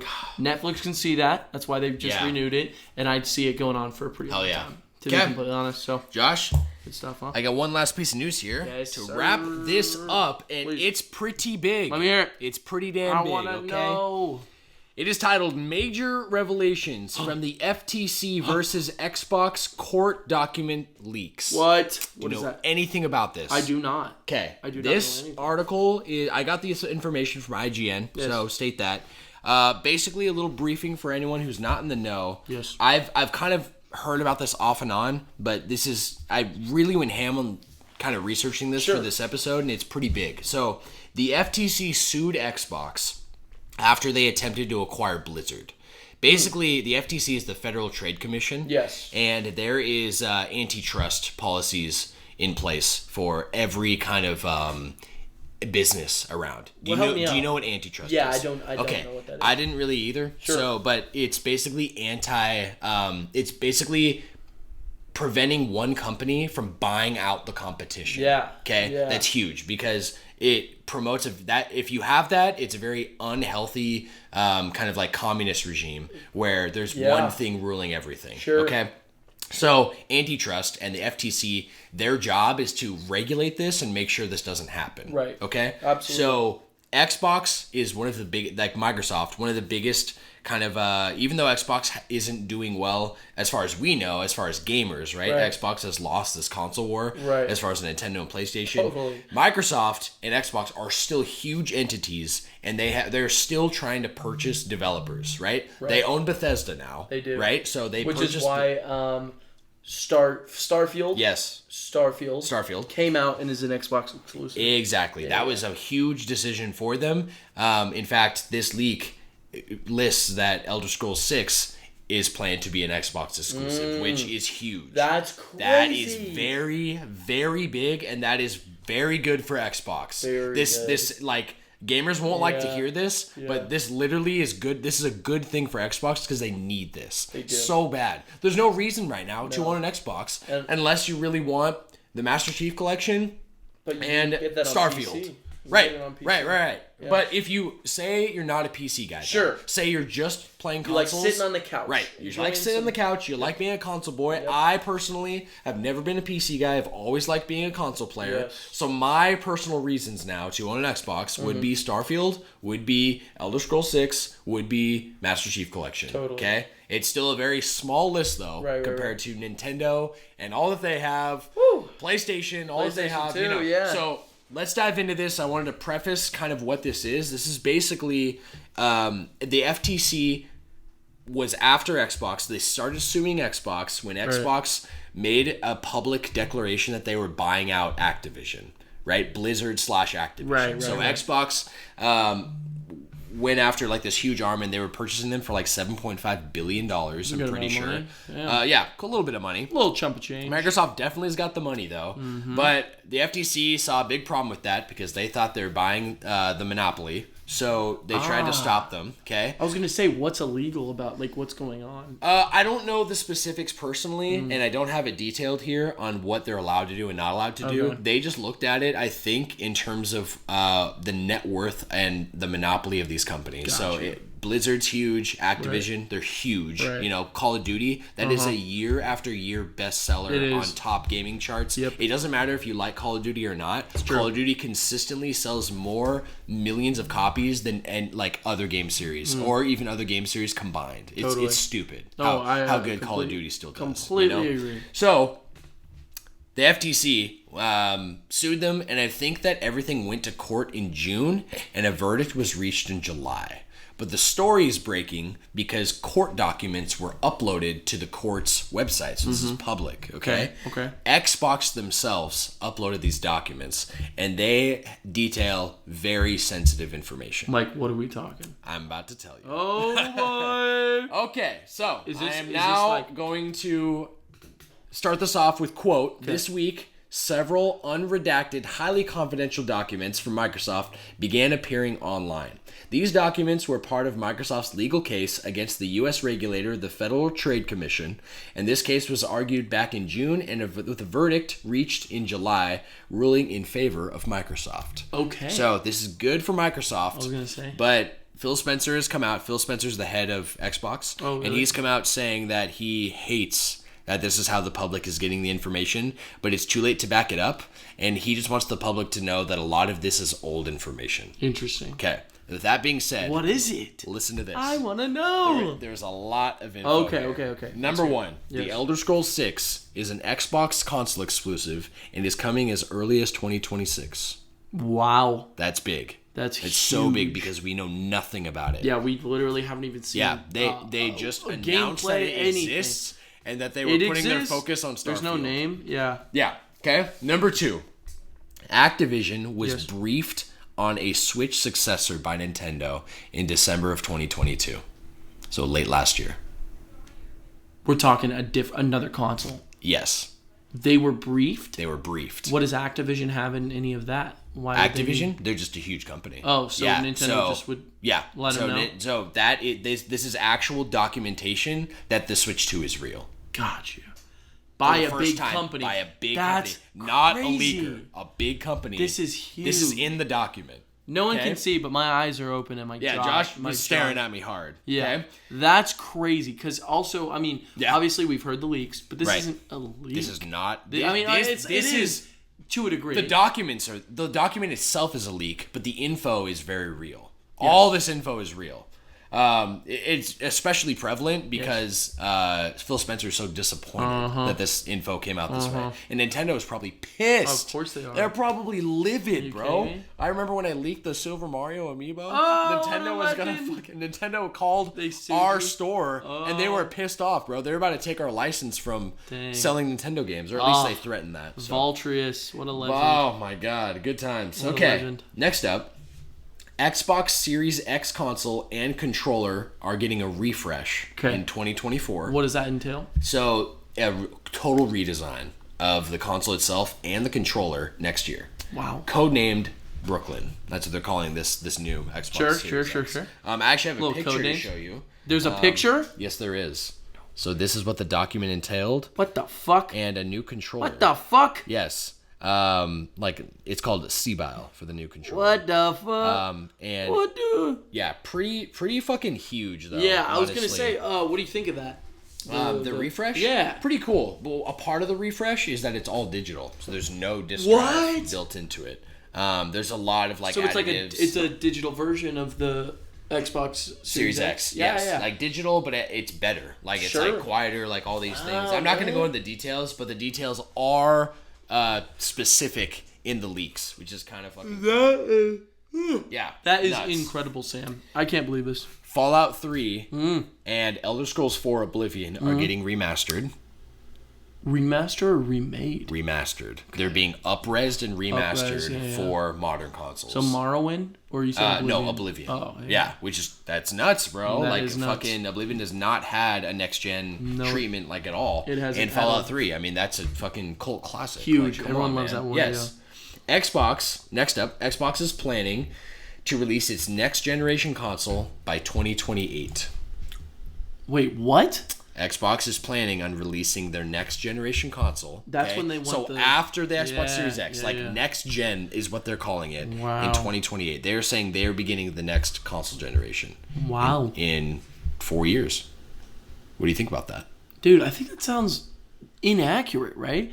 it feels like the new generation hasn't really been going for that long. I know. Like the PS5. But I feel like the Switch kind of makes things seem weird because they're on their own time. Yeah, you know what I mean? Like they're always in between whatever Sony and Xbox are doing. But Sony and Xbox are usually like within a year of each other. Absolutely. Of releasing basically their version of the same thing. Exactly. So we could see a PS6 and an Xbox. That's so insane to hear. New Xbox by 2028. The Xbox 720. Dude. People were saying that fucking for years. Back in the day, Back in the day, baby. It's still coming. We have more info. Please. This isn't done. Wow. Microsoft has been looking to acquire 100 developers and is narrowing down their list to Sega, Square Enix, Zynga. I'm not sure who Zynga is, but I'm pretty sure we would know games is on the list. They're a big company. Sure, Zynga. And Nintendo. What? Yes. Xbox wants to acquire Nintendo? Yes. That's impossible. I think the only way that would happen, personally, is if Nintendo was forever stuck in that Wii U era. But they're not. Nintendo is clearly on top. They're about to sell the best console of all time. Yeah. You know? Like, they do not need to be a part of something like Xbox at all. No way. Dude, no way. They better lower their list even more, too, because come on. Maybe Sega. Yeah, maybe Sega. Sega needs some love. But Sega needs some love. I don't know. I felt like they bought Rare, and that's really shown nothing. It was a waste. It's largely a waste. Like, that Rare belonged with Nintendo. Like, we had some of the best games when they were partners. No, exactly. We've had a remake of Banjo-Kazooie and Tooie. Well, it's not even a remake; it's a remaster and a port. And that's for me, that's been about it. So and Nuts and Bolts. Right. Don't forget that great game. Oh my god. Shits and Bolts. Who loves Viva? The document also highlighted new Xbox hardware, including a direct-to-cloud controller. I'll repeat it. What? A direct-to-cloud controller. So this would be a controller that you connect directly to the cloud. Meaning... what? I don't really understand what that means. What the fuck allegedly, does that mean? It's some device. It's like the Stadia, where you just have the controller and you play all your games remotely with the controller.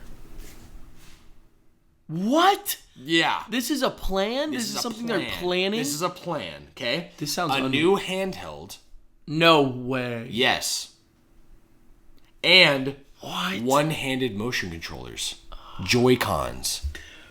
These are all in the plans for the Xbox. This is crazy. This is insane to me. Because you know what it sounds like? Yeah. It sounds like this is like Xbox genuinely trying to get into the game. Yes. You know what I mean? Like they're changing. It sounds like they're going all in. That's what I'm saying. They've been not necessarily silent, but they've kind of have been since the Series X. There's no like the lack what the fuck has happened? Yeah, nothing. It's like they've pushed these hardware out, which is state of the art. It's technically better. The Series X is technically better than the PS5. However, there's no games. There's no reason to own an Xbox because they're also simultaneously pushing that all of their software is playable on a PC. So right. So then it's like, okay, where's the incentive here to buy and invest in Xbox? There's not. You might as well just go all out in PC. It's facts. You know what I mean? No, I do. But now, no, they're literally developing things to compete with the Switch, to compete with Stadia. Even. Yeah, I was gonna say, what the hell? I mean, also, no matter what, it's like the Stadia was also a pretty big failure. Like massively. Massive. You know what I mean? Yeah. And so for them to go after an idea like that, it gives me almost this feeling of excitement because Xbox has the money to back up something like that. Yes. You know, like the idea of something that could work like that. And then again, it's like I know PlayStation has no interest in doing another handheld because they have before, but Xbox hasn't. Yeah. Well, they made it very clear with the new PlayStation Portal, too. Exactly. That no handheld. It's not a handheld. No. But that is disappointing to me because I love games that change the way that you experience them. Yes. So like games that you can, obviously I think the Switch just blew all those ideas out of the water, and that makes me excited for the idea that another company could try and rival that, because guess what happens with rivalries? You gotta step up the game. Absolutely. You can't be left behind. That's the thing that people don't understand. Yes. Is you're speaking facts, because in competitive business competition, there is... people get butthurt. People are like, I'm an Xbox fanboy. Right. I'm a Nintendo fan. Right. No, guys. take a step back and realize that we benefit. Yeah, because absolutely. if Xbox comes into the game and pushes Nintendo, Nintendo will get better. They have Nintendo to pushes, it'll make Xbox better. Like the reason Xbox is doing this is because they got smashed so bad. Facts. You know what I mean? Oh, absolutely. Yeah. So that's I'm what I'm 100% saying. with you. It makes me excited. Yeah, and it makes enjoy me that idea. very excited. I love it. And the last thing on that document, Josh, is that there is the possibility of a Red Dead Redemption 2 next generation update. What does that mean? Like a remaster for next gen. Does it need it? Yes, for sure. Red Dead 2? Yeah. I mean, it was developed for PS4 and Xbox One. I'm pretty sure it looks pretty good. It does look good, but could you imagine 60 FPS? Could you imagine, like, I don't know, like just improved things with like ray tracing and stuff? Like, you make it the stuff has like Spider-Man, for example. That had like a next gen treatment. Right. It legitimately, you can tell, you know. You can, yeah. I think the 60 FPS is the biggest thing. Definitely. You know. Definitely. But I know a lot of people will be really excited about that. I think that sounds really awesome. Yeah. I've been playing it. I just started it. I Actually been playing it. Yeah. I never played 2 or 1, but same. I thought it looked amazing. Yeah. I thought it looked so good on my PS5. Yeah. I have been only impressed because it is Cool. a last generation game. Well, the document said next gen, so I don't know if that actually means next gen or this gen. Right. So, dude, I have no idea. Knows? I don't even know what next gen could even possibly look like. My friend. I could not tell you. Last thing that I want to say on this is that, quote, the FTC was not responsible for uploading Microsoft's plans for its games and consoles to the court website. Yes. End quote. This comes from Douglas Farrar, the director of the Office of Public Affairs that the FTC posted on X. Interesting. And that is the end of the news, my friend. Nintendo must be pissed. Dude, they got taken down in this shit too. They said, why the fuck did we get it? You know they're already pissed off about like the leakers. Yeah, like, this course. is like an official court document. Yikes! Yeah, big fucking yikes, bro. They're pissed. So, Joshy, Sir? Let's jump into this next section. Let's do it. Real quick, because I only got a couple things here. Okay. This is new releases this week. Games that are on our radar. For the week of September 18th to 24th. Oh, yeah. 2023. Those are the ones. We'll start with yesterday, September 19th. Lies of P. You remember this game when I told you about it? Yes, we did. This is coming out on PC, PS5. It's already out, actually. Oh, it is. PS4. Yesterday. Xbox Series X. And Xbox One. Caleb has already told me he's playing it, and he says it's hard as shit. So, I kind of want to play it. Yeah? It's not multiplayer, though. Okay. So this would be, if anything, I feel like I'd probably feel how you do, where I'll probably, if I get it, I'll play it, and I'll be pissed off very quickly. Yeah, I was gonna say. And I won't pick it back up. I'm not even touching it. Yeah, he says that, you know, how these games kind of train you is that there's predictable moves that you have to learn the enemy's attack patterns, and then you react precisely, almost as if you're like Smash Bros. Parries. Right. You have to parry everything to be good at the game. Love it.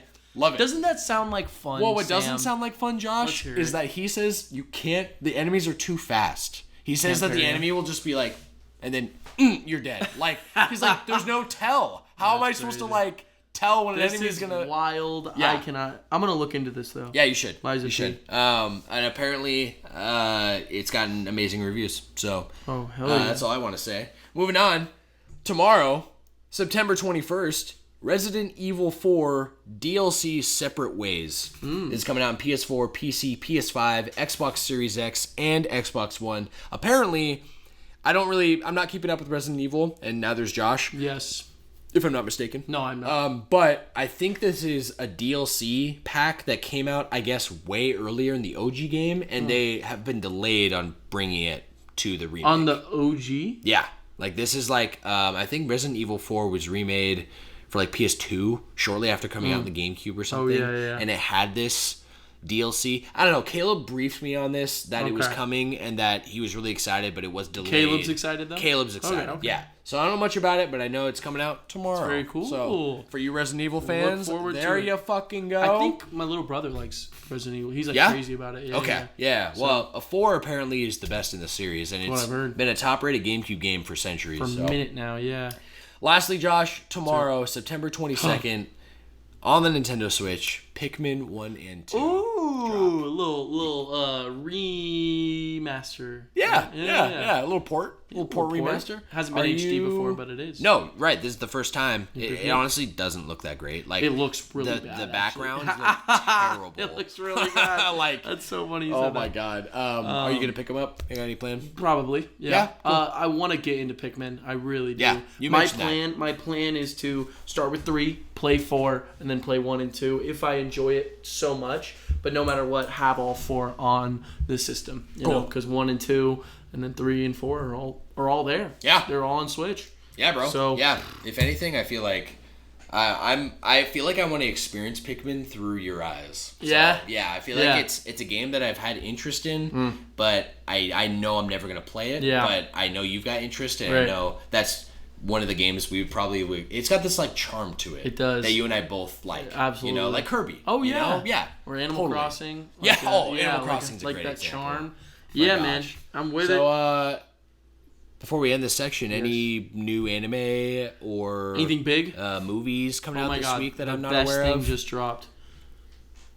Kaguya-Bachi, bro. Oh my Holy gosh. shit, Isn't that like one of the 4? Yes, dude, right? It's one of the big 4. Kaguya-Bachi, man. It's the best. It's literally the best thing that's ever come out, ever will come out, and there's nothing that'll ever top it. Just you wait until Chapter 2 drops. Chapter 2. Oh my god, you're not ready for it. Oh, alright, Joshy. Yes, sir.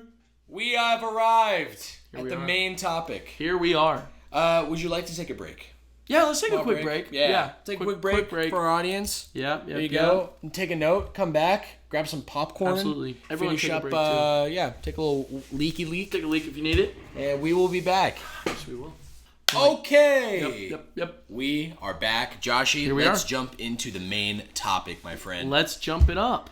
Which is remakes and remasters. Yes. You know what I'm saying? We do. First of all, I just want to say, what is the difference between a remake and a remaster? You wanted to say or you wanted to ask? I wanted... Let me ask. Okay, Let me ask. Yeah, what do you think? There's a difference between a remake and a remaster. Well, it's kind of in the name, right? When you remaster something, you're taking what originally was there and polishing it. Okay. Right? Yeah. And then a remake is ground up, new engine, new everything, everything's new. Yeah. That's my theory. It's pretty good. I'd say that is a pretty good summary of kind of exactly what it is. What do you think, though? I have... Because you know. Yeah, I'm just a goober. Technically, yes, a remake is a reimagining from the ground up. Okay? Right. A remaster is a touched up re-release or port. Yes. Where maybe they modify assets at the most or add things or take things away. Right. But it's still the core of the same game. Okay. You know? Okay. Textures could be redone, all these things. Totally. But I want to actually start off by saying the concept originated in film.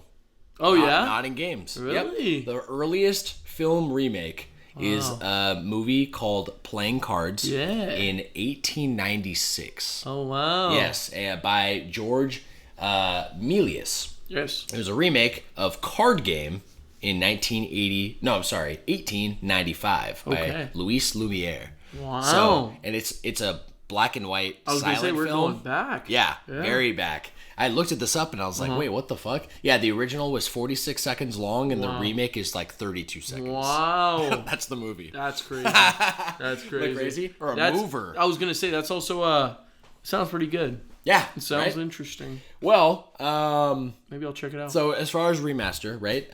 Touched up, re-release port. Yeah, check out that Card Game film. Might as well. Examples of this, of a remaster, would be The Last of Us Remastered. Great example. Okay. Yep, it's a great example. It's also in the name. That'll do it. Super Mario 3D All-Stars. So those are all ports of those games. Remaster. And those are remasters. Yep. Can I ask a question then? Yeah. Is it have to be touched up? A port doesn't count as like a... Right. So like Mario Kart 8 Deluxe would not be a remaster? That would be a remaster and not a remake. But it would still be a remaster? Yeah. Yeah, for Deluxe, sure. Really? Yeah, I'm pretty sure that there's assets that were touched up or improved. Oh, well, absolutely, right. Yeah. So and there's a lot of new things about it. Yeah. So wow. Okay. If there's nothing touched about it at all, yes, it's just a port. That's a port, not a remaster. Yeah. So and that would be a different term. What about the new Super Mario 3D World that's on Switch and used to be on Wii U? Yes. But they didn't add anything to the original game, but they added a game. They added a game to it, a whole game, Bowser's Fury. And didn't they add colors? Didn't they add didn't they add different colors of colored toads? Is that in the game or something? That's in the OG. That's in the OG though? Yeah, they didn't add anything. You're kind of the expert. Yeah, I was going to say, didn't they add or take like small things away? Like Miiverse shit or like... I mean, yes. Okay. They had to take away everything from the Miiverse. I guess, yeah. Okay. There's a piece of trivia about the remake. So I happen to know that they did actually touch up the game a little bit. Did they? And so it is technically a remaster. You see? Yes. Remaster, okay. There's oftentimes when you go in like these wikis that you find like the nitty gritty. Yeah. Oh, they actually like touched up a lot. Right. You just don't really notice. Don't notice. The basic. It's like streamlined. I'm with that. Another example, Banjo-Kazooie, that was released on the Xbox 360, totally a remaster. Right. Yeah. Which I played, by the way. Love same. that one. Oh, one of my favorites. But it's not when it's on the Nintendo's online system, right? Because it's not HD, right? Right. Correct. Am I wrong? That is the original Banjo-Kazooie, and that is a port. Yes. So, remake. Yes. Reimagined from the ground up. Yes, it is. Examples. The Legend of Zelda Link's Awakening. Okay? We just definitely. It looks like... It's so cool how they did that because the whole theme of that game is a dream. Yes. Right? That the dream state. The dream of the skyfish. It looks like you as a human looking down and playing with toys. Playing with little toys. And it's got this like a diorama border around it too that's almost like blurred. Yeah. You know what I mean? Yes, so it's gorgeous. Yeah, it's really gorgeous. One of the coolest, I think, reimagining, because it really is a reimagining. It's nothing like what the original looks like, you know? Right. Final Fantasy VII Remake, another example. Great example, too. Dude, it just, in all the things, there's a lot of controversy. Remake? It's called Remake. Yeah. There's a lot of controversy of it not being a remake because it technically has an original story. However... Oh, yeah, I've heard about that. It doesn't completely match up with the OG. However... Right. A remake is technically defined as a reimagining. That means you are allowed to rewrite and tweak the story. Right. So it is a remake. Some would call it a reboot. I think more or less reboot falls in the remake category. I would say it's definitely in my opinion. Yeah, and also I'm not a professional, and my opinions aren't professional. But same. I will say that to me, that sounds like a remake. For the Flash Bros definition. Hey, we're Flash Bros professionals, man. We got a name out here. It's the truth. We have an opinion. We do have an opinion. Allowed to that. And people are listening to my opinion, which means I am automatically more correct than other people. Hey. And that's the truth. You get it. Yes. I'm glad. Another one is Dead Space. Oh, the brand new one that just came very out, recently remade, which I have yet to play, but I have it. Do you? On the PS5, yeah. We talked about it. Did you play it yet? No. Okay. When you play it, can I just let me know? I want to come and look at it. I absolutely will let you know. Cool. I think I've seen footage though. Looks amazing. Dude, I want to play through the game with Kendall. Yeah. Holy shit. Dude, poor Kendall. Holy fuck. And one of her favorite things in the world is babies. And I showed her some images of those fucking necromorph babies, dude. Yeah, she's like, no, I'm not playing that game. Yeah, I think I'm never. Yeah, you are, bitch. Oh, too bad. Okay. This is how Sam treats her. It's true, Rom. I'm terrible. I don't know why she loves me or why she stays with me. Why does she come back? Why does she call me her favorite human being? Why would she do that? I'm fucked up. All right. A couple other things is I have a definition actually of a reboot and a port. So a reboot is a new game with a fresh storyline, including some elements from the original game. This is a reboot? That's a reboot. Okay. A port is transferring and optimizing a video game to run on another platform. So sometimes a port technically is remastered because they had to tweak it for it to run on the new console. Absolutely. It's mostly prevalent though with older games because nowadays we have a lot of streamlined technology.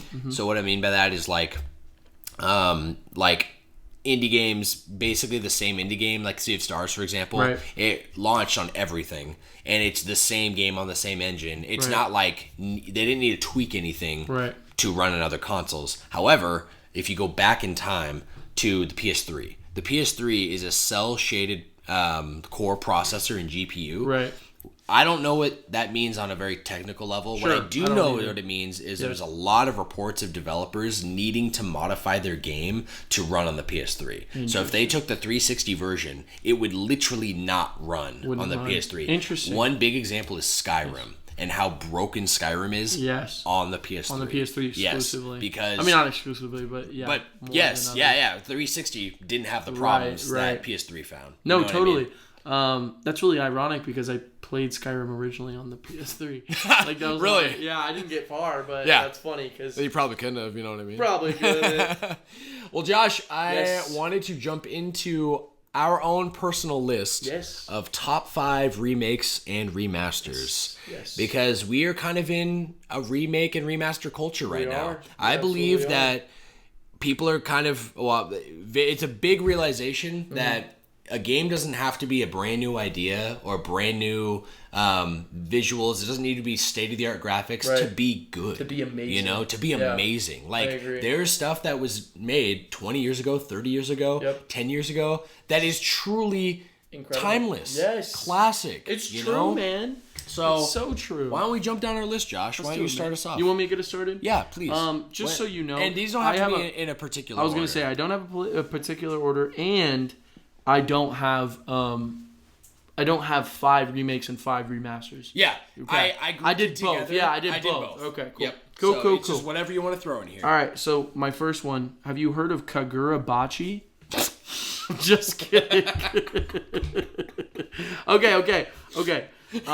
But actually, I started this list off. I knew exactly what I wanted. Yes, Xenoblade Chronicles Definitive Edition, dude. Oh my god. That is my number one.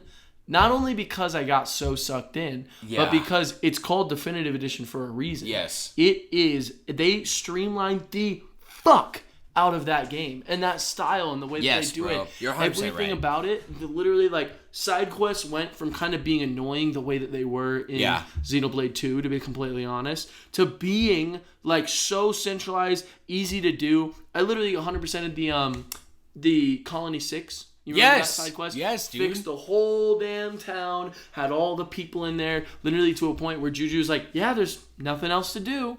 And I was like, he's like, yeah, you 100%ed it. I'm like, okay, I guess that's where we're at. But they made it that much more enjoyable. Not only visually too, because if you look at that original, it doesn't, the style, because of the fact that it was on the Wii U and the 3DS, I suppose, it's just weird. It's off-putting, you know what I mean? And it's not what you would expect from the standard of Xenoblade 2 or Torna or any of those big games, even Xenoblade 3, right? Those are very anime visualized, very beautiful, very, very stylized, you know what I mean? Yeah, absolutely. And so what they did was they took everything that made those games beautiful and just applied it to Xenoblade. And Xenoblade is, in my opinion, a masterpiece, and it deserves to have... You know what I mean? It deserves to have that definitive game that shows why Shulk is such an incredible character, dude. The Monado, all these things. I'll be honest, too. I don't know if it's the same for you. I definitely would have not played Xenoblade if it was not remastered. Oh, absolutely. On the Switch. Well, how would you? Well, but that being said, I have the Wii copy. Oh, you do? I have the new 3DS copy. Yeah. I only got so far until, sometimes there are kind of those games that, conceptually, everything, Xenoblade is a 10. Right. But if you go back and play that in the new 3DS right now or on the Wii, it's tough. It's really hard. It looks terrible. Yeah, it looks like shit. Yes. It really does. Like, I never played the Wii my version. Phone looks better. Yeah, it does. You know what I mean? And that's a problem. Absolutely, and that is a problem. And so, that is what makes, I think, a necessary... That's an excellent number one, Josh. Necessary. Thank you. Yeah, no, of course. I'm gonna confess. Yeah. Completely forgot. Are you serious? Yeah, dude. I knew when I wrote that, I was like, he's probably put that on there too. No, I didn't. I literally completely forgot. Wow. Yeah. I was struggling. That's good then. Yes. I did it. Yes, you did, baby. Thank you for reminding me. To be honest. I'll jump into mine because I have an honorable mentions list because there's just so many that came to my mind when I'm writing this, right? Oh, yeah, I'm with it. My first one I'm going to say is Ocarina of Time 3D. I don't know if this is on your list. It is. It is. Okay. Yes. Incredible, to say the least. Quality of life changes immediately. You have one of the ways just to utilize 2 screens so well, okay? Having your map on the bottom, perfect. I never need to open my goddamn game to look where I'm going on this map, okay? An actual usable amazing map that you don't even touch anything on it. Yeah. It's just there. Just need it right? there, yeah. It's perfect. And then, I don't know if you remember, but I'm a big Ocarina of Time fan. Oh, I remember. And in that original, yes, you have to pause the game, go to your character, yes, and unequip and re-equip the iron boots. Iron boots. And that is very frustrating and time-consuming and archaic as hell. Dude. Okay? Especially when you have a water temple designed around taking them on. Wait. Taking them off and putting them back on. You know what I mean? Yeah. So the fact that there's a streamline to a button on your touchscreen, you just go boop, boop, boop, Yeah. boop. So I'm pretty sure you could put it on the back button too, couldn't you? I think you could. I think you could actually assign it to any of your so you your could literally commands. just hit a button. Right. And then, but even just having it on the touchscreen, you just tap it on and off just when you don't need them. Right? And that is one of the reasons why I think it made Ocarina so much fun too, because you had the 2 slots that you can press with your thumb, which is so easy. Yeah. You know what I mean? Oh, yeah. And then you have your 2 slots in the back. So you literally could have so much shit that is so easy to pull out. Yes. I remember I think I had a bottle, like just if I ever ran into like something. Yeah. Or excuse me. I had something that I was constantly using, and I had it mapped to that button you press on the screen. Yes. And it was so helpful because I had my bow, I had my slingshot, I had everything. You know what I mean? Yes, dude. No, impeccable. But it for really like the 3D idea being mostly a gimmick. Sure. Okay. Oh, yeah. It is so exemplary on this game. You play this game with a new 3DS XL where like the face tracking follows you. Oh yeah. You literally get sucked into a tiny. This screen on the 3DS is tiny, and you get sucked in, and you're in this world. It's absolutely. In more ways than your giant screen TV playing the older game. Absolutely. You know, the original. So that is a remake that is stellar and will always be one of my favorites. So I still want a Switch HD remake. God, why does it not exist yet? Bro, I feel like they're treating it like 7 remake, like Final Fantasy 7, where they're like waiting for the perfect opportunity. Maybe even the next Switch. I don't know. But they are waiting. A launch title? Oh my god, could you imagine? Oh, dude. System seller right off the bat. Do you think it'd be Ocarina and Majora's Mask HD, or would it be Ocarina then later Majora's Mask? Because I think they would do that. Both ways. I feel like it could be either or. It could be either one. Specifically, I only say that because they literally did the same thing with Majora's Mask on 3DS, where they literally was like, oh, now we want Majora's Mask, almost immediately after Ocarina came out. Yep. And I'm honestly thinking they're not going to do it because they just, like, all the fans are begging for this. Do you remember that reveal, too? The reveal trailer? Yes. I was so hyped. Oh, my gosh. Believe it. And it was revealed with the new 3DS, right? With that limited edition, which is sexy as fuck. And also sold like a fucking, literally got scalped hard, and then they had to sell it later. I think they re-released it, right? Or did I don't know if they ever did. I don't think they did either. Yeah, wow. it was maybe you're right. Very, yeah, very limited. The gold with the black mask. Yeah, dude, it's so crazy. Beautiful. Anyway, moving on, Josh. What's the second one on your list here? So I'm gonna keep it with the same theme right now, or maybe I'll switch it up.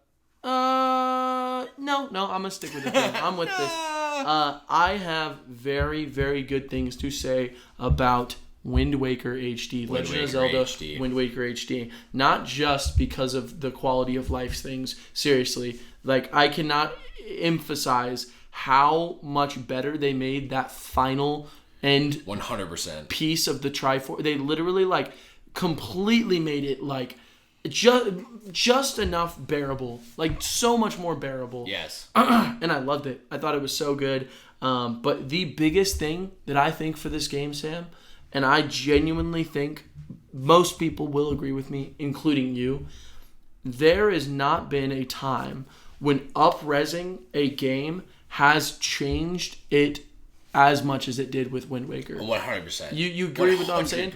The cell shading pops. It looks the sunsets. So good. It looks like it was made killer. Exactly. For the console. It is the best looking cell shaded game out there. Yes. The ocean looks beautiful. Yes, dude. The wind looks beautiful. And just because of that, it is so much more enjoyable. Yes, to be completely honest. And then you look at the original game and you're like, well, I don't remember it looking bad, because it doesn't look bad. Right. But it's like it looks cartoony then, still does, but it is this extra layer of making this game go from even just being like silly little Zelda to a fucking experience, dog. Yes, dude. It is gorgeous when you hold fire, the way it reflects on your face, the way that like all the enemies explode in the cartoony smoke. I the love way you the see sound effects in the that game. Sound effects, everything. Dude. Yes, dude. And they picked the perfect game to put on the Wii U too. Yes. Because for me personally, it has never been easier to switch around. I completely agree.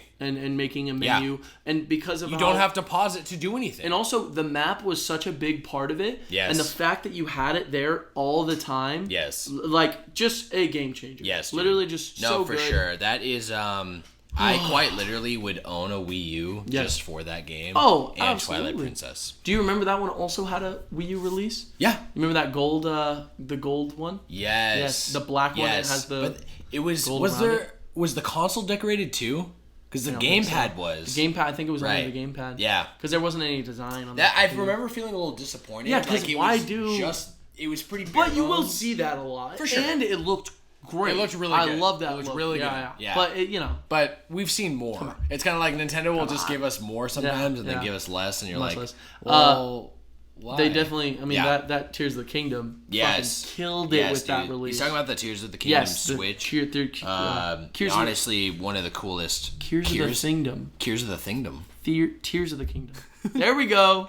All right. One of the coolest console designs I've ever seen. Agree. But I want to say real quick. Please. Before I move on. Please. All three of these Zelda games were on my radar. Wind Waker, honestly, being... I didn't put it on the list because I think that Wind Waker is one of my favorite games ever. Yes. Wind Waker HD specifically. Oh, absolutely. And I'm more looking at this list of like just remakes that did so much justice. And I feel like 3D's Ocarina of Time 3D did more for Ocarina of Time than Wind Waker HD Wind Waker did for If that makes sense. I totally agree, and honestly, I'm with you to a degree. Yeah. Because the way I see it is that a simple, tiny little tweak, like the visuals being upped. Yeah. Like there are not a lot of games where it's like they need that up boost. Yeah. But that one does. It did. Yes. And it still stands. When I think of Wind Waker, I think of those beautiful. Dude, it just pops. It pops. It's gorgeous. I always think. So I'm with when you, you're by in the way. Kokiri Forest. Oh yeah. And just how good it looks, dude. You're going around the great Deku Tree. I think of literally like Deku Tree. What the fuck was that? What happened there? Well, what did you call Deku. Charles? Yeah, Charles Martinet. Martinet, yes, that's what it was. He's a great Deku master. Yes, he's a Deku. No, so I just want to say that because I didn't want my list to be Zelda. Yes. Because truthfully, it could be. So many. I agree. So I just chose one. Okay. Or maybe I'd put Ocarina too. Yeah. Well, next on my list, Josh, I did. I know it's a game that you love. I'm just curious if it's on your list as well. It is the Ratchet and Clank reboot on my PS4. List. It is. Yes, dude. So I was unsure because it's a reboot, right? Yeah. So, but it's a remake, and that counts. Yes. Okay. Absolutely. So I literally separated it because I didn't know if it was allowed. Oh yeah. But I love that game. Absolutely, dude. That game is just incredible because they truly took all the ideas that they thought of, which. There was like 9 Ratchet games that were released before this one. Right. Like over PSP, over Vita. Yep. Like it was like, okay, like they're actually going crazy. PS2 and PS3. 9 is a lot of fucking games. So they've grown a lot, right? Yes. So they took all these ideas and they wanted to kind of just flesh it out. Unfortunately, it wasn't the best received for the story. So basically the fans did not like what happened at the story. They just felt like it was very bland and boring compared to the original. I personally, I guess it's because I wasn't out huge into the games on the PS2 era. Right. So I don't really know what to compare it to. I think it's all good. Sure. But the gameplay is excellent. Right. Actually excellent. Absolutely. And some of the most gorgeous like graphics as far as like particle effects and all that. It just looks so good. I agree. For being a cartoony style game. Yeah, I think one of the reasons people also had an issue with the story was because it was just a retread of the movie that also happened, right? For sure. Because it was like they added scenes from the movie that were in there. Yeah. And it was kind of strange the way it was paced sometimes because obviously a movie has much different pacing than a video game. And so it literally felt like sometimes I was watching clips from a movie that were put in to the instead of to their the game own cutscenes. Exactly. You know? Which the new one has. Right. And is incredible. Okay. Of course. Cool. Yeah. But yeah, I agree with that one completely. What's next on your list, buddy? On mine, okay. So I think slight tweaks, like I said about Wind Waker, can add 1,000 layers to it. In my opinion, I think one of the best I've seen, slight tweak wise, was the Nathan Drake collection. Yeah, bro. If you remember, that's a good one. It's huge. Huge. So I don't know if you remember the shooting, the way that it worked in the first. I do. It was terrible. Horrible. So bad. Yeah. Have you played Nathan Drake? I played 1 and 2. They made it so much better. It's streamlined. It's streamlined as fuck. It's so good. Switching between weapons, the way that it works, your shooting, the cover system, the way that it works. Right. It literally is like they made what originally could have been just so good. I loved it at the time, obviously, Of course. But they made it streamlined. They made it the way that it deserved to be.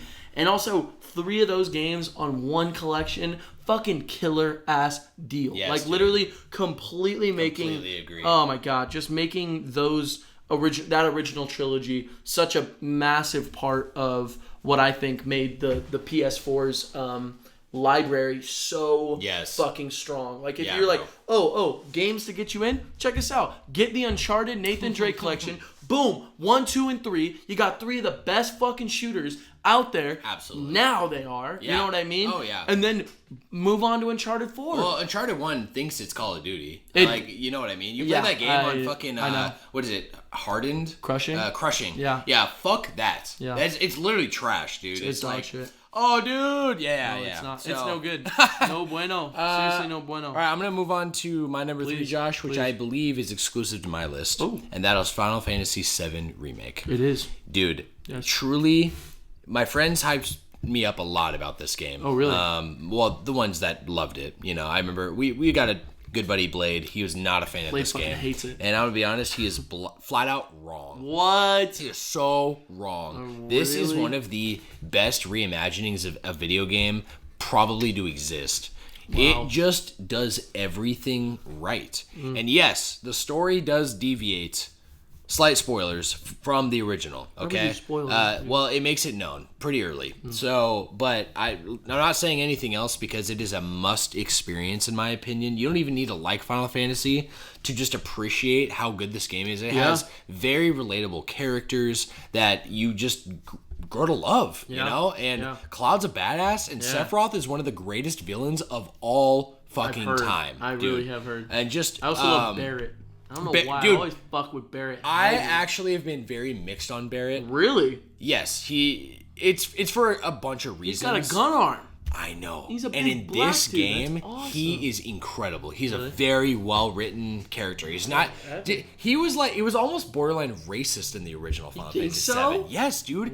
He just had like, I don't know, like just the way he talked, like he almost just seemed like just a little bit too like they just made him this very stereotypical black man. And he just was angry. That's all he was angry. Right. But and I knew he had depth in the original too. Right. But the depth is much more apparent in this, and that he's deeper. He's still angry. He's still Barrett, right? Totally. But he's a character now. He's not just like this angry black guy. Right. You know?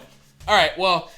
Final Fantasy VII Remake, definitely a must-play in my opinion, and one of the best remakes, especially because if you go back to play Final Fantasy VII, it's tough. I tried, and it's still tough. Yeah. And they streamlined that release they did for Switch. Yes. They sped up. There's a speeding up button. You can take out random encounters. And they helped. They did both of those, and then like instant power up, like you instantly heal and you instantly like have all your limits. I don't know if I ever saw that. Yeah, I think those are the 3 things they added. Well, shit, I'll take that. Yeah, dude. So it's like you instantly press the sticks in, and you're instantly healed, and you instantly have all your limits. Fuck? Yeah. So honestly, with those changes, the game is very good. Does that count as a remaster? Then? Remaster. Even though it's not HD. But it technically is. It's they up the resolution. I see. Oh, and also I don't know if you've even seen what it looks like on like the original. Yes. But okay, what Josh is talking about is the port that came to Nintendo Switch of Final Fantasy VII. Yes. It looks a lot better than how Final Fantasy Does it really? 7 used to look. Yes. Okay. Because they first ported it to PC a few years after it came out in PS1. Right. And in that, they made the characters look a lot better. Let me see. So this is what Cloud used to look like. Oh, he looks beautiful.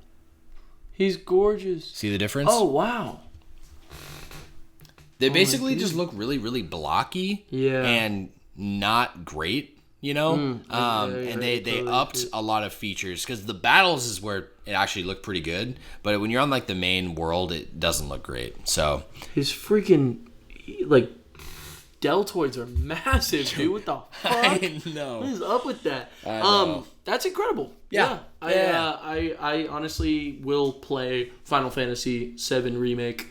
No question. Like, that's on my radar, and I will play. I have the PS5 version. You will love it. So I upgraded. You will absolutely love it. The PS5 version is actually what I played. That's what you showed me. And I'm very glad I waited. I didn't play it on PS4 because the whole game runs at so buttery smooth, 60 FPS. Yeah. I'm playing it, and I'm like, how is this game real? You know what That's what I'm thinking. Every time I think about it, because you showed me a couple fights that you did. Yeah. Those particle effects were That's what I'm saying, dude. I remember looking at it and being like, this is insane. Actually, for a game crazy. To look that nice. Yes. So, yeah, I'm with you on that. Okay. Big time. Fuck big yeah. time. All right. Next on you, big guy. All right, man. I'm going to combine two together as one because I don't want to talk about it twice. Okay. So, this game has a remake and a remaster under its belt. Okay. Last of Us. Last of Us. Last of Us is probably one of my favorite games of all time. Yes. Especially Last of Us Part 2. Yes. That has always been, like since I sat down and played it, it was an experience. Seriously, it did move me a lot. And it honestly goes a lot with that idea of rage and that cycle of violence. Goes a lot with the morals that I hold now that I talked about earlier in the episode with Vinland Saga. So, very impactful game. Really, really, really, really amazing experience. But I played the original remastered on the PS4, but it's a PS3 game, right? Yes. That's the version I played. That's the version I played as well. Literally, however, I think it's titled Last of Us Remastered. It's literally Last of Us Remastered. Yeah, cool. So they just had a remake made of it using the engine for Last of Us Part 2 and making it look a lot more similar to the visuals of Last of Us Part 2. Okay. Have you seen any clips of it? I have. It is gorgeous. I think they have taken what was, in my opinion, at the time, a masterpiece for what it was on the PS3. Sure. Like, that's a masterpiece. Yes, dude. And then what they did was they just modernized it the way that it's so that it literally, like, the reason it's called Last of Us Part 1, by the way, which is what the remaster is called, is because it works perfectly as a contrast to Part 2. It's really funny. I was just talking about this with my little brother yesterday. Him and I are very passionate about Last of Us Part 2. Sure. But there's a lot of hate. There's a lot of controversy. Yes, it's a very, very polarizing game. To be honest, either you love it or you hate it. That's what I've seen. And unfortunately, even like Blade, once again, hates that game. But it is one of my favorites. It is seriously... I don't know how you could hate the first one. Because, the first one I think is also pretty... don't know. I didn't beat the second. You know that. But for the audience, I got about halfway through, so I do not know what happens. I don't know why it's so divisive. It's a big one. Yeah, it's a big. For sure. It's I can see why people would find it divisive, but also in the same way that I can see why people don't understand Attack on Titan and like other shows. I also seen reviews of people saying season 2 of Vinland Saga is boring. Really? Yeah, because it's a far cry from the first season. The first season is so basically then the same group that doesn't like Korra because it's not Avatar. Exactly. But here's the thing. It's all there for a purpose, you know? Yeah. And that's similar, but also I believe, in my opinion, that's more of like, which one do you prefer? But then again, you get to a story with Last of Us, and it's about something. It's about telling you something. Yeah. And either you understand it and you're with it, or you don't get it. Yeah. Truthfully. And I know that you sounds don't get it, bro. simple. Yeah, you don't get it. You know, it's simple as that. It's like you understand what the point of what it's trying to say, or you don't. And if you say, no, I understand the point, I get what's going on here, and you're saying that, then it didn't touch you. It didn't move you, which means you don't get it. You don't. 100%. And so I don't want to say what Last of Us Part 2 is about, but everything that's good about it in Last of Us Part 1, everything that it's set up in there deserves to exist in the piece of media in which it's presented. Wow. And Last of Us Part 1 looks incredible. Okay. It looks so beautiful. Yeah, I'm fucking with that. I don't think I have much else to add, but I think you did that a lot of justice. Thanks, bro. Yeah, dude, of course. That. I think that's... and just pertaining to the first game that got the remake and remaster, the remake is pretty divisive too. Yeah. Just in terms of like people really feel like it's largely unnecessary, and there's a lot of fan outcry that it looks worse. Yeah. I disagree personally, having not played it, but I hope to play it someday. I hope to play that remake someday. Absolutely. Because truthfully, I feel like The Last of Us is special for me, just real quick, that I remember it coming out. I remember it being announced. Yes. I remember this was at the time that zombies was everywhere. Like, I'm not kidding. It was every new show. The Walking Dead. Yeah. They had the Telltale game. The Telltale game, right. There was literally zombies. Dead Island, Call of Duty Zombies was hugely popular. The zombies was literally just everywhere, and I was pretty sick of it. Yeah, absolutely. Yeah. So people were getting into Attack on Titan. I said no. People were getting into The Last of Us. So my buddy named Cody, shouts to Cody, he's bringing out Last of Us. He showed me trailers. He said this is the most excited he's been for a video game in a long time because it's from the guys who made Uncharted. And he's a big Uncharted guy. And I took one look at the trailer and said, I'm never playing this game because I'm over zombies. Wow. Fast forward, I get it with my PS4 because it just came with it. It does. So I played it and I fell in love. That is such an incredible experience as a video game. Emotionally, you know? I cried a lot. Bro, same. Was a lot of tears. Absolutely. I cried in the first 15 minutes. Dude, the first fucking intro with Joel, yes, you can't not. Like, you can't not. That tells you everything that the game is going to be about there. And it's spoilers. It's not about the zombies. No, you know what I mean? It really isn't. It's about the survival of humanity, and it's really, really good. It's about the survival. I'm glad you brought that up, Josh. Joel's humanity, of course. I have another one that I don't know if you think would be on my list, Joshy. Then test me, boy. Super Mario 64 DS. DS. I knew it. I should have known that. I should have known. Bro. I should have known. There's one problem with this game. We'll get it out of the way. Please. And that is that there's a run button.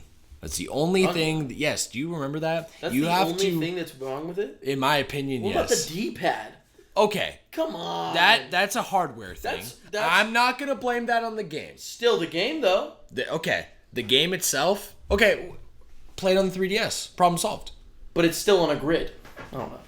It works. Listen, that game has so many things that it does that's so un-Nintendo, but it's good. They add 3 new characters. You don't even start as Mario. It's Wario, Luigi, and Yoshi? Yes. Yeah. And you start the game as Yoshi. You do. You need to free the other boys. Free the man. It's so cool. Yeah, it is It's cool genuinely just done in such a different way. There's mini games. Yes. Those mini games are Those mini games much slap, fun. bro. And that's the one with like She Loves Me Not. She Loves Me Yes, yeah. I was gonna say that one. The touchscreen. Yeah. Yeah. Honestly, I don't have much more to say other than I haven't beaten it since I haven't played it since the DS games. So long, yeah. I want to play through it again because it's a very fond memory for me. I think that was probably the coolest DS port I think I'd ever seen. Yes. Because to be honest, as a kid, nothing sparks like that kind of like imagination on what could happen. Anything even close to like having a Mario game with a hub world with secrets to find. You literally and to have that as a DS game. Yes, dude. With multiple characters. Yes, a whole ass 3D adventure. Yeah, they really pushed and showed off what the DS could do because the Game Boy Advance could never do that. Yeah, you know. Oh, absolutely. What's last on your list, buddy? All right, the last one I have here, it's pretty interesting because for me, I didn't get very far in this game, but I love it for what it is. Okay? For what it represents to this series that I'm in love with. Okay. Pokemon Omega Ruby and Alpha Sapphire? Yeah.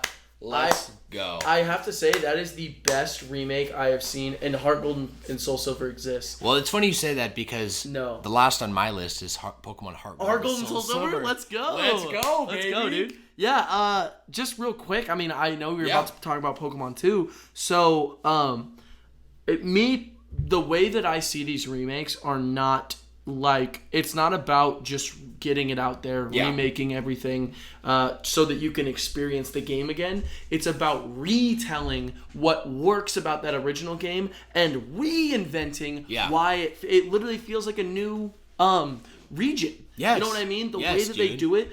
And in this one especially, redesign every single villain. Every single villain had a top to bottom redesign. Archie looks completely different. That one girl literally went from having red hair to having like long black hair with blue streaks, brown skin, this new outfit. Yes, and it's like everybody in Team Magma and Team Aqua get this complete top to bottom redesign. So does May. So does the other kid, whatever his name is. Lucas? No, I don't remember. Whatever, the kid with the hat. Brendan, thank you.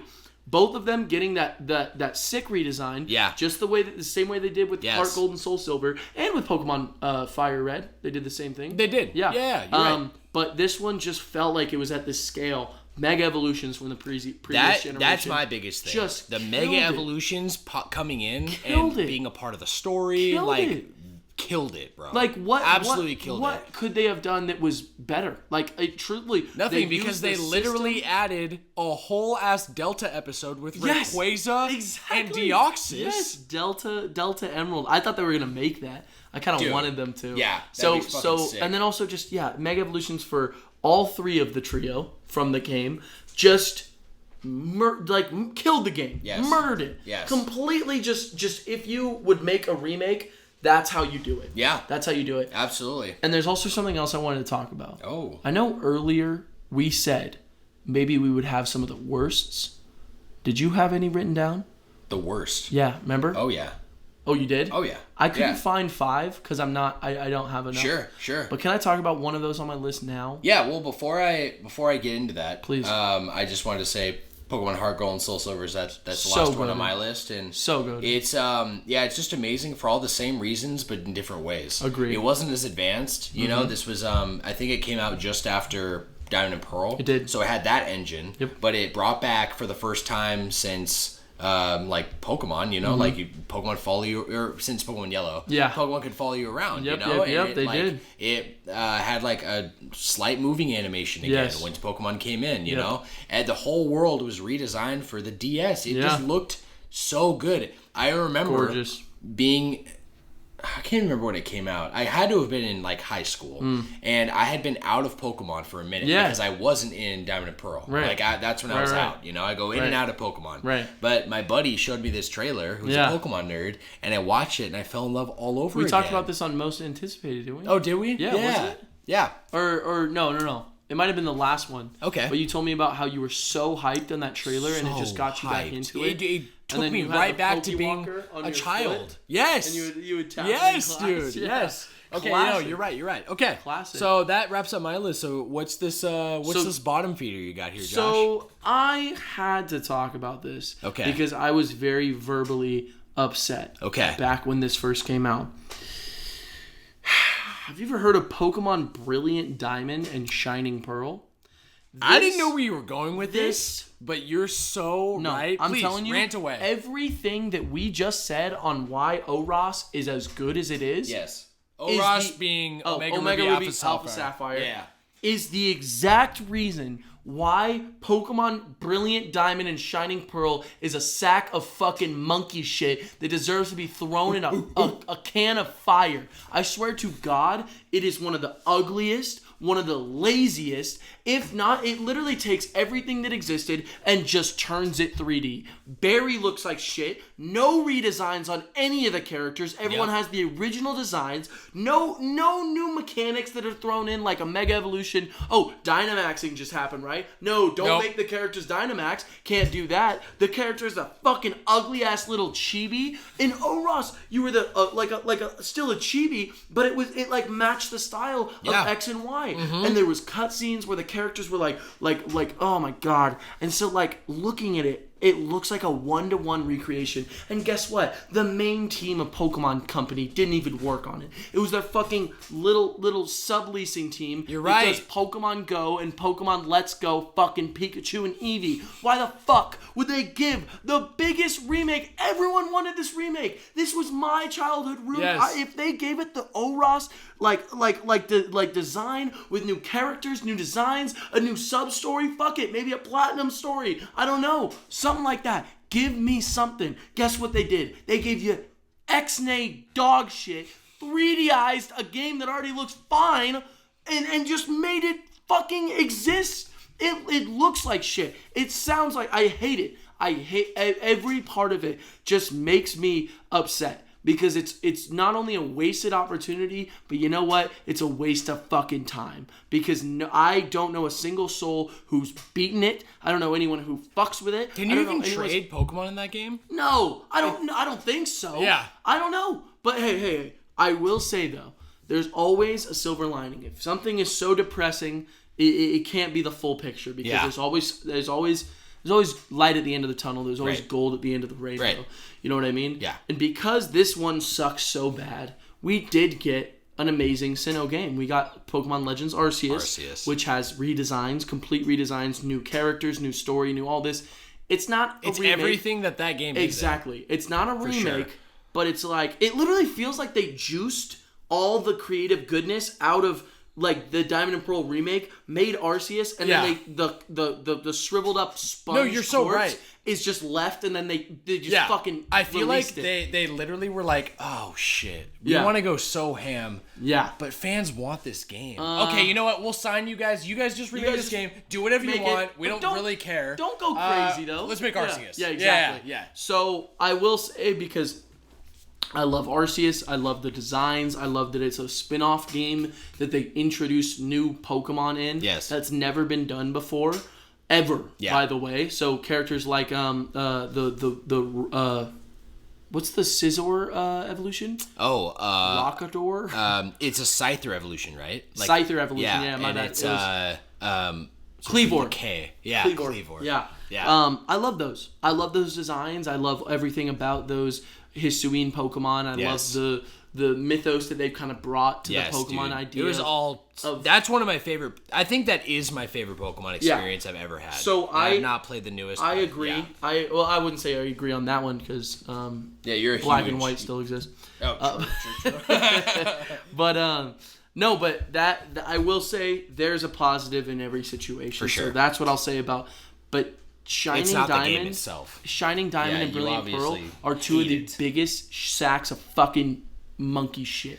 Damn. I hate them. Well, thank you for saying that, Josh. I'm not gonna lie. Like, I remember very vividly being in your room when they had this direct, and they showed off that trailer for Brilliant Diamond and Shining Pearl, and then they showed a tiny teaser of Arceus. It wasn't much, and it looked pretty rough. Yeah. Much rougher than the actual game. Like, I was really worried that it was not going to be as polished as it actually is. It actually is polished as fuck. Very polished. But they showed that off, and I'm thinking, and I was really excited for that Diamond and Pearl remake. Right. Specifically because I didn't really grow up playing them. So I'm like, oh, now I'm going to play them again. To enjoy it. Yeah, in modernized gear. But you were...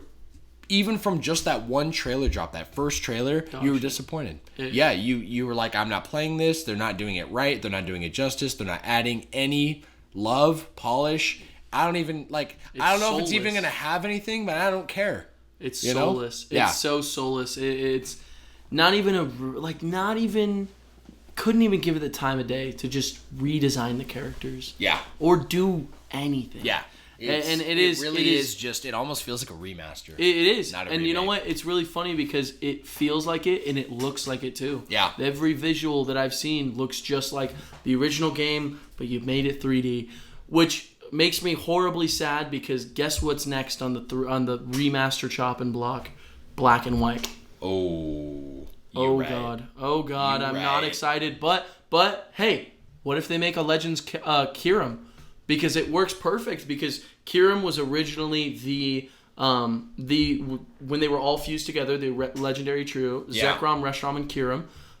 Once they were all together, in ancient times, they were one massive dragon, and they all split apart. Oh, you're right. So they have a lot of stuff they could do about ancient times. Yeah, you could have new Pokemon. You could do Unova back then, but you can make it less Japanese oriented.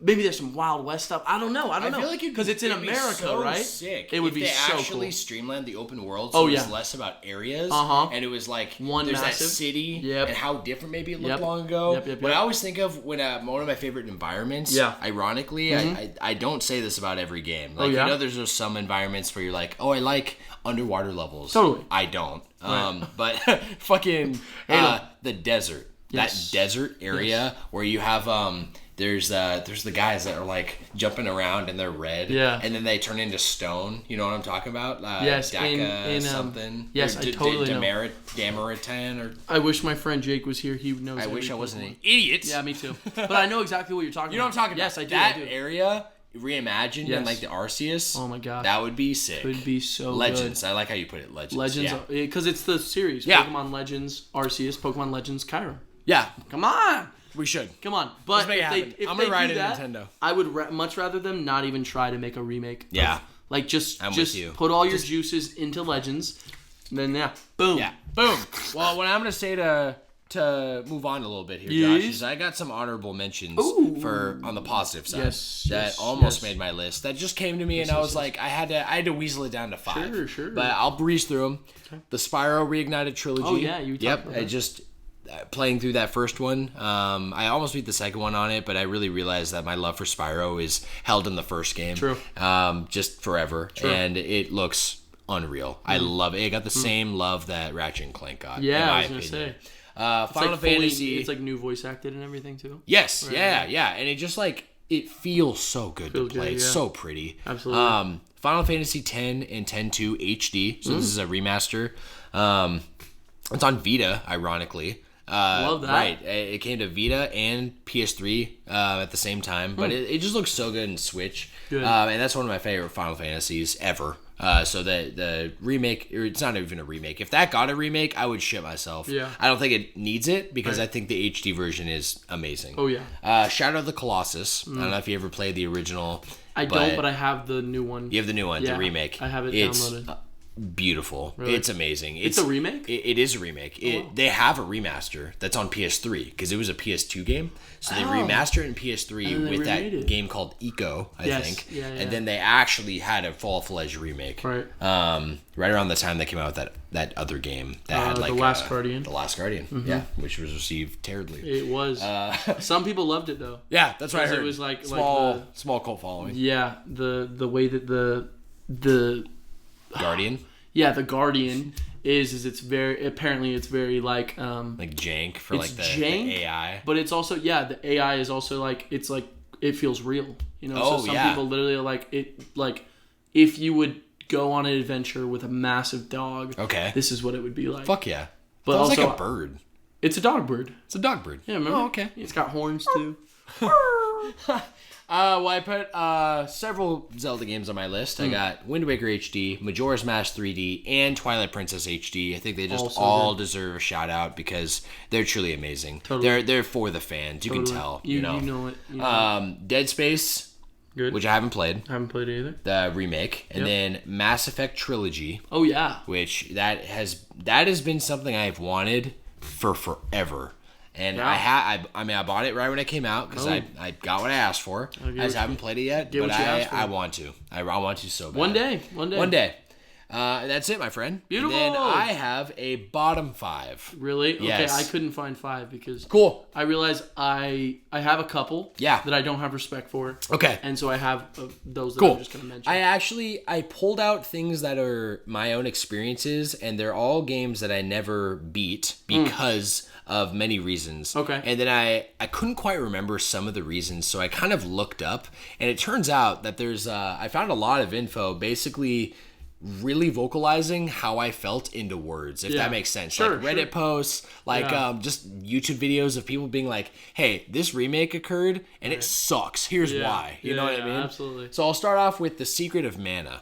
Oh, yes. Yes, and I the reason that this game is so special is because it's kind of two-part. One is that it just looked good. It was a pixel art game. It was just the way the story went about and stuff. It came out around the time of Chrono Trigger, so it kind of was on that playing field. And the reason it was so awesome was because it had multiplayer. It had couch co-op as an RPG. That was like unheard of, right? So why is this on the worst? So why it's on the worst, my friend, is sounds because like you love they it. had a full-fledged remake, a reimagining, and it's ugly. It's really? Literally terrible. It looks so bad. Wow. It's in 3D, so it's kind of this pseudo 3D, still top down, still everything, but it's in this like just ugly, blocky 3D style. Yes. It has unsynced voice acting. It has no multiplayer, and the original soundtrack is remade. Yeah. And usually they'll give you the option to turn on the old one. Right. They don't. So you're stuck with the new one, and it's not good. It feels generic. Yeah. Is how it feels, right? Yeah. So all in all, I would say on a scale of good to bad, it's terrible. Okay. Yeah, actually terrible. Well, that's unfortunate. Yeah. That's really sad. For sure. Like because that game, it deserves love, bro. Yeah, it does. It deserves to be played on the... Honestly, play it on the fucking Super Nintendo Mini with your buddy. So sad. You know? Yeah, no, for real. Did you want to name one of yours? Yeah. I have about 3, so we'll just see how far I get in that. First one, one of the biggest ones for me. I know this sounds so silly. Well, I already said one of mine, by the way. Yeah, you did. Yeah, I have 2 more. Have you heard of the Grand Theft Auto trilogy, Definitive Edition? I have. Okay. I actually heard that they ported mobile ports, and that's why it's so bad. Yes. This game, okay. So first off, I love Grand Theft Auto. I've never really talked about this. I'm glad you brought this up. Because I'm not a Grand Theft Auto guy. I'm a huge Grand Theft Auto guy. Okay. I love GTA 5. I used to play all the time. I still play. That is one of those games that I can't stop playing. I love GTA 4. I think they all bring something special because they're all in this really... The appeal of GTA isn't just like killing. It's this whole world that's just like ours, but it's the satirical, just like... fucked up version of everything. So you got like what is it, Vice City? Vice City, I was gonna say Vice City and San Andreas. No, that's 2. That's 2. 2 is Vice City. Sorry. I don't know why I said that. That's 5. I was trying to go backwards. And then Liberty City is New York. This whole world is just being built through every single game. You know, they mention Liberty City. They mention characters who've shown up in past before. Florida is what's it called? Do you remember Vice City? No, there was a third one. I think it was GTA 3, Vice City, and GTA 4, San Andreas. Well, so what it was was... no, I do have it backwards. It was 2 and 3.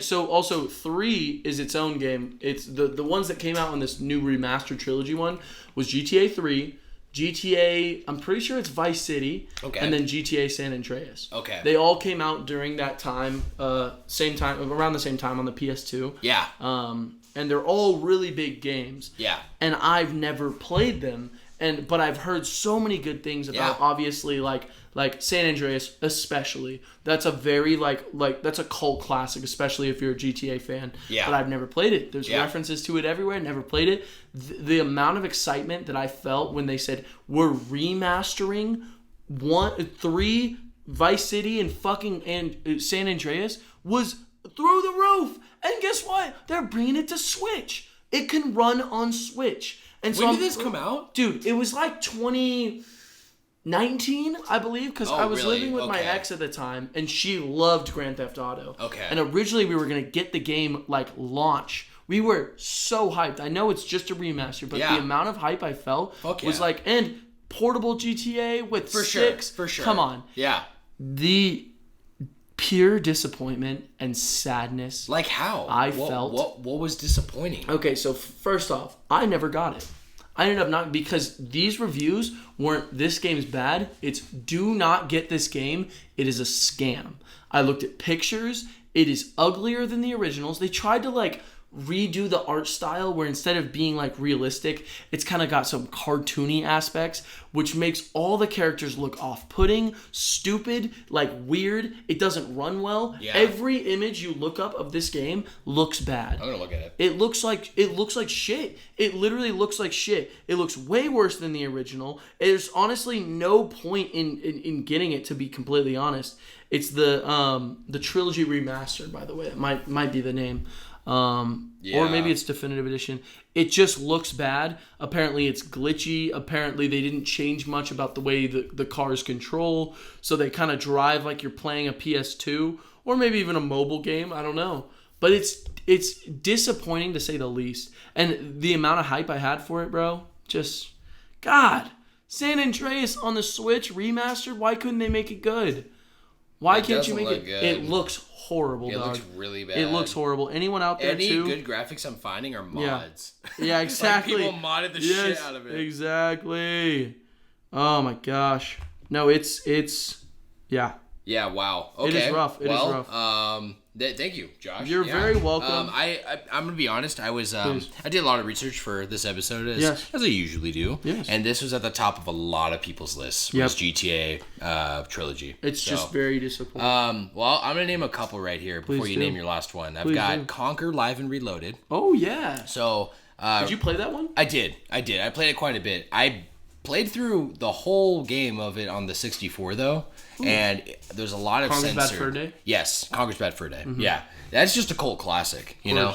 But the Live and Reloaded version, while I was, at the time, I remember like being like middle school, I think, and I was so excited because I was like, oh, this is like a better looking version, right? Yeah. But it's really not. It's really censored. So they censored the fuck out of it and like just... Is it not M? What? No, it is. It's rated M. Then why did they censor it? I don't know. And there's another huge part of it, which is they changed the multiplayer. Completely changed the multiplayer. The multiplayer in the original game is a fat meme. It's like running around and like it's like a little mini game of war, right? And it's very bloody. Like you fucking come up someone with a chainsaw and you just rip him in half and blood everywhere. Right. It's just a meme is what it is. Yeah. They made it literally like a shooter in the Live and Reloaded. What? Yeah, with aim down sights. Why? Dude, they just went a completely different direction. Yeah, I don't know. I just felt like it truly lacked the charm. The charm of the original. You know what I mean? No, I totally do because I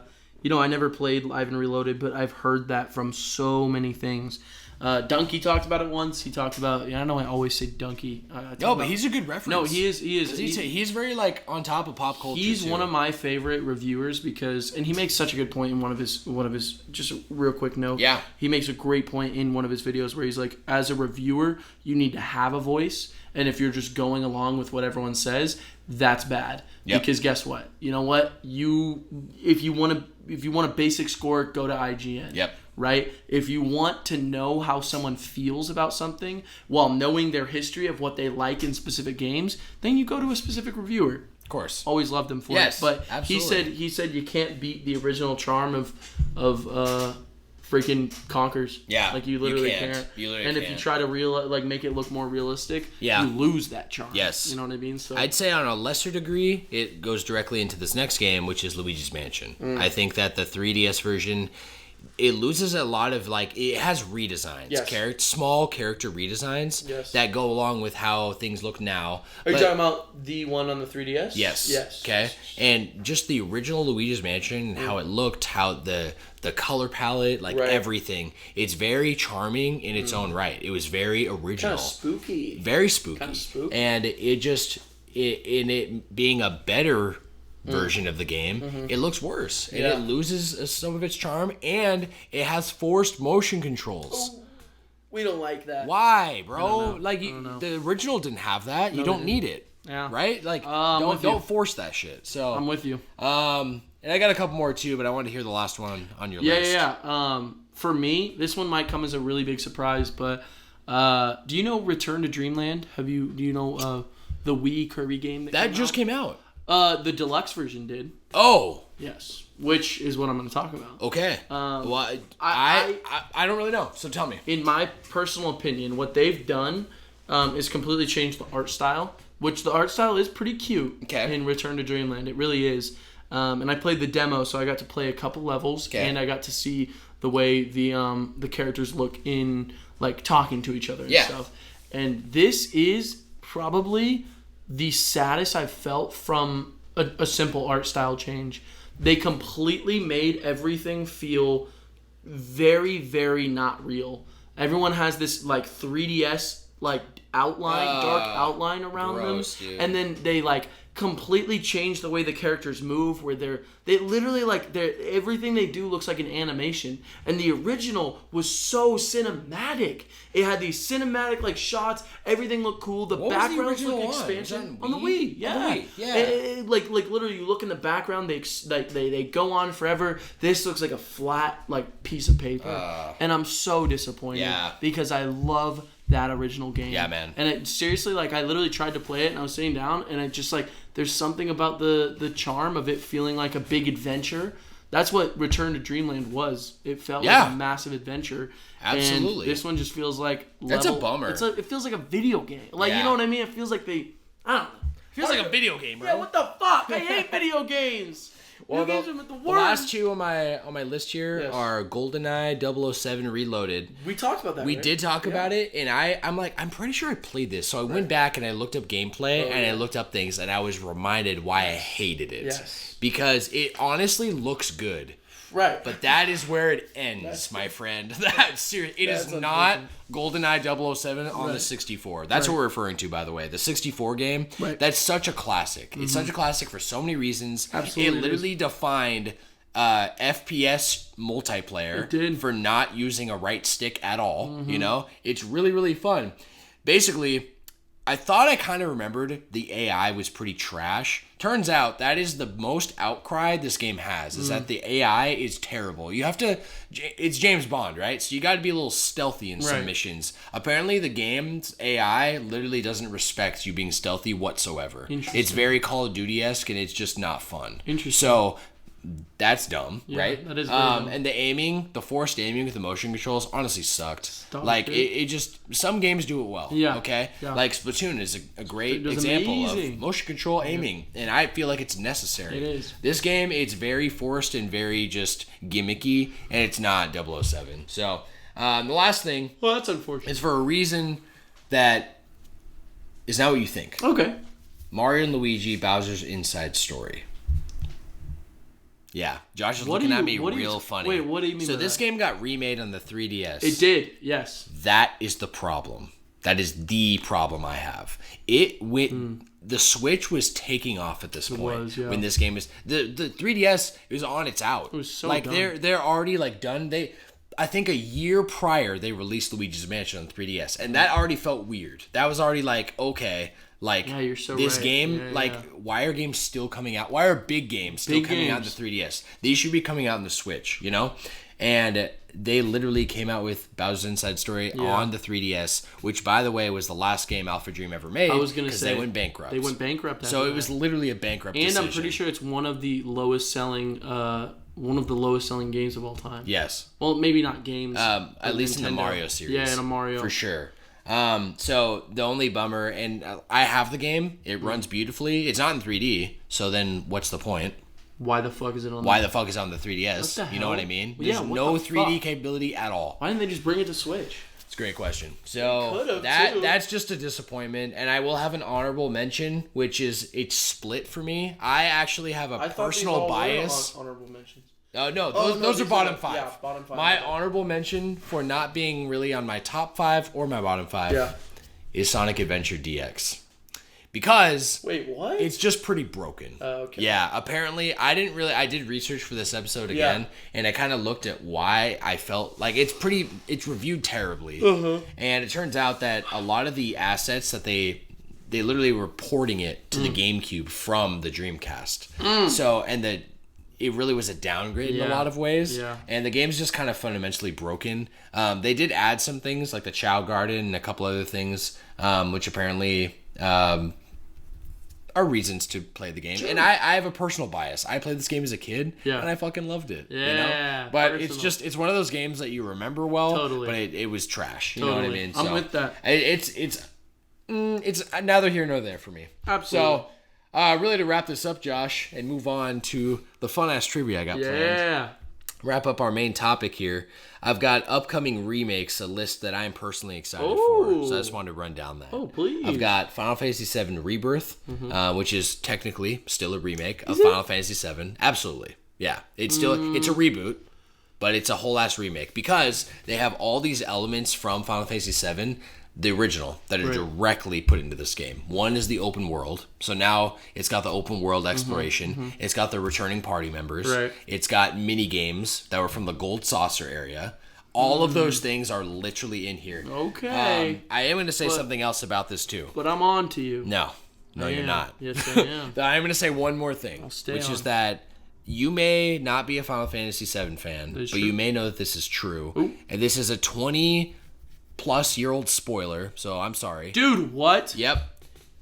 There's a scene that happens in the game. Why would you do this? Where Aerith gets literally assassinated by Sephiroth. Is it when she gets kebabbed? It's when she gets kebabbed. Okay, she's praying in the church. Right. Sephiroth descends from above and stabs her, and she's dead. Okay, she died. That is a major plot point in the original game. Yes. And as we've already seen from the trailers and the first game, Square is not afraid to change the narrative now. Okay. And they have already hinted that players will not see coming with what they think is coming. Okay, meaning they're already hinting that Aerith might not die. Wow. In this version. This is very interesting. It's definitely a remake, and but you just said all that, and it's not. Well, we don't. You said they're changing it, but that's what a remake is. It's a reimagining, a reboot, if you will, to a remake. That's like saying, my hot take. It's a remake. It's a reboot / remake. Okay, I'll allow it with reboot in there. But I'm on to you. Okay, bro. I'm on to you. Well, and I've got Persona 3 Reloaded. Oh yeah. Paper Mario 1000 Year Door HD, Super Mario RPG, Star Ocean Second Story R, and then these ones aren't really for my alleyway, but they're on my radar for at least my friends, and I'm aware that they're happening, and I think it deserves hype train. So this is going for the audience, okay? Sure, for the people. Silent Hill 2. Yes, people love it. Star Wars Knights of the Old Republic. Oh, that does look pretty great. Yes, I'm kind of on board for that. Me too. Splinter Cell. Oh, Splinter Cell. There's a big fan following of Splinter Cell. My buddy Caleb, I know he'd be on board for that. And Silent Hill. The Witcher, the first Witcher. The Switcher. They're wanting to remake and completely remake the first Witcher, which I think is pretty lit. Especially with how big The Witcher 3 got. That's lit as a And Metal Gear Solid Delta Snake Eater. Apparently, this is one of the best received Metal Gear Solid games ever. And I got my boy Johnny I was talking to last week. So shout outs to you, Johnny. Yeah. You were saying you're a huge Metal Gear Solid fan. Let me know if you're excited for this remake or if you even knew it was coming out. But it is Snake Eater. Yeah. Sounds pretty lit, my guy. So that wraps up the main topic, Joshy. Woo! And we have no mail this week. No. I know. No one wrote in? No one wrote in. And you know what? It's okay. It's okay. We still love you guys. Write us in next week. But that means we're jumping directly to the trivia. The trivia! Yes, sir. Joshy, are you ready? Oh, of course I'm ready. This week? I am absolutely so hyped. I hyped? think all the toxins that originally had me very, what's the word? Hungover. Yeah. I think they've left my body and I feel nothing happened. Someone definitely just ring it. Should we go check? We should go check. We just had someone just rang the doorbell. Hey, Mark. Let's check it out. Well, Joshy, you ready for this trivia? I am so I don't think you're ready. Really? I don't think you're ready. You don't think I'm ready? I feel good because I feel like I took a lot of things about remakes or remasters and I really did my homework. Okay. And I feel like you have a shot at all of these. Okay. Yeah, none of these are going to be too outside your... Yeah, like even if I tell you the answer on some you miss, I feel like you'll be like, oh, fuck, I knew that. Right. So we'll see if I'm right. Okay. We'll see how you do, and I'll keep score. I have 20 total questions. Yes. And I believe it'll be out of 20 points. Okay, perfect. And I'll let you know if otherwise. So let's start with number 1, my friend. Yes, sir. Four Swords Anniversary Edition was released on which console? This is the Legend of Zelda Four Swords Anniversary Edition. Was released on which console? Four Swords. The GBA. That is incorrect. Oh, what is it? It was released on the DS. No! And I would have also accepted the 3DS because it was on the store. No! Fuck! Damn it. I thought it was a GBA game, though. It was a GBA game. That was not the Anniversary Edition, though. That was Four Swords. Right. Which I believe was in a combo pack with Link to the Past, right? It might have been, yeah. Was it not? Yep. I think so. Okay. Well, damn it. That's all right. I fucked up already. That's all right, buddy. Okay. We'll move on. Which Zelda game has received 2 remakes/remasters? There's only one. Yes. It's...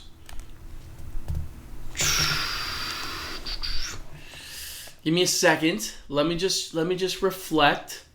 Let me think on this one. Okay, this is tough. Mm-hmm. This is tough. Mm-hmm.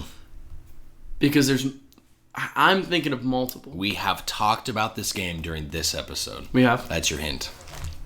I'm gonna say Twilight Princess. That is incorrect. Why? That has received one remake. But it was on the GameCube and then it was on the Wii. Yes, but it was just a different version. It wasn't technically a remaster. How do you know? Well, Wasn't a remake? No. So then what got remastered twice? Link's Awakening. I knew it was gonna be that Link's one. Awakening. But when was the first remaster? So check this out. I'm checking. It was Link's Awakening on the Game Boy, the original Game Boy. Right. And then 3 years later, I think, maybe 5, it came out on the Game Boy Color as DX. Okay. Remember? You're right. I do remember. Got you. Damn. All right, man. they're starting off tough. That's tough. That's tough, but it's good. It's Okay. good. Keep it going. Okay, buddy. Please. Number 3. What Mario Kart games have never received a port or remake?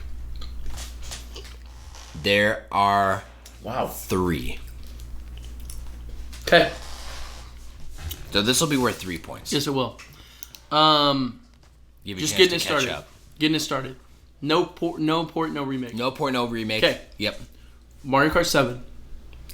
Yes. Mm-hmm. You can do this. Yeah, I do. I can. You're a big Mario Kart guy. I'm a huge Mario Kart guy. I know this. And I have one hint if you decide to take it. Can you throw me a hint? The hint is that the final 2, you got the tough one, honestly. Yeah. Really? Yeah. These other 2 are console releases. So they're not weird. These are mainline Mario Kart games. Double Dash. Yes. Yes, you're so right. You got this. Okay. I'm gonna say Mario Kart Wii. You got all 3, my friend. Let's go! 3 points! Dude, I thought, but it's tough because with Wii U Virtual Console, that's when it gets tough. But I should have remembered there was no GameCube Virtual Console. Right. Yeah. Right. There was no GameCube. Good job, bro. Okay. Yeah. Next up, number 4. What Mario game for the Super Nintendo has never been ported or remade? There's only one. For the Super Nintendo? Yes. Never been ported and never been remade? Right. Most have been ported at least. Exactly. Well, all of them except for this one. It's on the Super Nintendo? Yes. Is it Mario Paint? It is Mario I Paint. knew it. No shot, bro. Good shit. Mario Paint, baby. Yeah, dude. It was a classic. Wasn't All right, number 5. How many mainline Zelda games feature Link in the title? No remakes. This is just the original. Yes, how many? Okay. I have multiple choice if you would like it. No, I'm okay. Okay.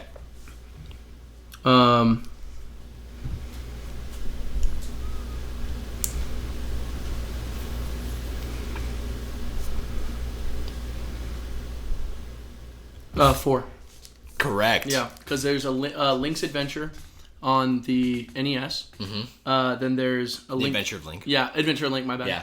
A Link Between Time. A Link Between Time. Wait, what is it called? You got A Link to the Past. A Link to the What Past. are you talking about? What the fuck? A Link to the Past, Link's Awakening, and then Link Between Worlds. You got it. Yes, sir. Nailed Come on, it, I'm a baby. Zelda Come man. on, bro. now. I know you are. Come on now. All right, number 6. Super Mario 3D World Deluxe has a 20 to 30% blank increase during gameplay. This is one of the few. This is what you were referencing, wasn't it? Remaster. Yes. That makes it a remaster. Makes it a truly. remaster, Yep. truthfully. So I'll read it again. Super Mario 3D World Deluxe has a 20 to 30% blank increase during gameplay?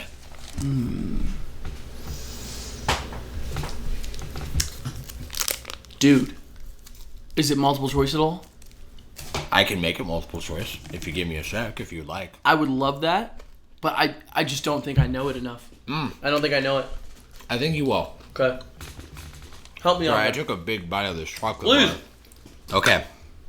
I got it. Okay, I'm ready. I'm going to read it again. Please. Super Mario 3D World Deluxe has a 20 to 30% blank increase during gameplay. Okay. Jump, speed, coin, and dialogue. Oh, it's speed. Correct. Yeah, they go faster. That's so true. It's faster. Yeah, I remember that. Dude, I should have known. I'm sorry, I'm a bad fan, dude. Oh, you got it, bro. Horrible. Yeah, just give you a little multiple choice and you got the bump. I got you, dog. That is true. Number 7. We'll move on. We'll get it. Pokemon Heart Gold and Soul Silver reintroduced what feature that debuted in Pokemon Yellow? Following. We talked about that. Yeah, Pokemon Following. Which, by the way, is back again. Is it? Yeah. Oh, you said that. In a new way, kind of. Cool. It's really cool. To Okay. be completely honest. Yeah, I like that a lot. I like it even in Pokemon Go. That's all I'm saying. That shit's lit. I just like seeing my boys. Yeah, dude. That's what I'm saying. Excuse me, everyone. He pee-peed out Number of my 8. mouth. What most controversial issue was fixed in the HD remaster of The Legend of Zelda Skyward Sword? Motion controls. Correct. Yeah. Nailed controls. it, baby. Motion controls were a big deal, too. Big deal. Because that was the central way that you used everything. Yes. You know what I mean? For sure. And me, personally, I didn't mind because I love Zelda so much. And I think I'm blinded by that a lot.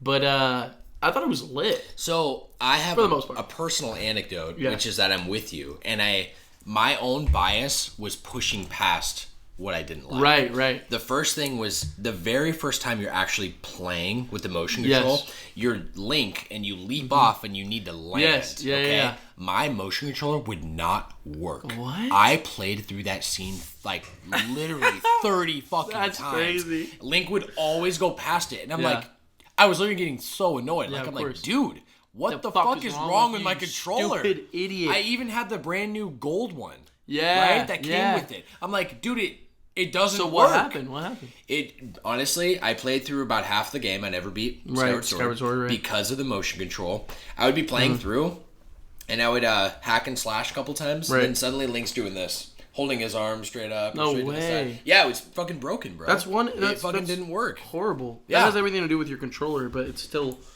so annoying. Yeah, It's such a central part of it. For sure. Just another thing too was it's like there are some enemies you have to slash perfectly and fast too. So dude. you miss and you fuck up. Yes, I fought Girahim the first time. Yeah. So many fucking times. Because I would just like be barely off by an angle, and I'm like, dude, I'm doing it. I'm trying. I felt dumb. You know what I mean? Like a big old dumb.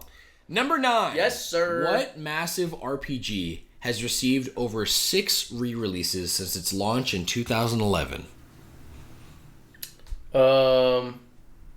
2011? Yes. 6 re-releases. 2011 is your hint. What massive RPG has received over 6 re-releases since its launch in 2011? Holy. Like 6 ports. 6 ports, yeah. Some being remasters. No remakes, but some being remasters. Over 6? You definitely know it. Think I know it? You definitely know it. Is it Xenoblade? It is not. 6? That's what I'm saying. I don't know where... It's not a JRPG, it's an RPG. Oh, you said JRPG? No, I didn't.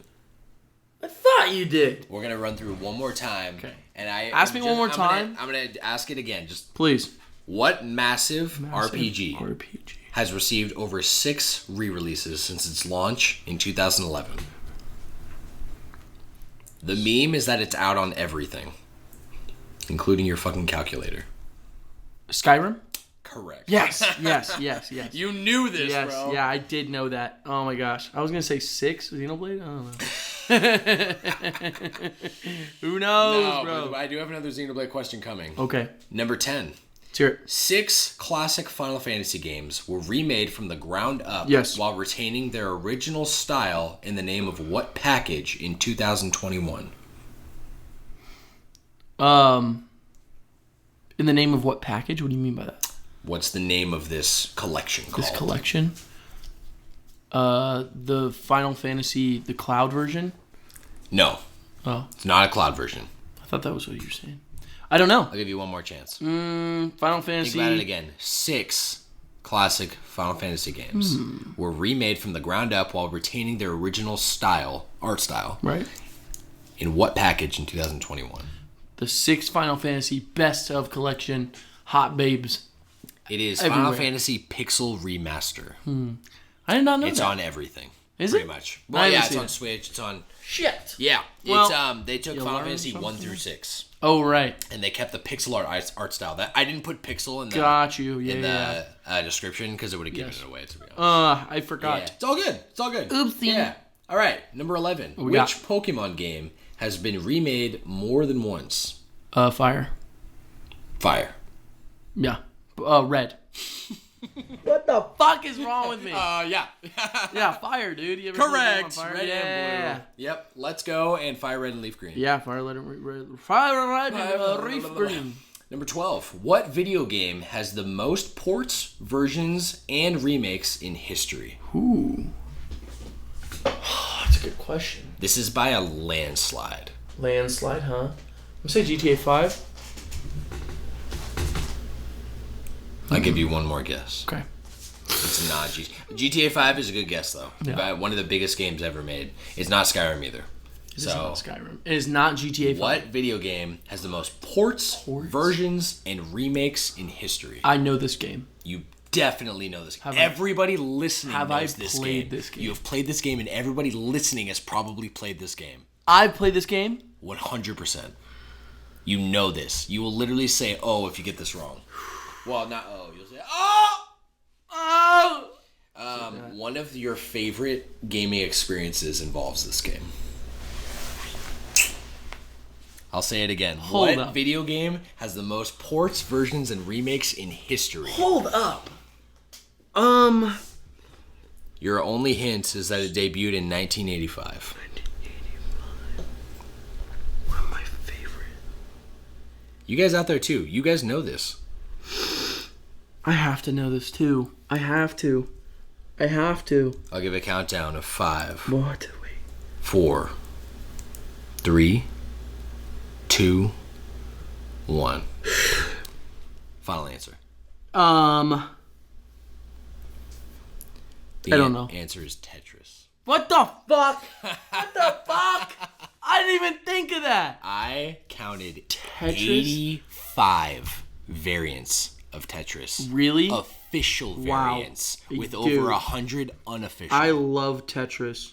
Yeah, one of my favorite gaming experiences is Tetris Connect. Not Tetris Effect. Yes, sir. Dude, yeah, I remember when Drew came over, Josh's brother, and he literally just showed us how good he is at Tetris. That dude is ridiculous at Actually Tetris. Insane. Shout out Drew. Yeah, shout out Drew. Him and I will try and play, I'll kick his ass in Smash. He's like, all right, let's play Tetris. Tetris. We'll literally play. He will kill me. Destroy. Yeah, absolutely will destroy me. That guy's crazy. He doesn't stop moving. No, he doesn't. I don't know how he does it. I don't know either. But what's crazy is that Tetris, I found out from researching this question. Yes. I counted, like I said, 85 variants of this game, official.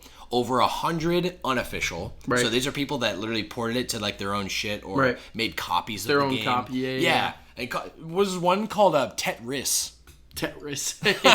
Not Tetris. Are you kidding me? Tetris. And then Tetars. Tatars? Yeah, I'm like, I like Tatars. Tetris is the third, I think it's the third highest grossing sale video game of all time. Wow. I should have known. Across of all of its releases. Yeah, no, you know that one. Like I said. I did know. Moving on. And now I say, I'm sad. You're about to be happy again. Really? Probably not. Oh, Question 13. Damn it. Persona 5 Royal added what new feature that debuted as one of Joker's moves in Super Smash Bros. Ultimate? So he actually used this move in Ultimate before he got it in Royal. Reflect. It's not Reflect. I don't know. He calls it Tetrakarn. Tetrakarn! Tetrakarn! Yeah. Oh, is that what it's called? Mm-hmm. Was I right? You weren't right. Fuck! No, that's just the name of the Reflect move. Oh, the Reflect move? I'll give you one more. One more? One more chance. Let's say...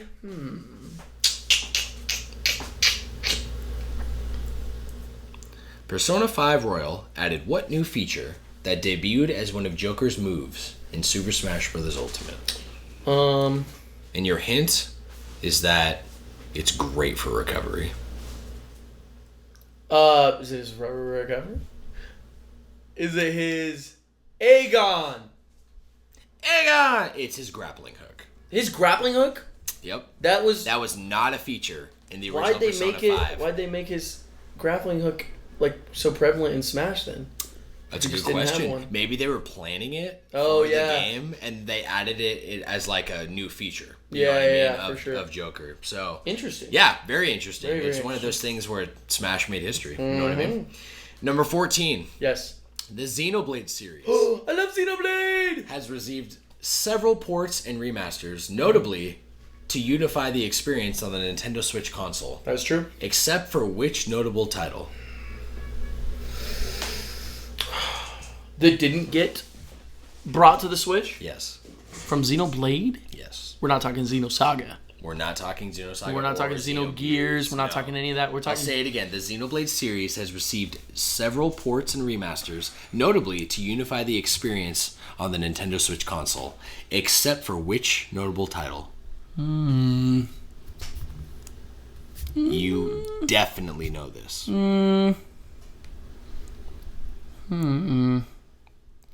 I'm going to say, for me... Oh, my God.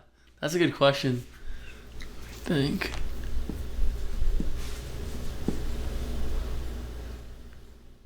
Oh, Xenoblade X.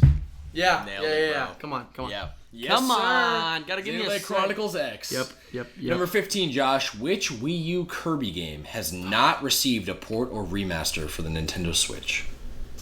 Wii U? Wii U. Kirby, it's the drawing one with the, Kirby... Can I get points for knowing it? It's Kirby... Oh, Kirby and the... You know this. Rainbow... No. Canvas Curse? No. Because they had another one where he was a ball called Canvas Curse on the DS. Oh, you're right. Yeah. You're right. Kirby and the Rainbow Dream. Kirby and the Rainbow something? Kirby and the Rainbow Draw. You literally said it, just not in the correct order. The Curse of the Rainbow. The Rainbow Curse. Rainbow Curse. Oh, I said that, didn't I? Well, you said Rainbow Dream, and then you said Rainbow Curse. Of the Rainbow. Nah. Yeah, Kirby and Rainbow Curse. You backed out. I'll give it to you. Okay. You got it. You knew. Come on. Okay, number 16. Let's hear it. True or false? Okay. Insomniac's Spider-Man on the PS4 has been remastered. Yes, true. Correct. True as a motherfucker. It's literally called Spider-Man Remastered. Yeah. And I was thinking about it earlier today.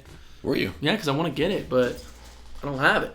Oh, really? It's like $60. I thought it came with Miles Morales. Fuck no, I wish. Oh, the deluxe edition. Yeah. Of Miles Morales. Yeah, probably. Number 17. 2011's Catherine was remastered for PS4, Nintendo Switch, and Vita, titled blank. It was Catherine. Yep. Oh my gosh, I know this. Because I remember Catherine Kiss, something like that. Catherine Full Body. Full Body. Yes, sir. So fire. Number 18, Josh. Is True or false? Let's hear it. Final Fantasy 1 through 12 have all been remastered or remade at least once. 1 through 12? Yes. False. Correct. Yeah, let's go. Final Fantasy 11, the MMO. I was going to say, the only one that's what I was thinking of was the MMO. Got it, baby. Let's go. Good shit. Let's go. Number 19, the beloved game Half-Life from 1998 I love has Half-Life. received a full-fledged remake titled Blank in 2020. It was Black Mesa. You got it. And I have it. Yeah. Fucking knew it, bro. Yep. Let's go. I literally was like, I wonder if there's like some kind of like Half-Life. Yeah, dude. So good. I got you, bro. I love it. Black Mesa, baby. Oh no, what's happening? No. Give me my last. Okay. Question 20. The final question, Josh. Is the final one? Keep it going. Let's get your points, though. Let's go. 3, 4, 5, 6, 7, 8, 9, 10, 11, 12, 13, 14, 15. 15 is not bad. Out of 20? Yeah. Already? Yeah. Come on. Come on, bro. Not bad. Okay. Number 20. Yes. Super Mario Brothers 1, 2, and 3, along with Super Mario Bros. The Lost Levels, were all remade and repackaged into what game on the Super Nintendo? Super Mario Advanced. Wait. On the Super Nintendo? Wait, hold on. Don't take that last one. Josh was looking at me with such confidence. I knew that I knew that. He's on it. He's like, Super Mario Advanced. The whole series, it was bro. Yeah, I respect where you're coming from because I thought that was what the question was. I thought that's what you were saying. Advanced. Yeah. I thought you were gonna say what series was it? No, yeah. So then you switch Super it Mario Bros. 1, 2, and 3, it was along with the Lost Levels on the Wii, right? Were remade and repackaged into what game on the Super Nintendo? Super Nintendo. It was Super Mario All Stars. Got it, yes, baby. Sir! Let's go. Yes, it Josh, was. You got 16 out of 20, baby. Let's go, man. Let's go. That was good trivia. You did good. There was a couple I didn't know, but that's okay. I'll take that. Yeah. At least I felt like you had at least heard at one point, even if you didn't remember. Like Catherine Full Body. Yeah. I could have known that. Yeah. The Joker one though, hey, come on. Yeah. That Joker one, that was tough. I didn't know if you knew that just because you knew random Smash knowledge. That is a cool Smash knowledge fact though, and I'm so glad that I know it now. Like, didn't you tell me that Roy debuted in Melee? He did. Which is crazy. Let's just talk about that. Before I ever came to... I think there was a trivia that I did. Yeah, it was like it was like 3 episodes ago, something like that. Good way to learn though. Yeah, yes sir. Love it, bro. Thanks for sticking with me. Yes, okay. Of course, dude. I loved it. Joshy, let's I'm glad, bro. I'm really glad. Let's wrap this up. Let's wrap it. Before we do, yes, sir. I've got a quote from Uncle Iroh himself. From Mr. Uncle Iroh? Yes, sir, man. You're talking about like everyone's great uncle Iroh? He's definitely... You're my great uncle. Yeah, you know what I mean? Exactly. My ankle. My great ankle. My great ankle. Oh, my great ankle. I just ruined my greatest one. I have my bad one. No. This week, yes, Uncle Iroh has brought us this quote. Yes. Quiet in the crowd. Yes, please. Please. Make tea, not war. See, that's beautiful. Simple. That's the point of Vinland Saga, and that's the point of my life now. Really? Absolutely. Dude. Absolutely, that's very pacifist. You know what I mean? That's very pacifism. Iroh too. Absolutely. He's Are you kidding me? Just wise and like, nope, we can solve everything with just some tea. Why can't we talk about? All right, my friends. Oh, this concludes episode number 5 of the Flash Bros podcast. Yes, sir. Thank you so much for hanging with us. Oh yeah. And listening, especially for those of you who've listened to everything we brought to the table so far. We love and appreciate you guys. 6-hour episode. I know, dude. Oh my gosh. It's this one is going to be much shorter, so I'm glad we're finally getting on topic here and reeling it in. So once again, check out our Patreon page and join the community at patreon.com/flashbrospodcast and or send us an email at flashbrospodcast@gmail.com.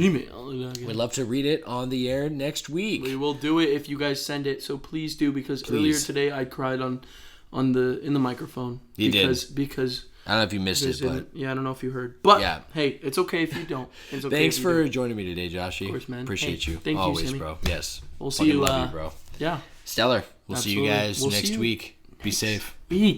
Goodbye, everyone.